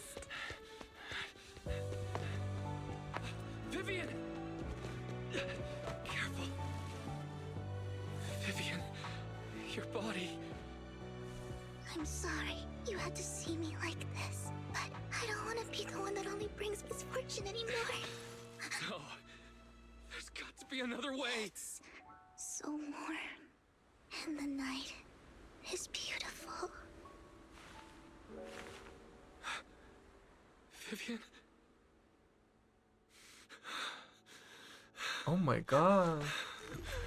Aww. No. It can't end like this.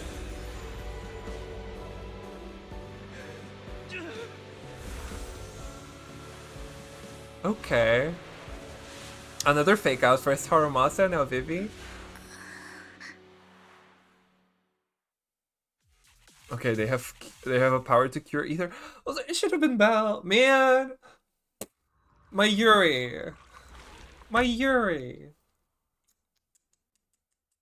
It was very pretty though. Like, I'll take it.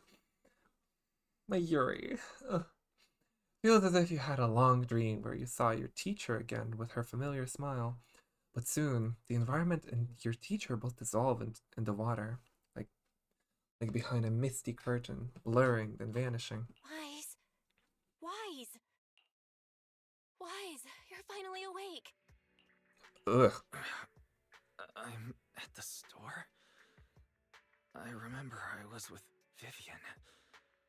Wait, she injected herself with Landon's serum. Is she okay? Hugo and Lycon brought you out of the hollow. You scared me to death. Thank goodness you woke up. And you said Vivian used the serum on herself?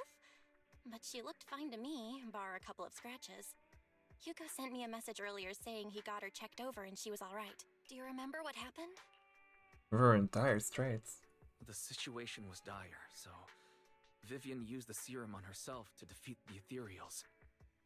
I saw the crystallization process starting to occur. I can't describe exactly what happened. I saw something blurry, but I just wanted to stop Vivian's corruption process. I don't know exactly what I did, but then I lost consciousness. What happened after that? When I let Hugo and Lycon there, it was just you and Vivian lying there on the ground. We couldn't wake either of you. Let's put that aside for now. Do you feel any discomfort-wise? Just a bit dizzy. I'm a bit dizzy, but otherwise, I'm fine. Okay, Don't we're worry. discovering our powers. Phew, that's good. You should rest for tonight. Hugo and Vivian said they'll come over tomorrow, so we can discuss the details then. Okay. Okay. Sorry for worrying you, Belle. Good night. Man, I really do want to see it from Belle's perspective too. Like, it's like if you pick Belle as the main character, it's just like Weiss kind of does feel as a very natural fit with he's like the stoic sibling while Belle is the more outgoing one. So it kind of feels like a bit appropriate for Belle to be the supporting one in this story. I don't know. So I wonder what's the vibe between Belle and Weiss when Belle is the main character. This time, there are no strange sounds or sights in your dream, and you sleep peacefully throughout the night. Shortly after you wake, Vivian, Hugo, and Lycon arrive at the video store. Lord Phaethon! How are you feeling? No headaches? Leg pains? Oh, this is such a Persona 5. Loss of appetite? Such a Persona 5 track. Vivian? I was just so worried. Sorry. Anyway, Lord Phaethon, I'm so glad you're okay. What happened this time was all my fault. So did she change fate, or is it gonna happen later? That's the question. It's not your fault. things were dire, and you did what you had to. Plus, if it weren't for you, we wouldn't be here now. So what happened? Wai said he saw the crystallization process start, but I didn't see anything through EOS. Hugo? Lycon? Did either of you guys see it? Allow me to explain. Miss Vivian told us what happened after she awoke, and the mayor arranged a full medical checkup for her. Based on the results, Miss Vivian indeed shows mild corruption sequela. But if the crystallization process had already started, the lingering effects should be far more severe. To be precise, if the process had already reached the point of mass surface crystallization, it should have taken no time at all to become an ethereal. So, the mayor theorizes that it was the etheric energy within Master Proxy's body that affected Vivian's condition and the surrounding etheric particles, causing Vivian's corruption to recede. Oh. So we have the, like, etheric energy plus. We have, like, the purified version, is what I'm assuming. That's, like, we actually have exactly what the Exalted are chasing. Essentially, corruption is a reaction between the etheric particles inside the body and in the surrounding environment. Therefore, it's not necessarily irreversible, just that currently our mainstream method of defense is prevention. My etheric energy? I'm having a hard time believing that, even if it's coming from you, Lycon. It's almost like you're claiming I can manipulate etheric energy. Master Proxy, you are special. Okay. This is a gift your teacher left you. This is also to do with our teacher? A gift from our teacher? How come I never knew about it? I don't know all the details, so I cannot explain everything to you. My apologies. However, Miss Yixuan might be able to answer some of your questions. She will visit you sometime soon, so please feel free to ask her any questions you may have. She has quite an eccentric personality. If she causes you any inconvenience... Can I file a complaint? Can I file a complaint about her with you if she does? Master Proxy, you have always been a people person, so I trust you will handle things just fine. Man, I'm starting to regret not picking Belle more and more, because, like, the amount of Yuri that I'm missing out on is starting to like overpower the little amount of yaoi that I've been able to, like, suck out of this. I'm even more worried. The way you said that just makes me more worried. In any case, the mayor has asked me to give everyone his most sincere gratitude. Unfortunately, the mayor could not come personally, but has promised everyone a favor. Provided it's within his means, he will offer his unconditional assistance once. Once? There is no time limit on this favor. Mm-hmm. Unconditional, What if I wanted his position as mayor? If that is what you desire, then the mayor and his subordinates will be first in line to vote for you in the next election. As for the other votes, you'll have to work for them on your own. But should you assume office, I hope you take full responsibility for handling all day-to-day matters and lead by example. By sheer happenstance, the mayor has provided you with a copy of his current assignment, the City Waste Sorting and Processing proposal. Old fox. Well, can I request Lord Phaethon? The mayor imagined, you might ask. I have prepared all the necessary documents, and the ceremony expenses will be covered by the mayor as a gift. As long as Master Proxy agrees, we can sign and process the documents immediately. But can I have Lord Phaethon's hand in marriage? But this matter requires mutual consent, and cannot involve coercion, confinement, or one party's lack of consciousness. Vivian, our bi queen. Stop! I would never do that to Lord Phaethon! Probably. Lycon said ally, though. At least not today. Maybe tomorrow. Master Proxies, the mayor has some sense of what you desire. That said, he hopes you might speak with Miss Yixuan first before you decide the timing of that favor. Hugo and Lycon are still bickering, and Vivian sits to one side, eager and anticipatory. As always, you can smell the aroma of noodles from the neighboring noodle shop, and hear snippets of Elfie's music from her store. Thank goodness. Time goes on, that there will always be friends by your side. After eating, Hugo, Lycon, and Vivian take their leave. Wise, are you feeling alright? What Lycon talked about, controlling ether particles, he said it was a gift from our teacher. I keep thinking about it. I feel like something insane is going to happen. And no, I can't think about this right now. You only just recovered, Wise. You should get some rest. We'll talk about this later. Head upstairs to rest again. More rest. Warm bed. Thinking back on it, a lot sure has happened recently. But can I really control etheric energy? If this is a gift our teacher left for us, then doesn't that prove that her research was focused on mitigating the damage hollows have on humanity? Perhaps this can serve as evidence that she was innocent. But I don't feel anything yet. Doesn't feel like I have any special powers. Your thoughts are all jumbled together, and your mind feels heavier and heavier. You drift off without noticing it. Oh me, oh my. Would you look at that?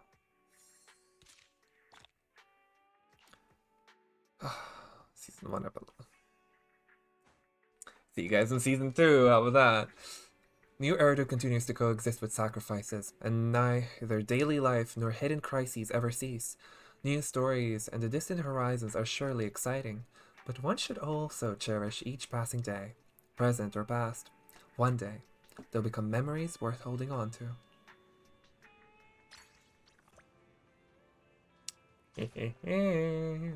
Dr. Bell, again? For what? Okay, we continue that. Leisurely low. What? Maine? Wondering, this okay. These commissions have been recorded. Is this important? Is this important? First off, a few polls, 4 to be exact. 4 polls. For Vivi. For Viv. 1. A rank, I'll take it. Another Piper. That's M6 Piper, I believe. 2. Vivian. 3.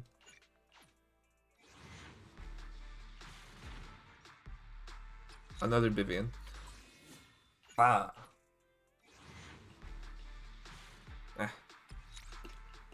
Oh well.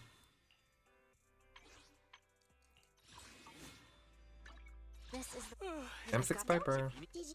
Ready. So sleepy. Okay. Not excitement. What does that do?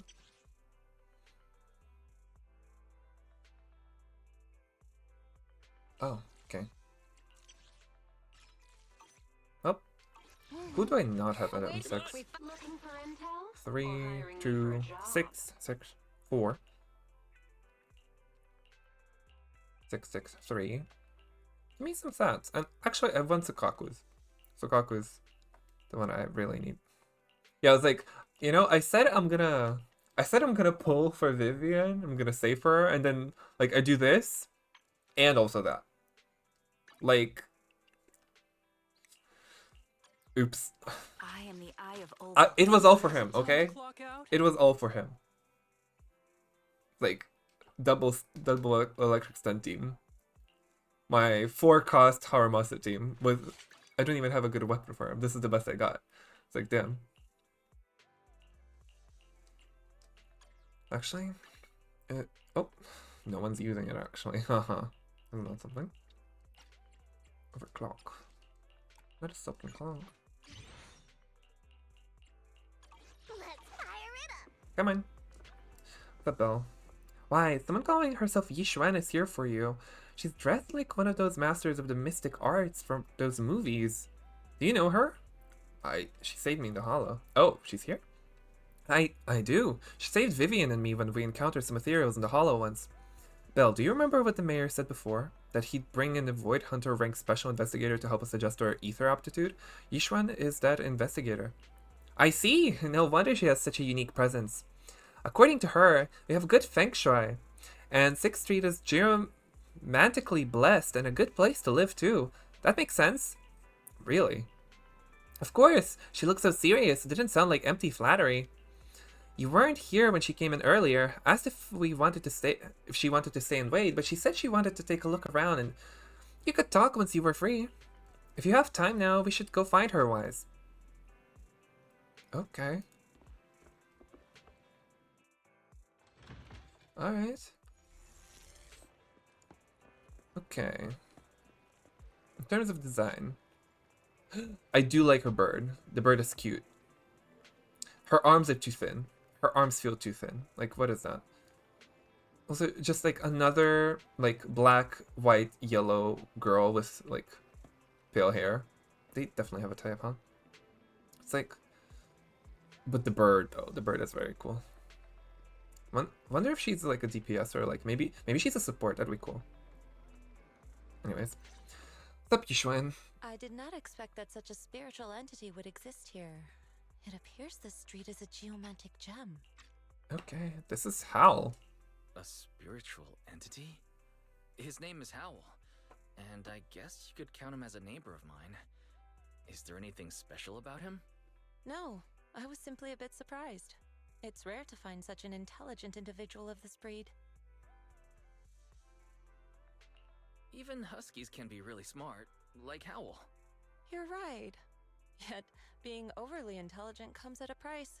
It must stay here for prolonged periods of time, parted from its owner, and unable to move about freely. Both a blessing and a curse. However, it seems quite happy. We've strayed a bit off topic. Since you're back, let's discuss our partnership. Yishuan gently pets Hal's head, stuffs a few dennies into his money pouch, and then you return to the video store. Nice job. Good air circulation, excellent layout. Very suitable for a business. Your bamboo here are also very energetic. It seems your fortune is good when it comes to wealth. Huh. You even know feng shui? I'm happy to hear that.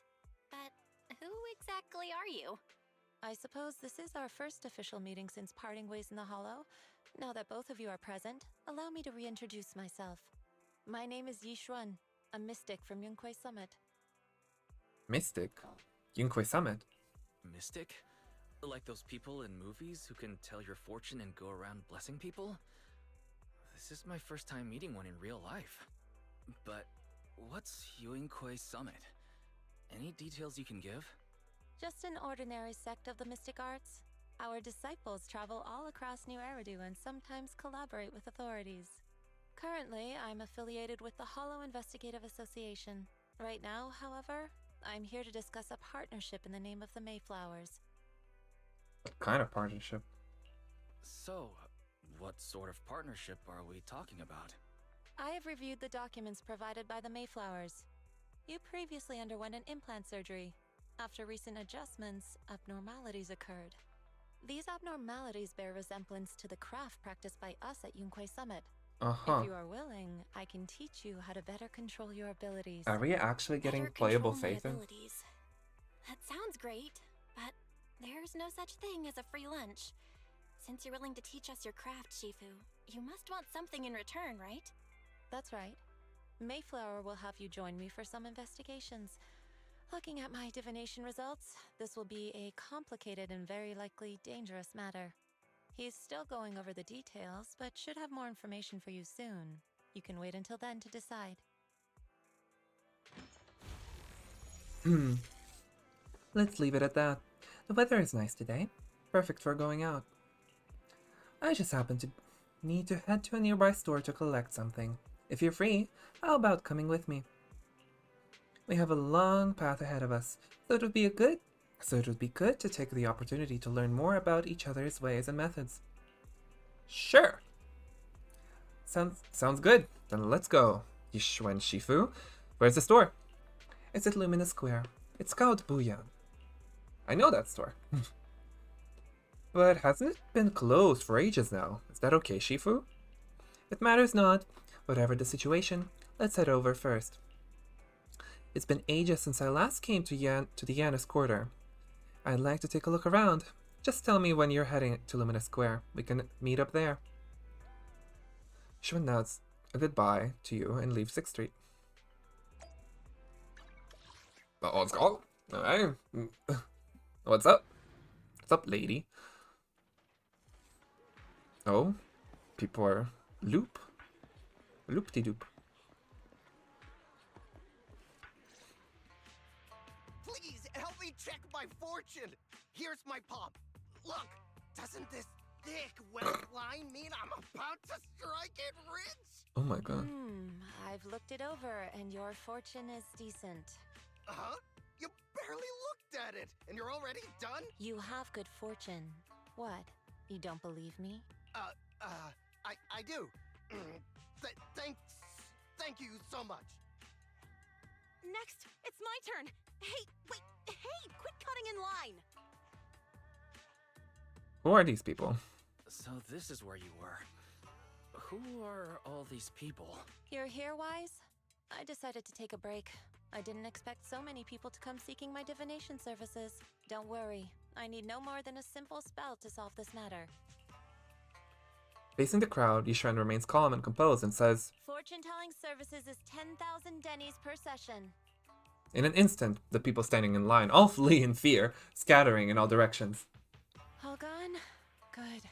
It seems the Banish Wealth and Desire spell is still effective. Banish Wealth and Desire spell? Banish Wealth and Desire? That's a spell? This isn't the kind of craft you said you were going to teach us, is it? Our video store has a business license, and we'd get complaints if we charged unfair rates. Of course not. This is just a trick to deal with trouble. I'll take my time showing you the true craft of Yunkwai Summit. For now, let's find that shop. Na. Shifu, please wait, Shifu. So many people wanted to see you. Wanted you to tell their fortunes. You must be divine immortal of legend. Great! I finally get to meet an immortal in the flesh. Please, I need your help. I'm no immortal, just a normal mystic. However, it appears you're in quite a pickle. No. It bumped its head when it was produced, and I don't know what part got damaged, but sometimes it gets all dazed and really slow to respond.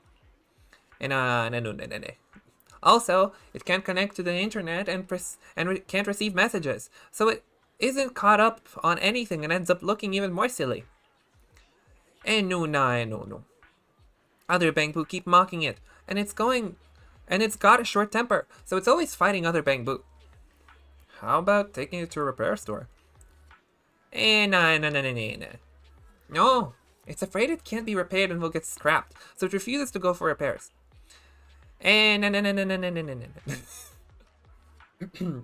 But it likes watching those movies with immortals who catch demons, so it wants to learn mystic arts. No. If you try and convince it, it might agree to be repaired. So, you wish to use the mystic arts as a cover to convince it to get repairs. Shouldn't be difficult. Wise, do you know any place nearby that does repairs? Let me check it over first. There's no need for that. I can check it over first. If there's no major hardware issues, I can do some debugging and adjustments. Very well. Really? Great! Amazing! You two are amazing. My friend is not far from here. Please go check it out. Okay, did not expect this questline, and it seems like it's actually gonna be. Alright. Do I need to do it on stream?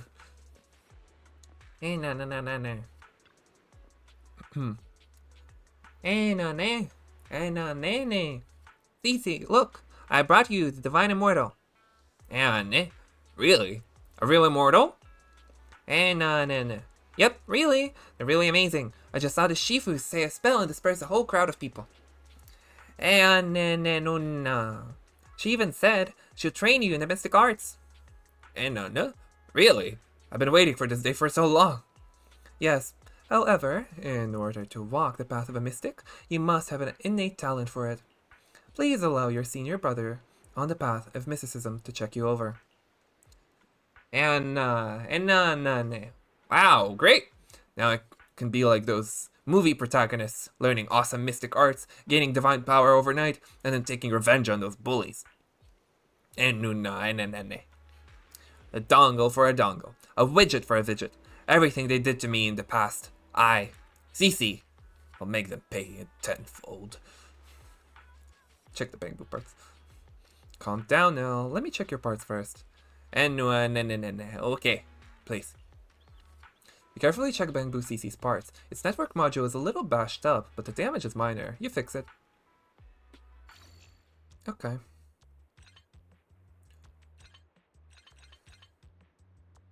Oh, that's actually the unnecessary part, is it? Yep.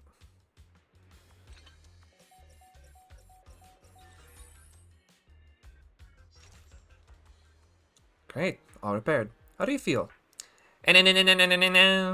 Ah, what was that? Wow, countless messages and updates are flashing before my eyes. Whoa.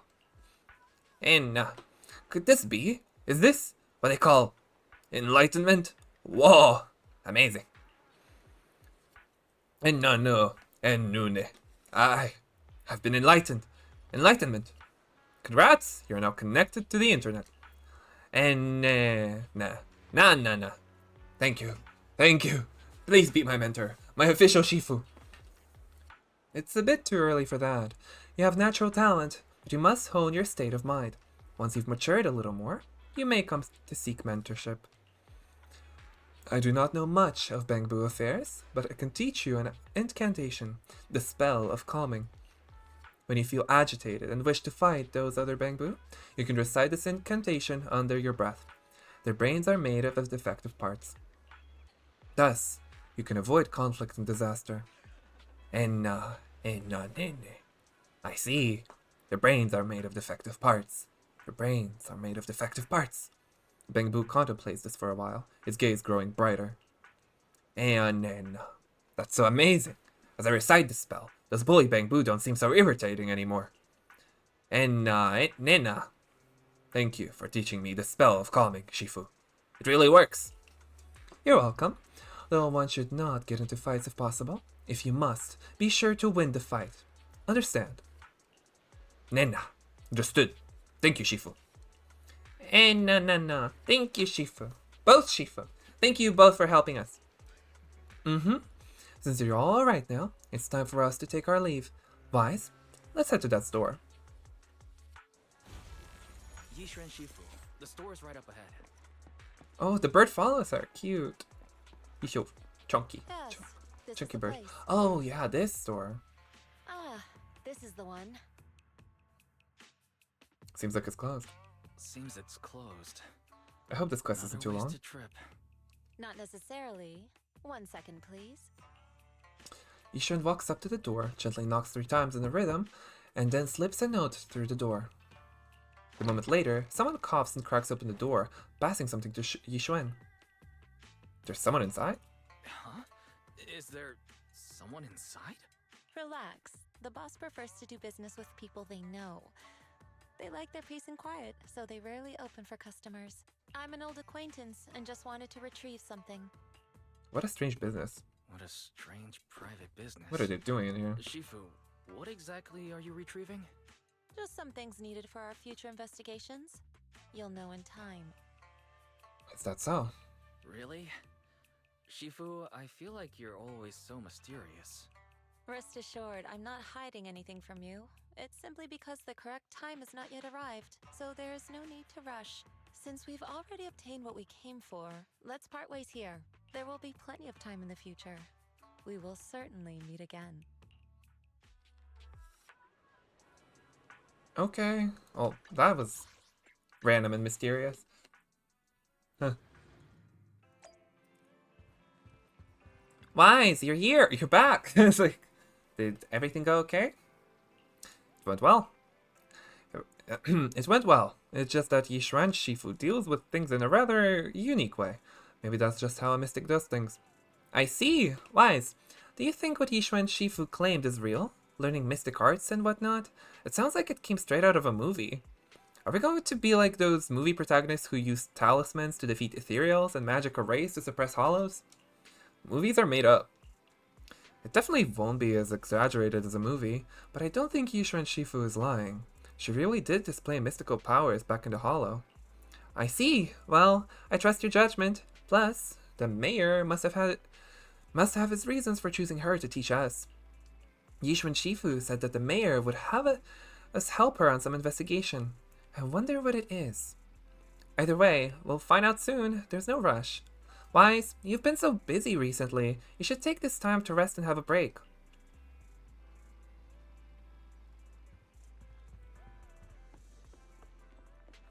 Oh, that was it. Now that was actually it. Yep.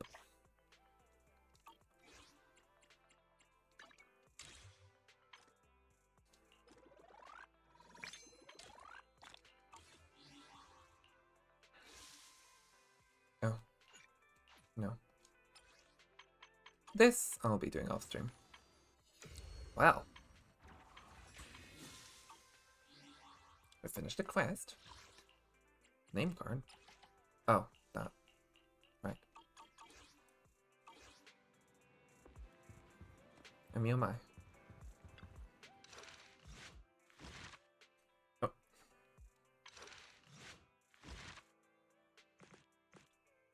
Ready.